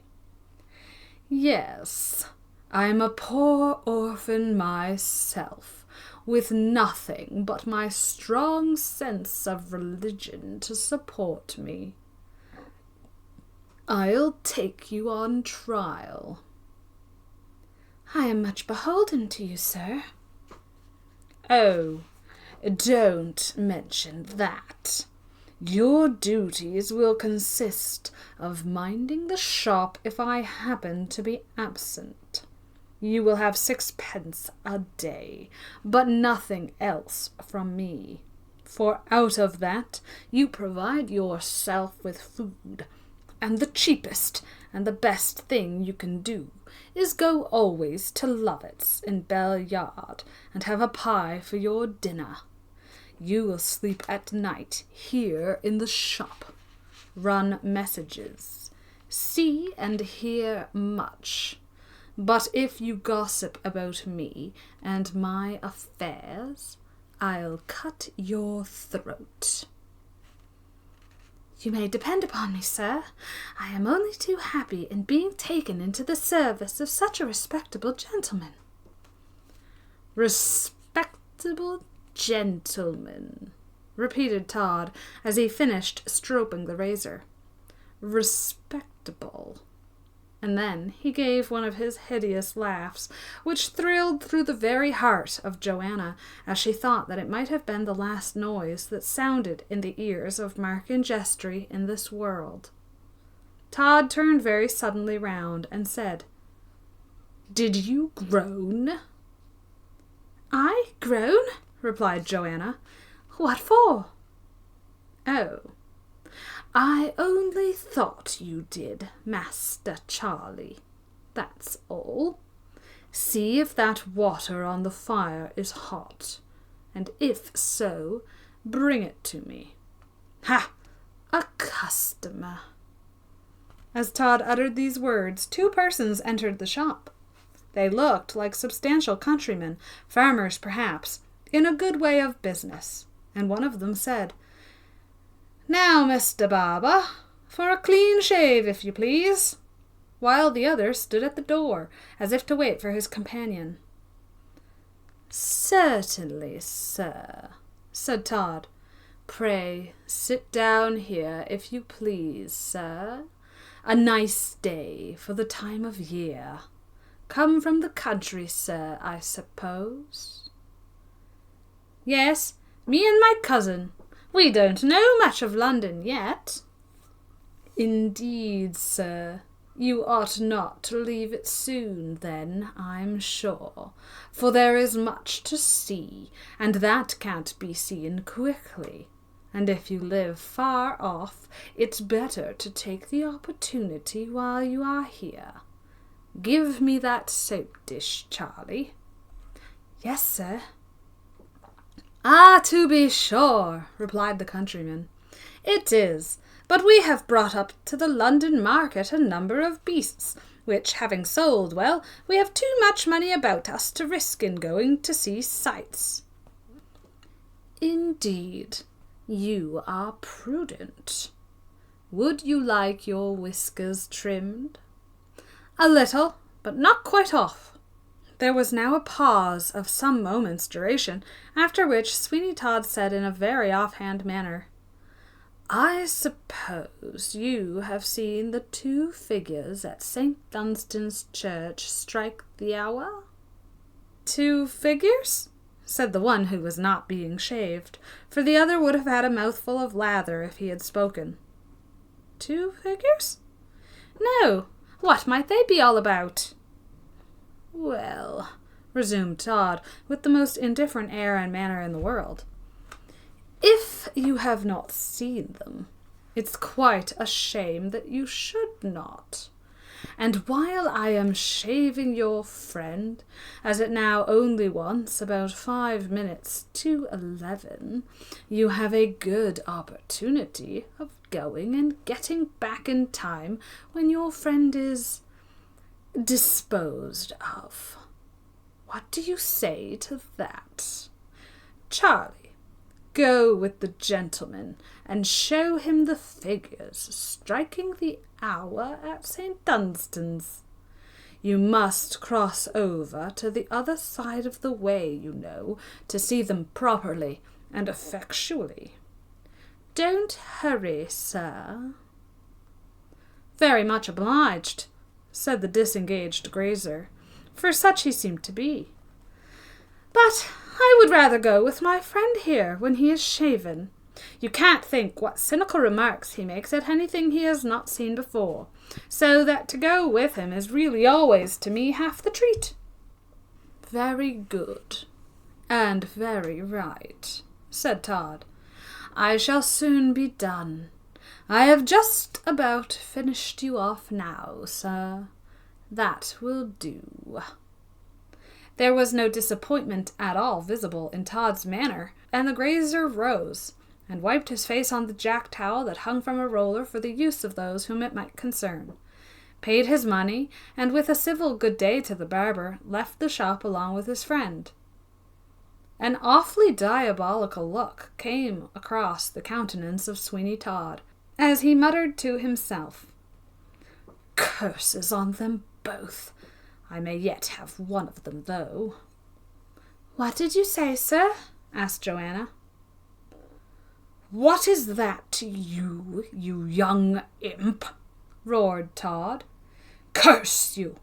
I'll pull out your teeth by degrees, with red-hot pincers, if you presume to listen to what I say. I'll be the death of you, you devil's cub." Johanna shrank back, alarmed, and then Todd walked across his shop to the back parlour, the door of which he carefully double-locked, after which, turning to Johanna, he said, "You will mind the shop till I return. And if anybody comes, you can tell them that they need not wait, for I shall probably be gone some time. All you have to do is mind the place. And hark you, no peeping or prying about. Sit still and touch nothing. For if you do, I shall most assuredly discover it, and your punishment will be certain, and perhaps terrible." "I will be careful, sir." "Do so, and you will be rewarded. Why, the last lad I had served me so well that I have had him taken care of for life, in a fine handsome country house, with grounds attached. A perfect villa, where he is waited upon by attendants, in the most attentive manner." "How kind," said Johanna. "And is he happy?" "Very, very, notwithstanding the general discontent of human nature. He is quite happy, as a matter of course. Mind my instructions, and in due time you will no doubt yourself share as amiable a fate." Todd put on his hat, and with a horrible and strange leer upon his countenance, left the shop, and Johanna found herself in the situation she had coveted, namely, to be alone in the shop of Sweeny Todd, and able to make what examination of it she pleased, without the probability of much interruption. "Heaven be my aid," she cried, "for the sake of the truth." Chapter 33. Discoveries in the Vaults of St. Dunstan's. "Well, Sir Richard," remarked the beadle of St. Dunstan's to the magistrate, after the ponderous stone was raised in the centre of the church, upon which the workmen had been busy, "don't you smell nothink now?" The magistrate, churchwardens, and indeed everyone present shrank back from the horrible stench that saluted them, now that the stone was fairly removed. "Why, good God!" exclaimed the senior churchwarden. "Have we been sitting and hearing sermons with such a charnel house under? I always understood that none of the vaults exactly underneath the church had been used for many years past." "Hush!" said the magistrate. "The inquiry we are upon is perhaps a more important one than you can imagine, sir." "More important? How can that be? Didn't the bishop smell it when he came to confirm the people? And didn't he say in the vestry that he could not confirm anybody while such a smell was in the church? And didn't we tell him that it would be a sad thing if he didn't? And then he did confirm the people in such a twinkling that they didn't know what they were confirmed in at all." "Hush, my good sir, hush, and hear me. Will you, now that you have got up this great stone, and opened, as I see, the top of a stone staircase by so doing, send away the workmen, and indeed all persons but yourself and me? Well, but you don't mean us to go down, sir, do you? I mean to go, you may depend. Send away the men at once, if you please. I have ample warrant for all I'm about to do, I assure you. I suspect I shall be well able to free St. Dunstan's church from the horrible stench that has been infesting it for some time past. You think so, sir? Bless you, then. I'll do just whatever you like. The workmen were not sorry to be dismissed from the uncomfortable employment, but the beadle, who was holding his nose, and who, having overheard what Sir Richard had said, was extremely anxious upon the subject, put in his claim to stay, on the ground of being one of the officials of the church, and he was accordingly permitted to stay. "This seems to lead to the vaults," remarked Sir Richard, as he looked down the chasm which the removal of the stone had left. "Yes," replied the churchwarden, "it does, and they have, as I say, been unused for a long time. But how that dreadful smell can come from bodies that have been 40 or 50 years there, I can't think." "We must be careful of the foul air," remarked the magistrate. "Get a torch, Mr. Beadle, if you please, and we will lower it into the vault. If that lives, we can. And if you please go first to the door of the church, and take this silk handkerchief with you, and hold it up to your hand, and upon that signal 4 persons will come to you. They are officers of mine, and you will bring them to me." "Oh dear, yes, certainly," said the beadle, who was quite happy at the thought of such a reinforcement. "I'll do it, sir, and as for the torch, there is some famous links in the vestry cupboard, as I'll get in a minute. Well, I do think the smell is a little better already, don't you, sir? I'm a-going. Don't be impatient, sir. I'm going like a shot, I am." To give the beadle his due, he certainly executed his orders quickly. The 4 officers, sure enough, obeyed the signal of the handkerchief, and in a few minutes more a torchlight was lowered by a rope down the gloomy aperture. All watched the light with great interest as it descended, but although it certainly burnt dimmer than before, yet it showed no signs of going out, and the magistrate said, "We may safely descend. The air that will support flame will likewise support animal life, therefore we need be under no sort of apprehensions. Follow me." He commenced a careful descent of the stone steps, and was promptly followed by his 4 men, and much more slowly by the beadle and the churchwarden, neither of whom seemed much to relish the adventure, although their curiosity prompted them to continue it. The stone steps consisted of about 20, and when the bottom was gained, it was found to be covered with flagstones of considerable size, upon which sawdust was strewn, but not sufficiently thick to cover them in all places completely. There was a death-like stillness in the place, and the few crumbling coffins, which were in niches in the walls, were, with their tenants, evidently too old to give forth that frightful odour of animal decomposition which pervaded the place. "You will see, Sir Richard," said the churchwarden, producing a piece of paper, "that according to the plans of the vault I have here, this one opens into a passage that runs halfway round the church, and from that passage opens a number of vaults, not one of which has been used for years past. I see. The door is open." "Yes, it is as you say."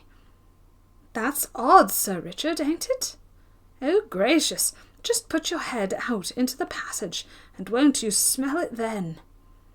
They all tried the experiment, and found, indeed, that the smell was horrible. Sir Richard took a torch from one of the constables and advanced into the passage. He could see nothing but the doors of some of the vaults open. He crossed the threshold of one of them, and was away about a minute, after which he came back saying, "I think we will all retire now. We have seen enough to convince us all about it." "All about it, sir?" said the churchwarden. "What about it?" "Exactly," That'll do. Follow me, my men." The officers, without the slightest questions or remarks, followed Sir Richard, and he began rapidly, with them at his heels, to ascend the stone staircase into the church again. "Hulloa!" cried the beadle. "I say stop!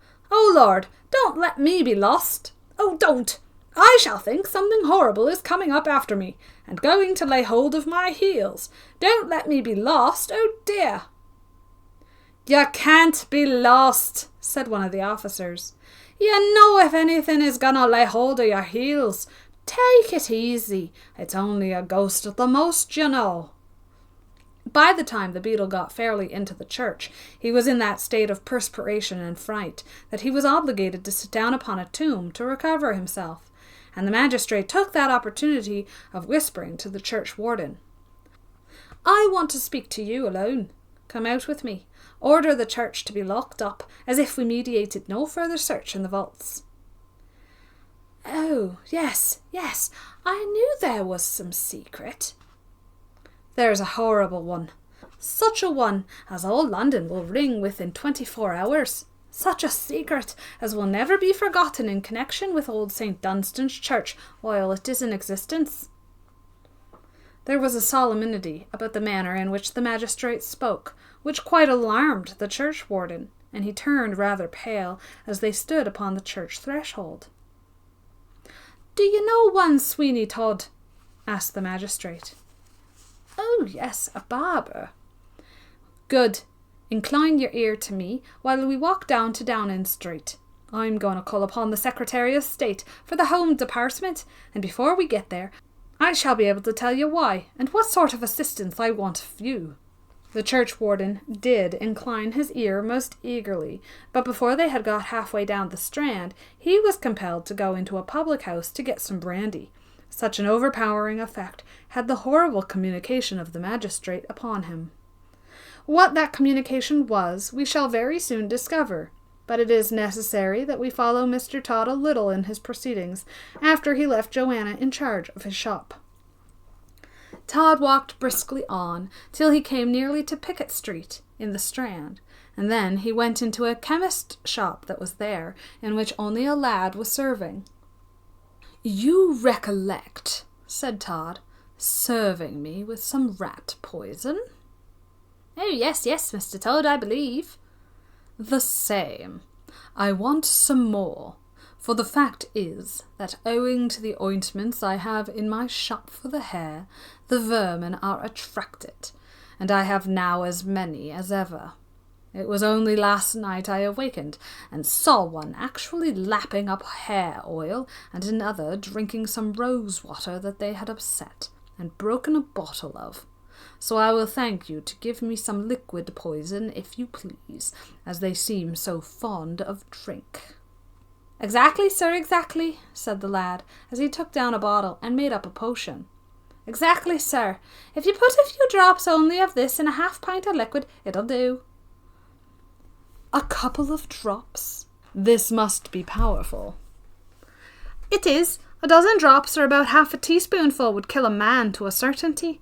So you will be careful of it, Mr. Todd. Of course, we don't sell such things to strangers, you know, but you being a neighbour alters the case." "True enough. Thank you. Good day. I think we shall have rain shortly, do you know." Todd walked away with the poison in his pocket, and when he had got a few yards from the chemist's door, he gave such a hideous chuckle that an old gentleman, who was close before him, ran like a lamplighter in his fright, and put himself quite out of breath. "This will do," muttered Todd. "I must smooth the path to my retirement from business. I know well that if I were to hint at such a thing in a certain quarter, it would be considered a certain proof that I had made enough to be worth dividing, and that is a process I don't intend exactly to go through. No, Mrs. Lovitt, no." Todd marched slowly toward his own house, but when he got to the corner of Bell Yard and heard St. Dunstan's strike 12, he paused a moment and then muttered, "I'll call and see her. Yes, I'll call and see her. The evening will answer better my present purpose." He then walked up Bell Yard until he came to the fascinating Mrs. Lovitt's pie shop. He paused a moment at the window and leered in at two lawyers' clerks who were eating some of yesterday's pies. The warm day batch had not yet come up. "Happy youths," he chuckled and walked into the shop. Mrs. Lovitt received him graciously as an acquaintance, and invited him into the parlour, while the two limbs of the law continued eating and praising the pies. "Delicious, ain't they?" said one. "Oh, I believe you," replied the other. "And such jolly lots of gravy, too, ain't there? I wonder how she does make 'em. Lord bless you, I almost live upon 'em. You know, I used to take all my meals with my fat old Uncle Marsh, but since he disappeared one day, I live on Lovitt's pies instead of the old buffer." Chapter 34. Johanna Alone. The Secret. Mr. Todd's Suspicions. The Mysterious Letter. For some time after Todd had left the shop, Johanna could scarcely believe that she was sufficiently alone to dare to look about her. But as minute after minute passed away, and no sound indicative of his speedy return fell upon her ears, she gathered more courage. "Yes," she said, "I am at last alone, in a place where my suspicions have always pointed as the death place of poor Mark. Oh, heavens, grant that it may not be so, and that in unravelling the evident mystery of this man's life, I may hail you living, my dear Mark, and not have to mourn you dead. And yet, how can I, even for a moment, delude myself with such false hopes? No, no, he has fallen a victim to this ruthless man." For a few minutes, as Johanna gave way to this violent burst of grief, she wrung her hands and wept. But then, as a thought of the danger she would be in, should Todd return and see signs of emotion, crossed her mind, she controlled her tears, and managed to bear the outward semblance of composure. She then began to look about her in the same way that poor Tobias had done, but she could find nothing of an explanatory character, although her suspicions made almost everything into grounds of suspicion. She looked into the cupboards, and there she saw several costly sticks and some umbrellas, and then she narrowly examined all the walls, but could see nothing indicative of another opening, save the door, visible and apparent. As she moved backwards, she came against the shaving chair, which she found was a fixture, as upon examination she saw that the legs of it were firmly secured to the floor. What there could be suspicious in such a circumstance she hardly knew, and yet it did strike her as such. "If I had but time," she thought, "I would make an attempt to go into that parlour, but I dare not yet. No, no, I must be more sure of the continued absence of Todd before I dare make any such attempt." As she uttered these words, someone opened the door cautiously, and peeping in, said, "Is Mr. Todd at home?" "No," replied Johanna. "Oh, very good. Then you are to take this letter, if you please, and read it. You will find, I dare say, whom it's from when you open it. Keep it to yourself, though, and if Mr. Todd should come in, hide it. Mind, whatever you do." Before Johanna could make any reply, the man disappeared, and great was her astonishment to read upon the outside of the letter that had been put into her hands her own proper name. With trembling fingers she opened it, and read as follows. From Sir Richard Blunt, Magistrate, to Miss Oakley. Miss Johanna Oakley, you have, with great chivalry of spirit, embarked in a very dangerous enterprise. An enterprise which, considering your youth and your sex, should have been left to others, and it is well that others are in a position to watch over you and ensure your safety.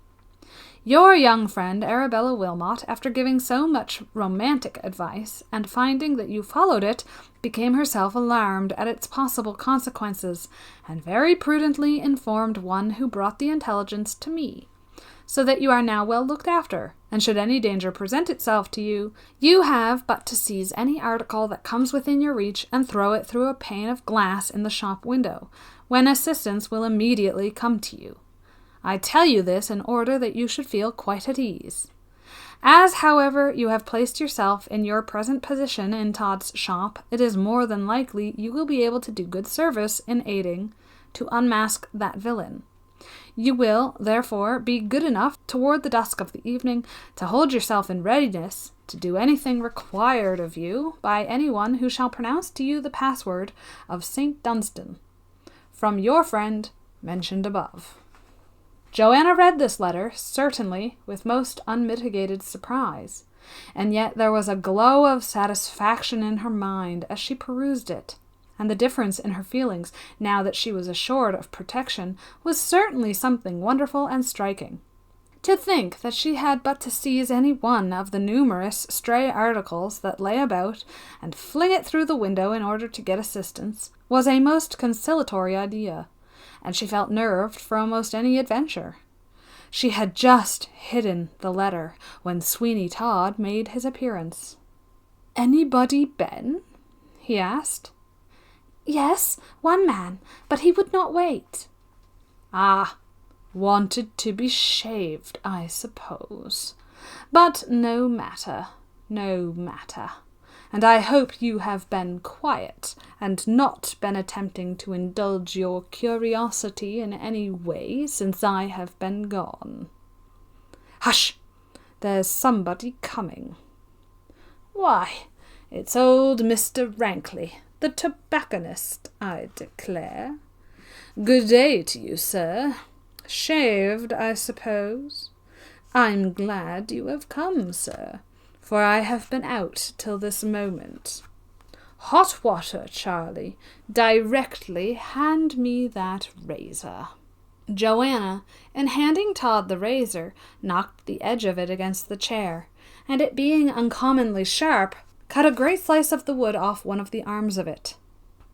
"What shameful carelessness," said Todd. "I have half a mind to lay the strop over your back. Sir, here, you have spoiled a capital razor, not a bit of edge left upon it." "Oh, excuse him, Mr. Todd, excuse him," said the old gentleman. "He's only a little lad, after all. Let me intercede for him." "Very good, sir.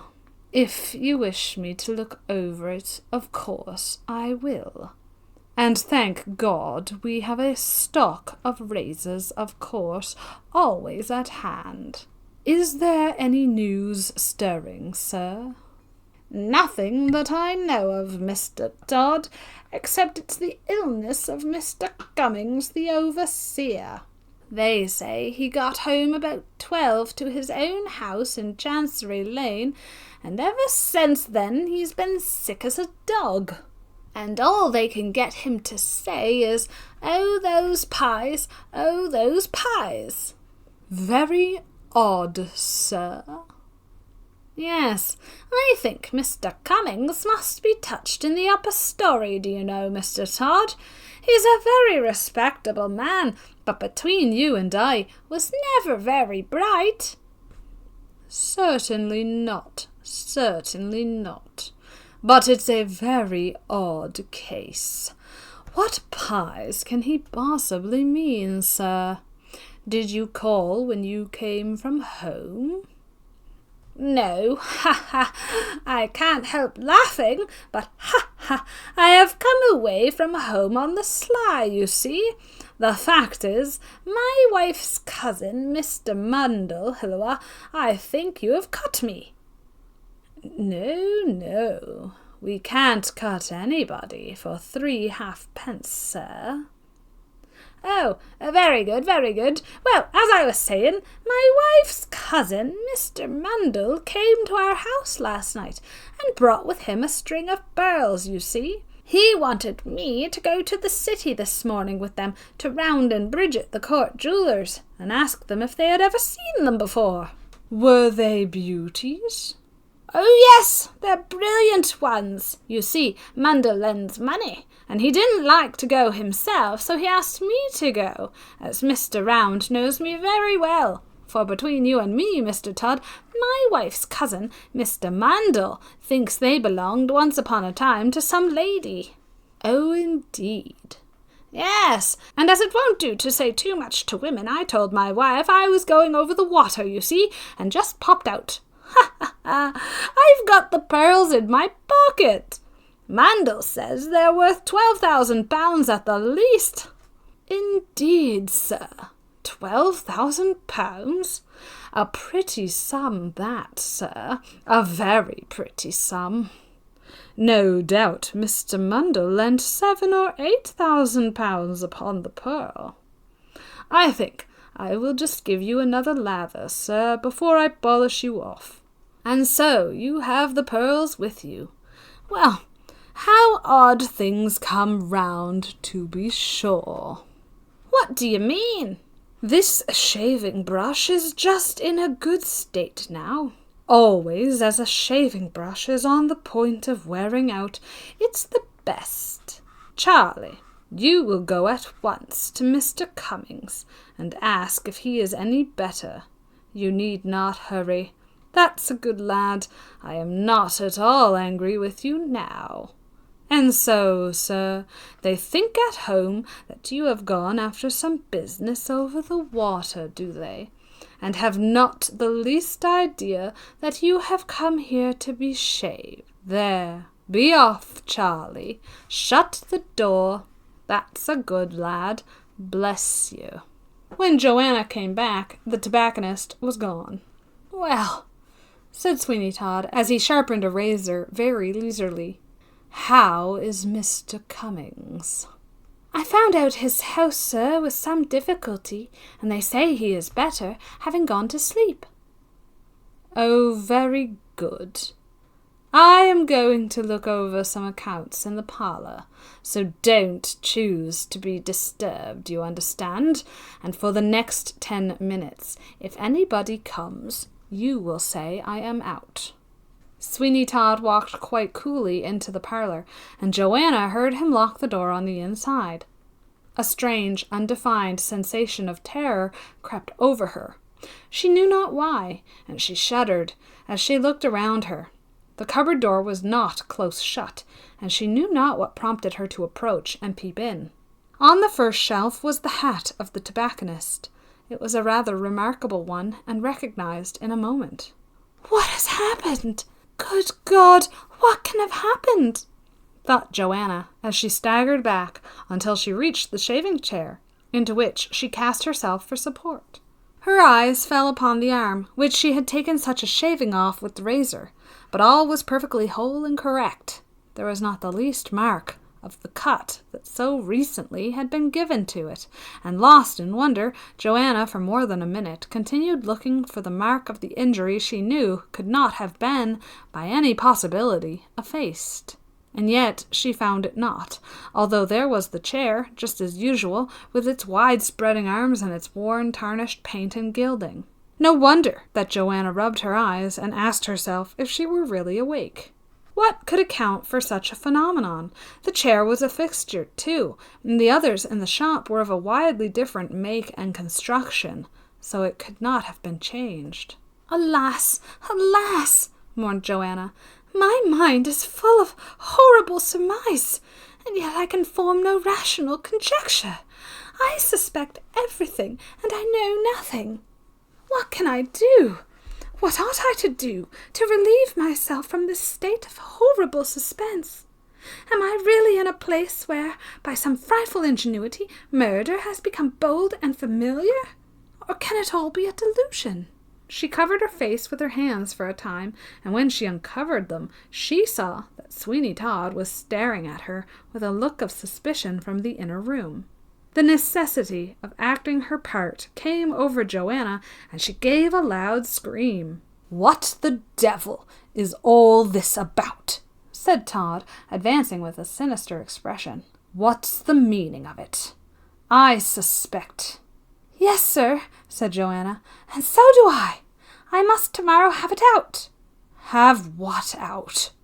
"My tooth, sir. It's been aching for some hours. Did you ever have a toothache?" If you did, you can feel for me, and not wonder that I lean my head upon my head and groan. Chapter 35. Sweeny Todd commences clearing the road to retirement. Todd was but half satisfied with this excuse of Master Charlie's, and yet it was one he could not very well object to, and might be true. So, after looking at Johanna for some moments suspiciously, he thought he might take it upon trust. "Well, well," he said, "no doubt you will be better tomorrow. There's your 6 pence for today.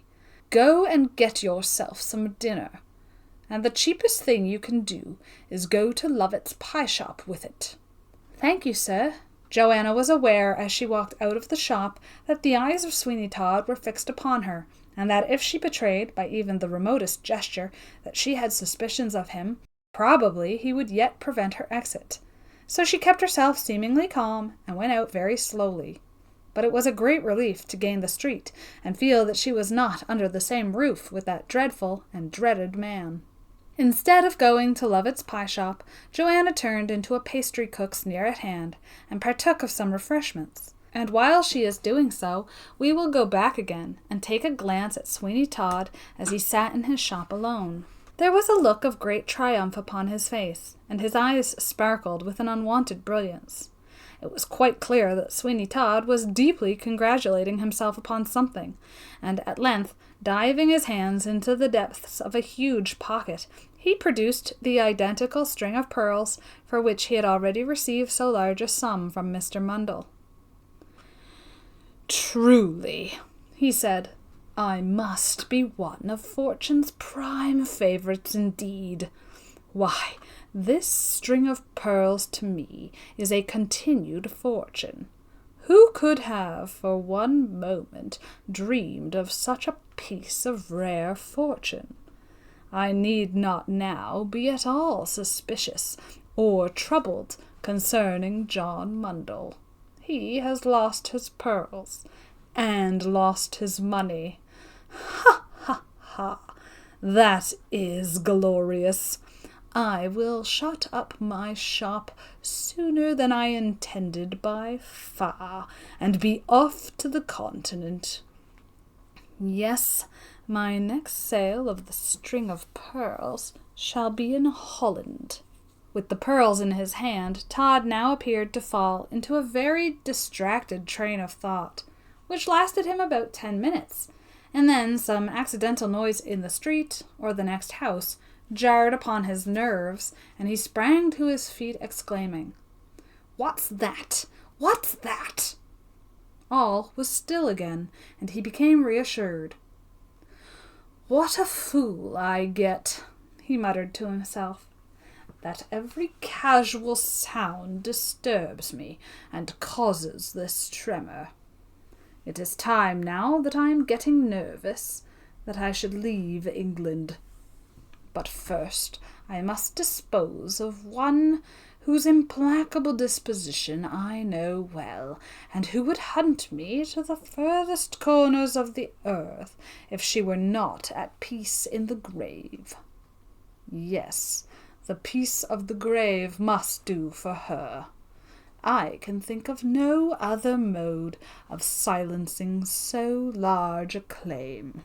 As he spoke those words, he took from his pocket the small packet of poison that he had purchased, and held it up between him and the light with a self-satisfied expression.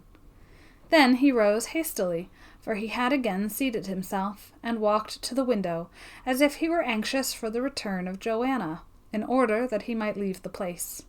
As he waited, he saw a young girl approach the shop, and having entered it, she said, "Mrs. Lovitt's compliments, Mr. Todd, and she has sent you this note, and will be very glad to see you at 8 o'clock this evening." "Oh, very well, very well. Lucy, you look prettier than ever." "It's more than you do, Mr. Todd," said the girl, as she left, apparently in high indignation that so ugly a specimen of humanity as Sweeny Todd should have taken it upon himself to pay her a compliment. Todd only gave a hideous sort of a grin, and then he opened the letter which had been brought to him. It was without signature, and contained the following words. The new cook is already tired of his place, and you must tonight make another vacancy. He is the most troublesome one I have had, because the most educated. He must be got rid of. You know how. I am certain mischief will come of it. Indeed, said Todd when he finished this epistle. This is quick. Well, well, we shall see. We shall see. Perhaps we shall get rid of more than one person who otherwise would be troublesome tonight. But here comes my new boy, and he suspects nothing. Johanna returned, and Todd asked somewhat curiously about the toothache. However, she made him so apparently calm and cool a reply that he was completely foiled, and fancied that his former suspicions must surely have had no real foundation, but had been provoked merely by his fears. Charlie, he said, you will keep an eye on the door, and when anyone wants me, you will pull that string, which communicates with a bell that will make me hear. I am merely going to my bedroom. Very well, sir. Todd gave another suspicious glance at her, and then left the shop. She had hoped that he would have gone out, so that there would have been another opportunity, and a better one than the last, of searching the place. But in that she was disappointed, and there was no recourse but to wait with patience. The day was on the decline, and a strong impression came over Johanna's mind that something in particular would happen before it wholly passed away into darkness. She almost trembled to think what that something could be, and that she might be compelled to be a witness to violence, from which her gentle spirit revolted.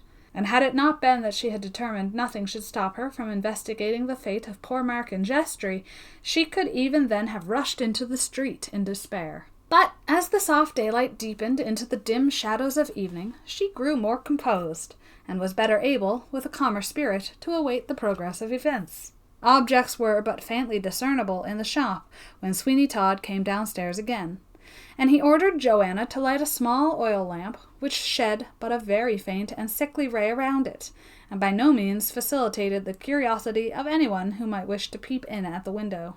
I am going out, he said. I shall be gone an hour, but not longer. You may say so to anyone who calls. I will, sir. Be vigilant, Charlie, and your reward is certain. I pray to heaven it may be, said Johanna, when she was alone again. But scarcely had the words passed her lips when a hackney coach drove up to the door, and then alighted someone who came direct into the shop. He was a tall, gentlemanly-looking man, and before Johanna could utter a word, he said, The watchword, Miss Oakley, is St. Dunstan. I am a friend. Oh, how delightful it was to Johanna to hear such words, oppressed as she was by the fearful solitude of that hour. She sprang eagerly forward, saying, Yes, yes, oh yes, I have the letter. Hush, there's no time to lose. Is there any hiding place here at all? Oh yes, a large cupboard. That'll do. Wait here a moment while I bring in a friend of mine, if you please.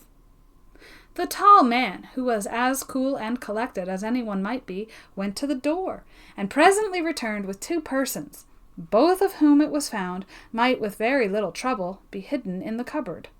Then there was a whispered consultation for a few minutes, after which the first comer turned to Johanna and said, Miss Oakley, when do you expect Todd to return? In an hour. Very well.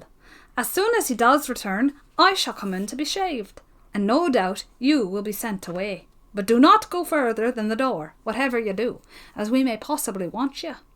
You can easily linger about the window. Yes, yes, but why is all this mystery? Please tell me what you mean by all this. Is there any necessity for keeping me in the dark about it?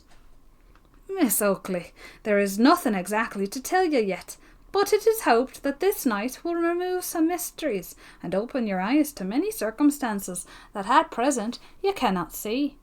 The villainy of Sweeny Todd will be espied, and if there is any hope of your restoration to one in whom you feel a great interest, it will be by such means. You mean Mark and Jeffery? I do. Your history has been related to me. And who are you? Why keep up to me a disguise if you are a friend? I am a magistrate, and my name is Blunt, so you may be assured that all that can be done shall be done. But hold, you spoke of coming here to be shaved. If you do, let me implore you not to sit in that chair. There is some horrible mystery connected with it, but what it is I cannot tell. Do not sit in it. I thank you for your caution, but it is to be shaved in that very chair that I came.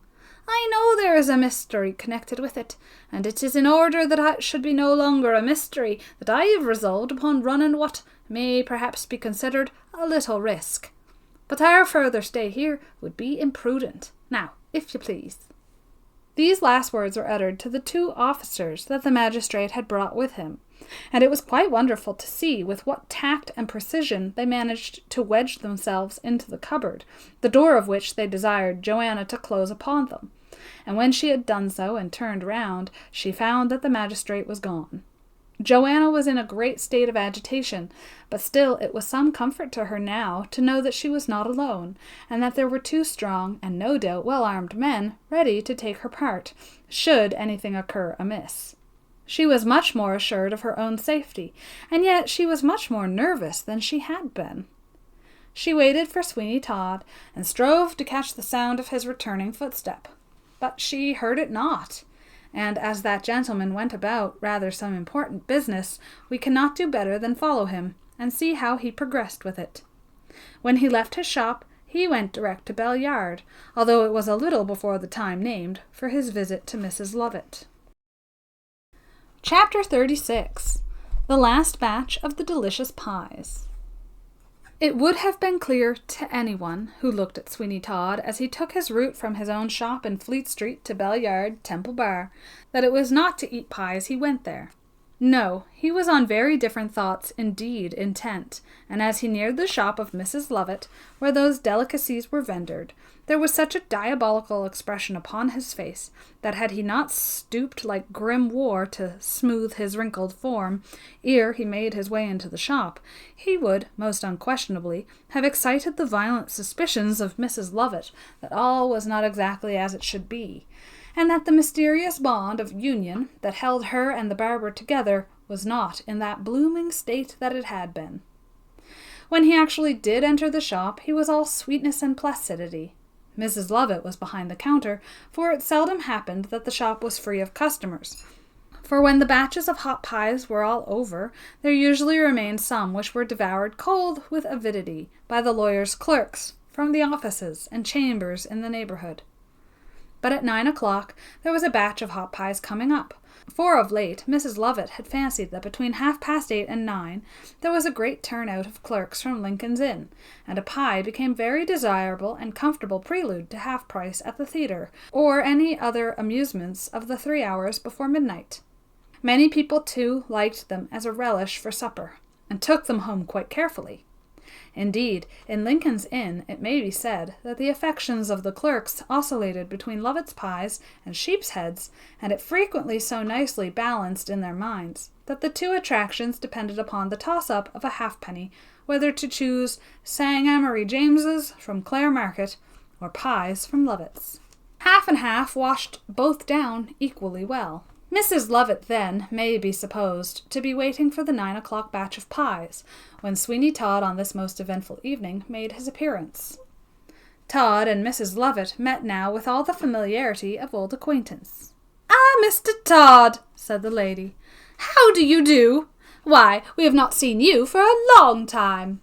"It has been some time. And how are you, Mrs. Lovitt?" "Quite well, thank you. Of course you will take a pie." Todd made a horrible face as he replied, "No, thank you. It's very foolish, when I knew I was going to make a call here, but I have just had a pork chop." "Had it the kidney in it, sir?" asked one of the lads who were eating cold pies. "Yes, it had." "Oh, that's what I like, Lor bless you. I'd eat my mother if she was a pork chop, done brown and crisp, and the kidney in it, Just fancy it grilling hot, you know, and just popped on a slice of bread when you're cold and hungry. Will you walk in, Mr. Todd? Said Mrs. Lovitt, raising a portion of the counter by which an opening was made.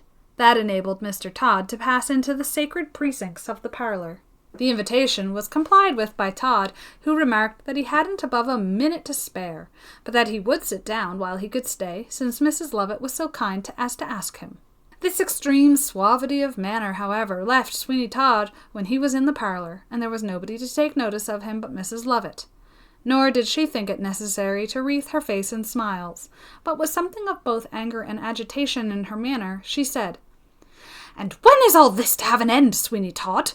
You have been now for these 6 months providing me such a division of spoil as shall enable me with an ample independence once again to appear in the salons of Paris. I ask you now, when is this to be?" "You are very impatient." "Impatient? Impatient? May I not well be impatient? Do I not run a frightful risk, while you must have the best of the profits? It is useless your pretending to tell me that you do not get much. I know you better, Sweeny Todd. You never strike unless for profit or revenge." "Well?" "Is it well, then, that I should have no account? Oh, God, if you have the dreams I sometimes have." "Dreams?" She did not answer him, but sank into a chair, and trembled so violently that he became alarmed, thinking she was very, very unwell. His hand was upon a bell rope when she motioned him to be still, and then she managed to say in a very faint and nearly inarticulate voice, "You will go to that cupboard. You will see a bottle. I am forced to drink, or I should kill myself, or go mad, or denounce you. Give it to me quick, quick, give it to me. It is brandy. Give it to me, I say. Do not stand there gazing at it. There, I must, and I will have it. Yes, yes, I'm better now, much better now. It's horrible, very horrible, but I am better, and I say I must, and I will have an account at once. Oh, Todd, what an enemy you have been to me." "You wrong me. The worst enemy you ever had is in your head." "No, no, no. I must have that to drown thought." "Indeed. Can you be so superstitious? I presume you are afraid of your reception in another world." "No, no, oh no. You and I do not believe in a hereafter, Sweeny Todd. If we did, we should go raving mad to think what we have sacrificed. Oh, no, no, we dare not, we dare not." "Enough of this," said Todd somewhat violently. "Enough of this. You shall have an account tomorrow evening, and when you find yourself in possession of £20,000, you will not accuse me of having been unmindful of your interests. But now there is someone in the shop who seems to be inquiring for you." Mrs. Lovitt rose and went into the shop. The moment her back was turned, Todd produced the little bottle of poison he had got from the chemist's boy and emptied it into the brandy decanter. He had just succeeded in this maneuver and concealed the bottle again when she returned and flung herself into a chair. "Did I hear you all right?" she said. "Or is this promise but a mere mockery? £20,000? Is it possible that you have so much? Oh, why was not all this dreadful trade left off sooner? Much less would have been done. But when shall I have it? When shall I be enabled to fly from here forever? Todd, we must live in different countries. I could never bear the chance of seeing you." "As you please. It don't matter to me at all. You may be off tomorrow night if you like. I tell you your share of the last 8 years' work shall be £20,000. You shall have the sum tomorrow, and then you are free to go where you please. It matters not to me one straw where you spend your money. But tell me now, what immediate danger do you apprehend from your new cook?" "Great and immediate. He has refused to work, a sign that he has got desperate, hopeless, and impatient. And then, only a few hours ago, I heard him call to me, and he said he had thought better of it and would bake the 9 o'clock batch, which, to my mind, was saying that he had made up his mind to some course which gave him hope, and made it worth his while to temporize with me for a time to lull suspicion. You are a clever woman. Something must and shall be done. I will be here at midnight, and we shall see if a vacancy cannot be made in your establishment. It will be necessary, and it is but one more. That's all. That's all. And I must say, you have a very perfect and philosophic mode of settling the question. Avoid the brandy as much as you can, but I suppose you are sure to take some between now and the morning. Quite sure. If it is not in this house that I can weed myself of such a habit, I may do so abroad, but not here. Oh, well, it can't matter. But as regards the fellow downstairs, I will of course come and rid you of him. You must keep a good lookout now for the short time you will be here, and a good countenance. There, you are wanted again, and I may as well go likewise. Mrs. Lovitt and Todd walked from the parlour to the shop together, and when they got there they found a respectable-looking woman and a boy, the latter of whom carried a bundle of printed papers with him. The woman was evidently in great distress of mind. "Cold pie, ma'am," said Mrs. Lovitt. "Oh, dear no, Mrs. Lovitt," said the woman. "I know you by sight, ma'am, though you don't know me. I am Mrs. Rankley, ma'am, the wife of Mr. Rankley, the tobacconist, and I've come to ask a favour of you, Mrs. Lovitt, to allow one of these bills to be put in your window." "Dear me," said Mrs. Lovitt, "what's this all about?" Mrs. Rankley handed her one of the bills, and then seemed so overcome by grief that she was forced to sink into a chair while it was read, which was done aloud by Mrs. Lovitt, who, as she did so, now and then stole a glance at Sweeny Todd, who looked as impenetrable and destitute of all emotion as a block of wood. "Missing, Mr. John Rankley, tobacconist of 92 Fleet Street. The above gentleman left his home to go over the water on business, and has not since been heard of. He is supposed to have had some valuable property with him in the shape of a string of pearls. The said Mr. John Rankley is 5 feet 4 inches high, full face, short thick nose, black whiskers, and what is commonly called a bullet head, thick set and skittle made, not very well upon his feet, and whoever will give any information of him at 92 Fleet Street shall be amply rewarded." Yes, said Mrs. Rankley, when the reading of the bill was finished. "That's him to a T, my poor dear handsome Rankley. Oh, I shall never be myself again. I have not eaten anything since he went out." "Then buy a pie, madam," said Todd, as he held one close to her. "Look up, Mrs. Rankley. Lift off the top crust, madam, and you may take my word for it, you will soon see something of Mr. Rankley." The hideous face that Todd made during the utterance of those words quite alarmed the disconsolate widow, but she did partake of the pie for all that. It was very tempting, a veal one, full of coagulated gravy.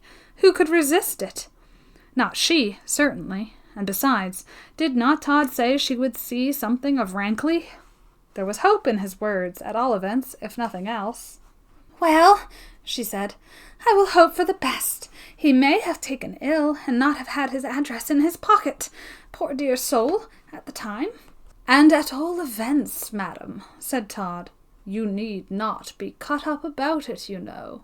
I dare say you will know what has become of him some day soon." Chapter 37. The Prisoner's Plan of Escape from the Pies. Mrs. Lovitt was a woman of judgment, and when she told Sweeny Todd that the prisoner was getting impatient in the lower regions of that house, which was devoted to the manufacture of the delicious pies, she had guessed rightly his sensations with regard to his present state and future prospects. we left that unfortunate young man lying upon the floor of the place where the steaming and tempting manufacture was carried out, and for a time, as a very natural consequence of exhaustion, he slept profoundly. That sleep, however, if it rested him bodily, likewise rested him mentally, and when he again woke, it was but to feel more acutely the agony of his most singular and cruel situation. There was a clock in the place by which he had been enabled to accurately regulate the time that the various batches of pies should take in cooling, and upon looking up to that, he saw that it was upon the hour of 6, and consequently it would be 3 hours more before a batch of pies was wanted. He looked about him very mournfully for some time, and then he spoke. "What evil destiny," he said, "has placed me here? Oh, how much better it would have been if I had perished, as I have been near perishing several times during the period of my eventful life, than that I should be shut up in this horrible den and starve to death, as in all human probability I shall be, for I loathe the pies. Damn the pies!" There was a slight noise, and upon his raising his eyes to that part of the place near the roof, where there were some iron bars, and between which Mrs. Lovitt was wont to give him some directions, he saw her now detested face. "Attend," she said. "You will bake an extra batch tonight, at 9 precisely." "What?" "An extra batch, 200 at least. Do you understand me?" "Hark ye, Mrs. Lovitt. You are carrying this sort of thing too far. It won't do, I tell you, Mrs. Lovitt. I don't know how soon I may be numbered with the dead, but as I am a living man now, I will make no more of your detestable pies." "Beware. Beware yourself. I'm not one to be frightened at shadows. I say I will leave this place, whether you like it or not. I will leave it, and perhaps you will find your power insufficient to keep me here. That there is some frightful mystery at the bottom of all the proceedings here, I am certain, but you shall not make me the victim of it." "You rash fool!" "Very well, say what you like, but remember I defy you." "Then you are tired of your life, and you will find, when it is too late, what are the consequences of your defiance. But listen to me. When I first engaged you, I told you you might leave when you were tired of the employment." "You did, and yet you kept me a prisoner here. God knows I'm tired enough of it. Besides, I shall starve, for I cannot eat pies eternally. I hate them." "And they so admired." "Yes, when one ain't surfeited with them. I'm now only subsisting upon baked flour. I cannot eat the pies." "You are strangely fantastical." "Perhaps I am. Do you live upon pies? I should like to know, Mrs. Lovitt." "That is altogether besides the question. You shall, if you like, leave this place tomorrow morning, by which time I hope to have got someone else to take over your situation. But I cannot be left without anyone to make the pies." "I don't care for that. I won't make another one." "We shall see," said Mrs. Lovitt. "I will come to you in an hour and see if you persevere in that determination. I advise you as a friend to change, for you will most bitterly repent standing in the way of your own enfranchisement." "Well, but she is gone, and what can I do? I'm in her power. But shall I tamely submit? No, no, not while I have my arms at liberty, and strength enough to wield one of these long pokers that stirs the coals in the ovens. How foolish of me not to think before that I had such desperate weapons with which perchance to work my way to freedom." As he spoke, he poised in his hand one of the long pokers he spoke of, and after some few minutes spent in consideration, he said to himself, with something of the cheerfulness of hope, "I am in Bell Yard, and there are houses right and left of this accursed pie shop, and those houses must have cellars. Now surely, with such a weapon as this, a willing heart, and an arm that has not yet quite lost all its powers, I may make my way from this abominable abode." The very thought of thus achieving his liberty lent him new strength and resolution, so that he felt himself to be quite a different man to what he had been, and he only paused to consider in which direction it would be best to begin his work. After some reflection upon that head, he considered that it would be better to commence where the meat was kept, that meat of which he always found abundance, and which came he knew not where, since if he went to sleep with little or none of it upon the shelves where it was placed for use, he always found plenty when he awoke. Yes, he said, I will begin there, and work my way to freedom. Before, however, he commenced operations, he glanced at the clock, and found that it wanted very little now to 7, so that he thought it would be but common prudence to wait until Mrs. Lovitt had paid him her promised visit, as then, if he said he would make the pies she required, he would, in all probability, be left to himself for 2 hours, and, he thought, if he did not make good progress in that time towards his liberty, it would be strange indeed. He sat down, and patiently waited until 7 o'clock. Scarcely had the hour sounded when he heard the voice of his tormentor and mistress at the grating. "Well," she said, "have you considered?" "Oh, yes, I have. Needs must, you know, Mrs. Lovitt, when a certain person drives. But I have a great favour to ask of you, madam." "What is that?" "Why, I feel faint, and if you could let me have a pot of porter, I would undertake to make a batch of pies superior to any you have ever had, and without any grumbling either."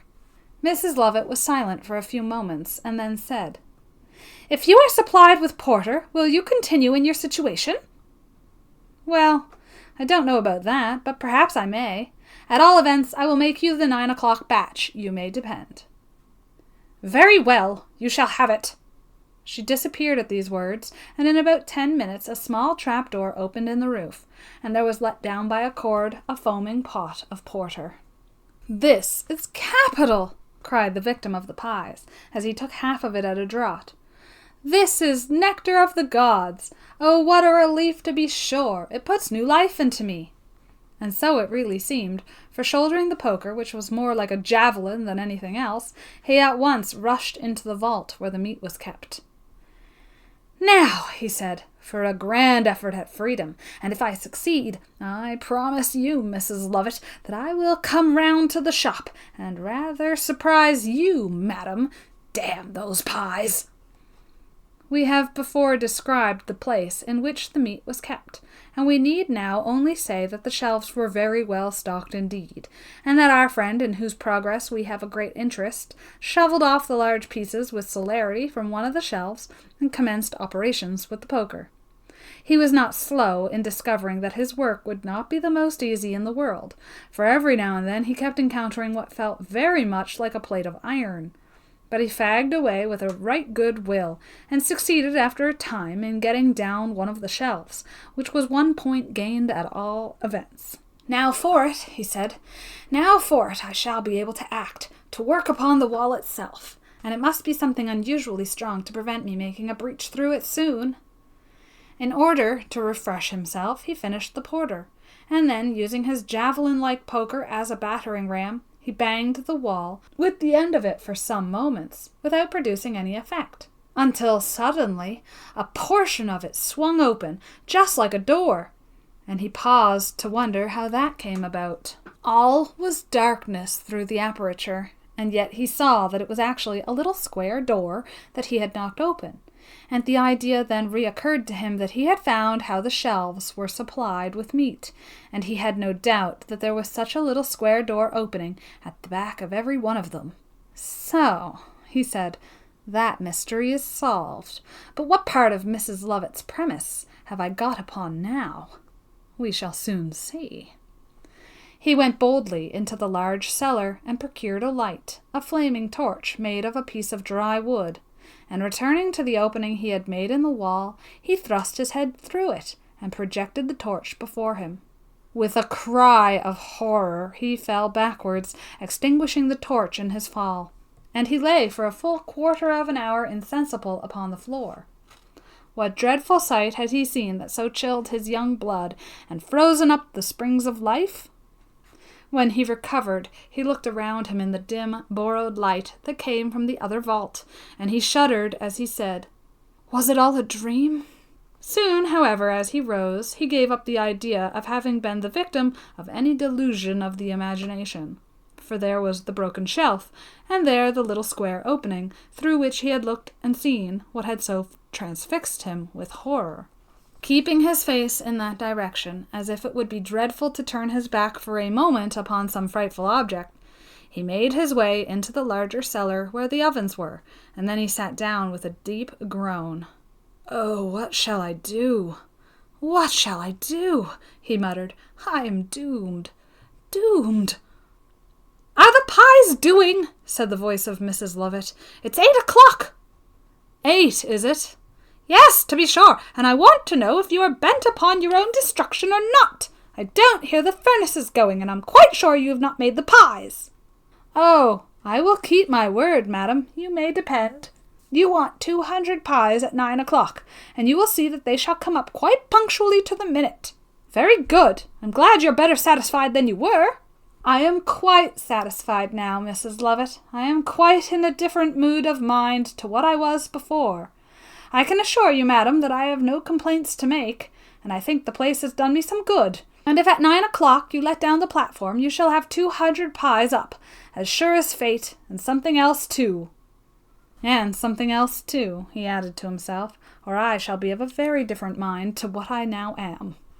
We have already seen that Mrs. Lovitt was not deceived by this seeming submission on the part of the cook, for she used that as an argument with Todd, when she was expatiating upon the necessity of getting rid of him that night. But the cleverest people make mistakes at times, and probably when the 9 o'clock batch of pies makes its appearance, something may occur at the same time which will surprise a great many more persons than Mrs. Lovitt and the reader. But we must not anticipate, merely saying with the Eastern sage, what will be, and what's impossible don't often come to pass. Certain it is that the 9 o'clock batch of 200 pies were made and put into the ovens, and equally certain is it that the cook remarked as he did so, "Yes, I'll do it. It may succeed, nay, it must succeed, and if so, woe be to you, Mrs. Lovitt, and all who are joined with you in this horrible speculation at which I sicken." Chapter 38. Sweeny Todd shaves a good customer. The arrest. Johanna is still alone in the barber shop. Her head is resting upon her hands, and she is thinking of times gone past, when she had hoped for happiness with Mark and Jeffery. When we say alone, we must not be presumed to have forgotten the 2 officers who were so snugly packed in the cupboard.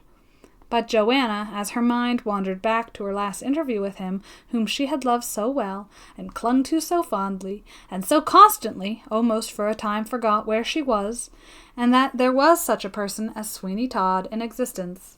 "Alas, alas," she said, "it seems likely enough that by the adoption of this disguise, so unsuited to me, I may achieve vengeance, but nothing more. Where are you, Mark and Jeffery?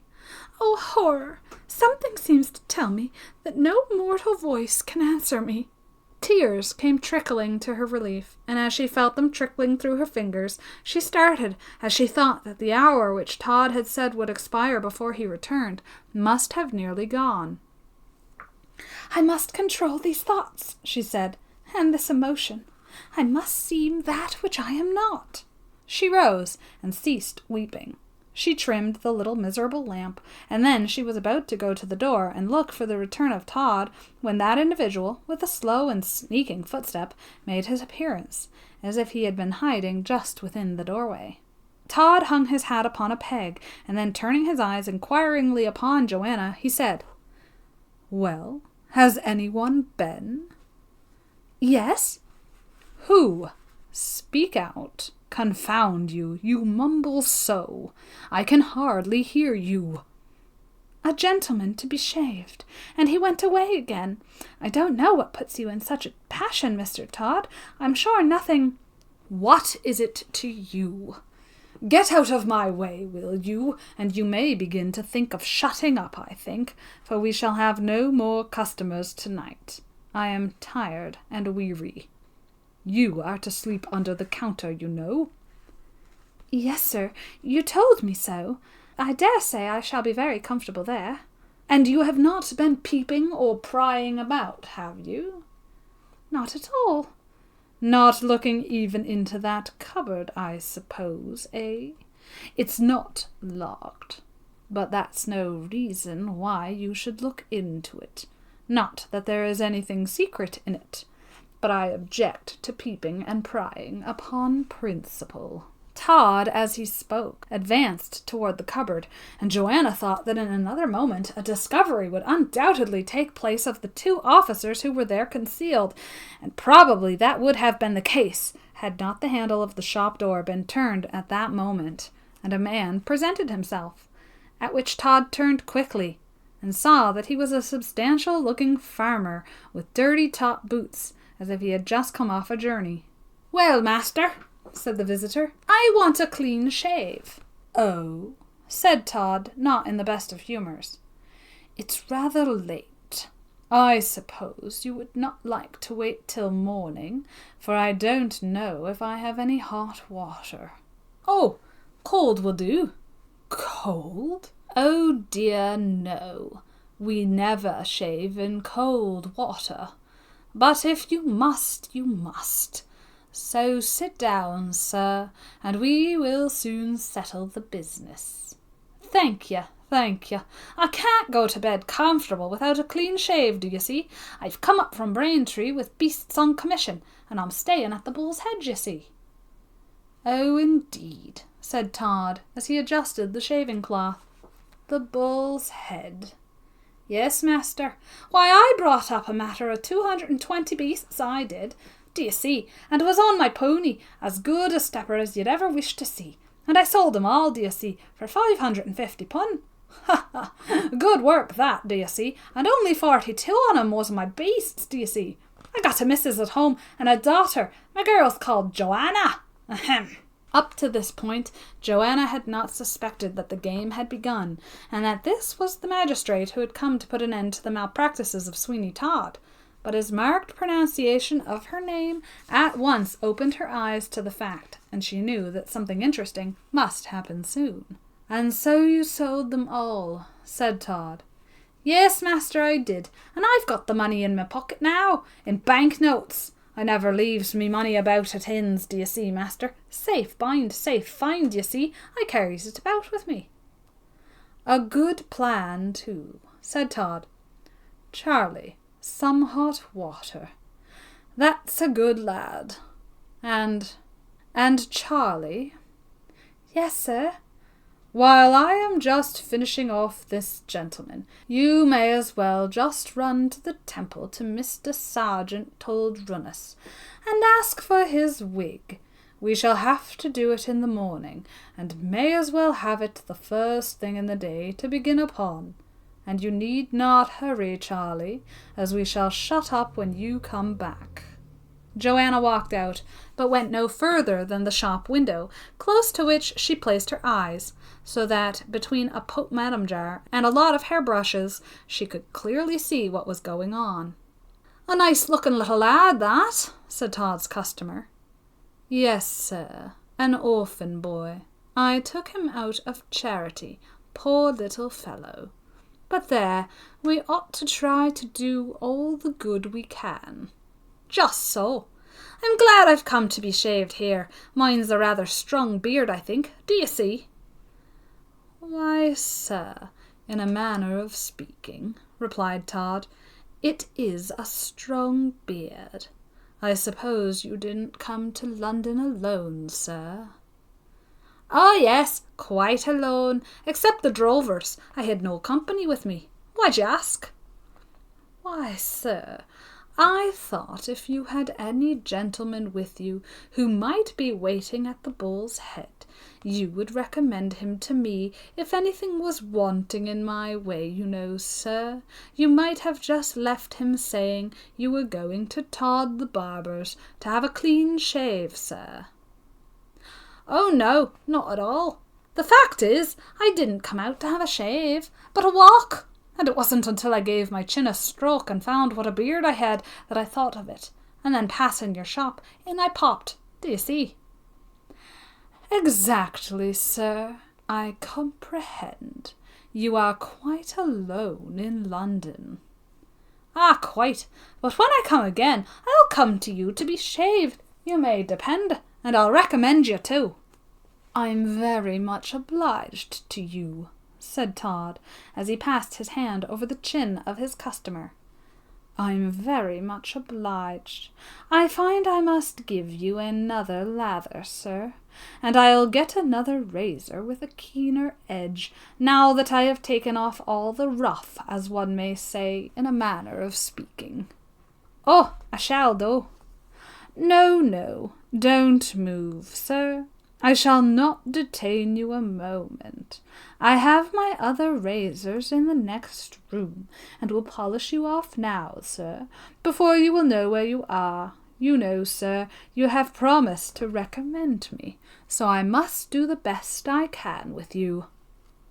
Well, a clean shave is a comfort, but don't be long, for I want to get back, do you see?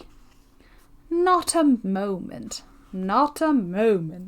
Sweeny Todd walked into his back parlour, conveying with him the only light that was in the shop, so that the dim glimpse that up to this time Johanna from the outside had contrived to get of what was going on was denied to her, and all that met her eyes was impenetrable darkness.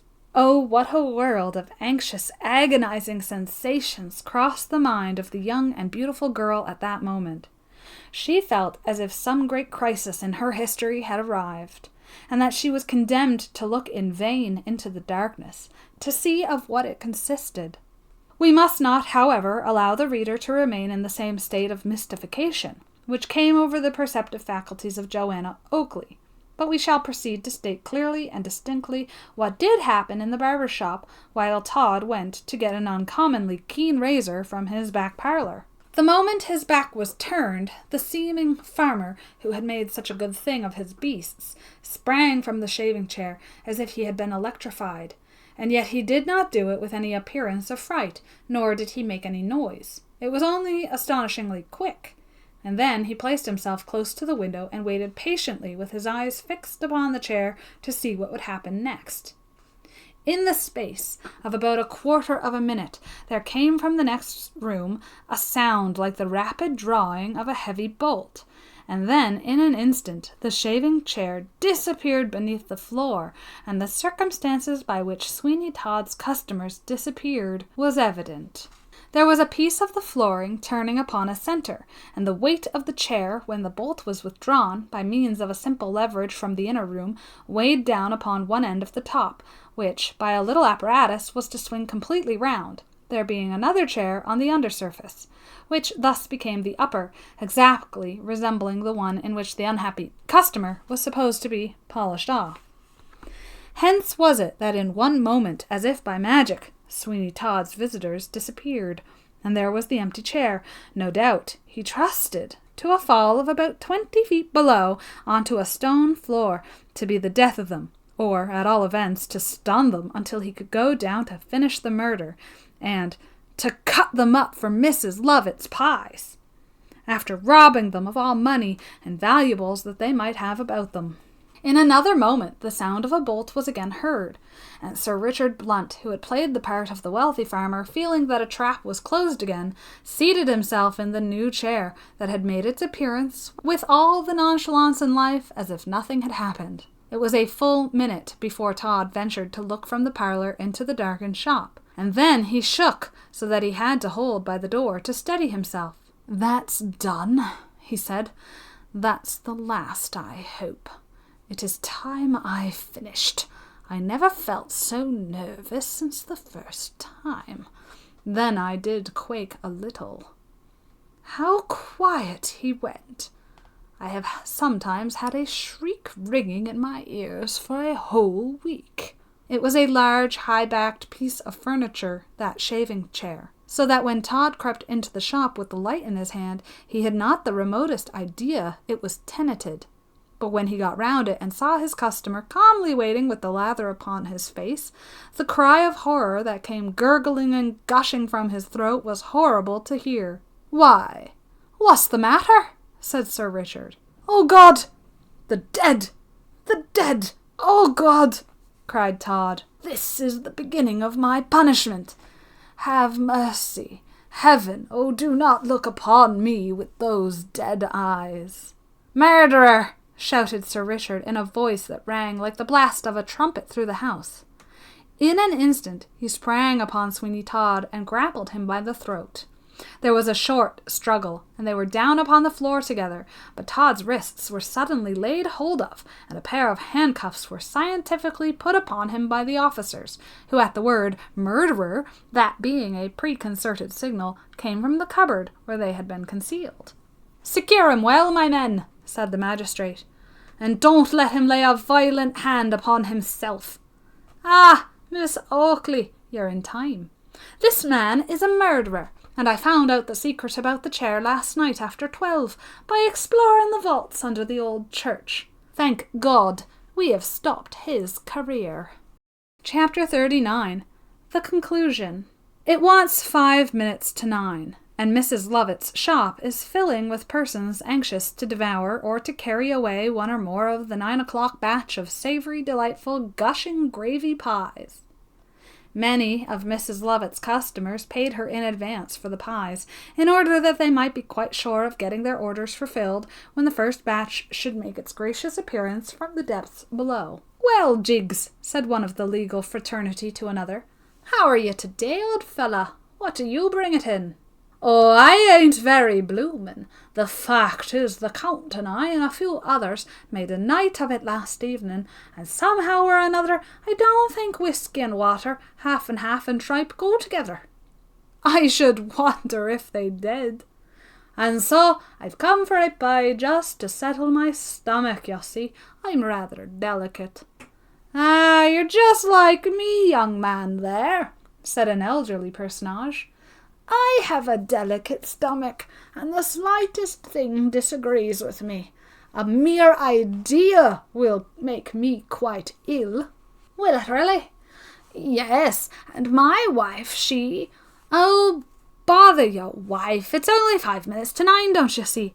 What a crowd there is, to be sure. Mrs. Lovitt, you charmer. I hope you have ordered enough pies to be made tonight. You see what a lot of customers you have." "Oh, there will be plenty." "That's right, I say. Don't push so. You'll be in time, I tell you. Don't be pushing and shoving in that sort of way. I've got ribs." "And so have I. Last night I didn't get to bed at all, and my old woman is in a certain condition, you see, gentlemen, and won't fancy anything but one of Lovitt's veal pies, so I've come all the way from Newington to get one for— Ah, hold your row, will you, and don't push. For to have the child marked as a pie as it is, behind there, I see. Don't be a pushing a fellow if it was half price at the theatre." Each moment added some new comers to the throng, and at last any strangers who had known nothing of the attractions of Mrs. Lovitt's pie shop and had walked down Bell Yard would have been astonished at the throng of persons there assembled. A throng that was at each moment increasing in density and becoming more and more urgent and clamorous. 1, 2, 3, 4, 5, 6, 7, 8, 9. Yes, it is 9 at last. It strikes by old St. Dunstan's church clock, and in weaker strains the chronometrical machine at the pie shop echoes the sound. What excitement there is now to get at the pies when they shall come! Mrs. Lovitt lets down the square, movable platform that goes upon pulleys into the cellar. Some machinery, which only requires a handle to be turned, brings up 100 pies in a tray. These are eagerly seized by parties who have previously paid, and such a smacking of lips ensues as never was known. Down goes the platform for the next 100, and a gentlemanly man says, "Let me work the handle, Mrs. Lovitt, if you please. It's too much for you, I'm sure." "Sir, you are very kind, but I never allow anybody on this side of the counter but my own people, sir. I can turn the handle myself, sir, if you please, with the assistance of this girl." "Keep your distance, sir. Nobody wants your help." How the waggish young lawyer clerks laughed as they smacked their lips and sucked in the gulushous gravy of the pies, which, by the by, appeared to be all delicious veal this time. And Mrs. Lovitt worked the handle of the machine all the more vigorously that she was a little angry with the officious stranger. What an unusual trouble it seemed to be to wind up these forthcoming 100 pies! How she toiled, and how the people waited! But at length there came up the savoury steam, and then the tops of the pies were visible. They came up upon a large tray, about 6 feet square, and the moment Mrs. Lovitt ceased turning the handle and let a catch fall that prevented the platform receding again, to the astonishment and terror of everyone, away flew all the pies, tray and all, across the counter, and a man, who was lying crouched down in an exceedingly flat state under the tray, sprang to his feet. Mrs. Lovitt shrieked, as well she might, and then she stood trembling, and looking as pale as death itself. It was the doomed cook from the cellars who had adopted this mode of escape. The throngs of persons in the shop looked petrified, and after Mrs. Lovitt's shriek there was an awful stillness for about a moment, and then the young man who officiated as cook spoke. "Ladies and gentlemen, I fear that what I am going to say will spoil your appetites. But the truth is beautiful at all times, and I have to state that Mrs. Lovitt's pies are made of human flesh." How the throng of persons recoiled! What a roar of agony and dismay there was! How frightfully sick about 40 lawyers' clerks became all at once, and how they spat out the gelatinous, clinging portions of the rich pies they had been devouring. Good gracious, oh, the pies! Confound it! "'Tis false!" screamed Mrs. Lover. "You are my prisoner, madam," said the man who had obligingly offered to turn the handle of the machine that wound up the pies, at the same time producing a constable's staff. "Prisoner?" "Yes, on a charge of aiding and abetting Sweeny Todd, now in custody in the commission of many murders." Mrs. Lovitt staggered back, and her complexion turned a livid colour. "I am poisoned," she said. "Good God, I am poisoned!" And she sank insensible to the floor. There was now some confusion at the door of the shop, for several people were effecting an entrance. These consisted of Sir Richard Blunt, Colonel Jeffery, Johanna Oakley, and Tobias Ragg, who, when he escaped from the madhouse at Peckham, went direct to a gentleman in the Temple, who took him to the magistrate. "Miss Oakley," said Sir Richard, "you objected comin' here, but I told you I had a particular reason for bringing you. This night, about a half hour since, I made an acquaintance I want to introduce you to." "Who? Oh, who?" "There's an underground communication, all the way from Sweeny Todd's cellar to the ovens of this pie shop, and I found there Mrs. Lovitt's cook, with whom I arranged this little surprise for his mistress. Look at him, Miss Oakley. Do you know him? Look up there, Master Cook." "Mark? Mark and Jeffery?" shrieked Johanna, the moment she glanced at the person alluded to. "Johanna!" In another moment she was in his arms and clasped to his heart. "Oh, Mark, Mark, you're not dead!" No, I never was. And you, Johanna, are not in love with a fellow in military undress you met in the Temple." No, I never was." When Mrs. Lovitt was picked up by the officers, she was found to be dead.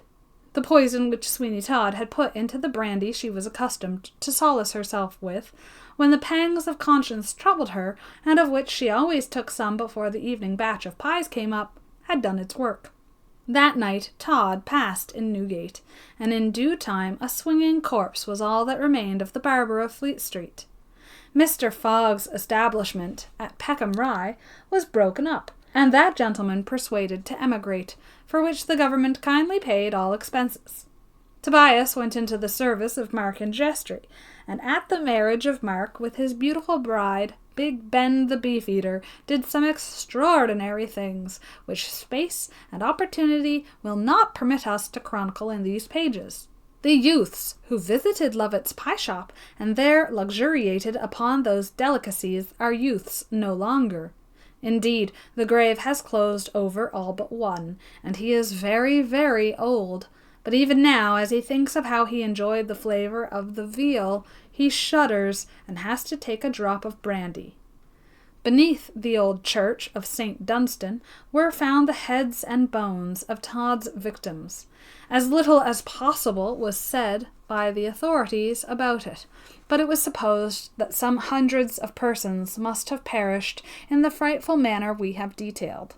Our tale is over, and the only seeming mystery that has to be explained consists in settling the point with regard to who Thornhill was and what became of him. He was just what he represented himself to be, the friend of Mark and Jeffery, to whom had been, by Mark, entrusted the care of the string of pearls. But he fell a victim to the awful criminality of Sweeny Todd, who was in league with Mrs. Lovitt, and who robbed his murdered customers while she sold them for pies. Mark and Jeffery, after many dangers and hardships, had reached London, but he did so, unfortunately, only just in time to follow Johanna to the Temple Gardens in one of her innocent ramblings with Colonel Jeffery, but believed from that circumstance that she was false to him, and hearing nothing of his friend Thornhill, he, in a moment of despair, took the desperate situation of cook at Mrs. Lovitt's far-famed pie shop, from where he so narrowly escaped with his life. Johanna and Mark lived long and happily together,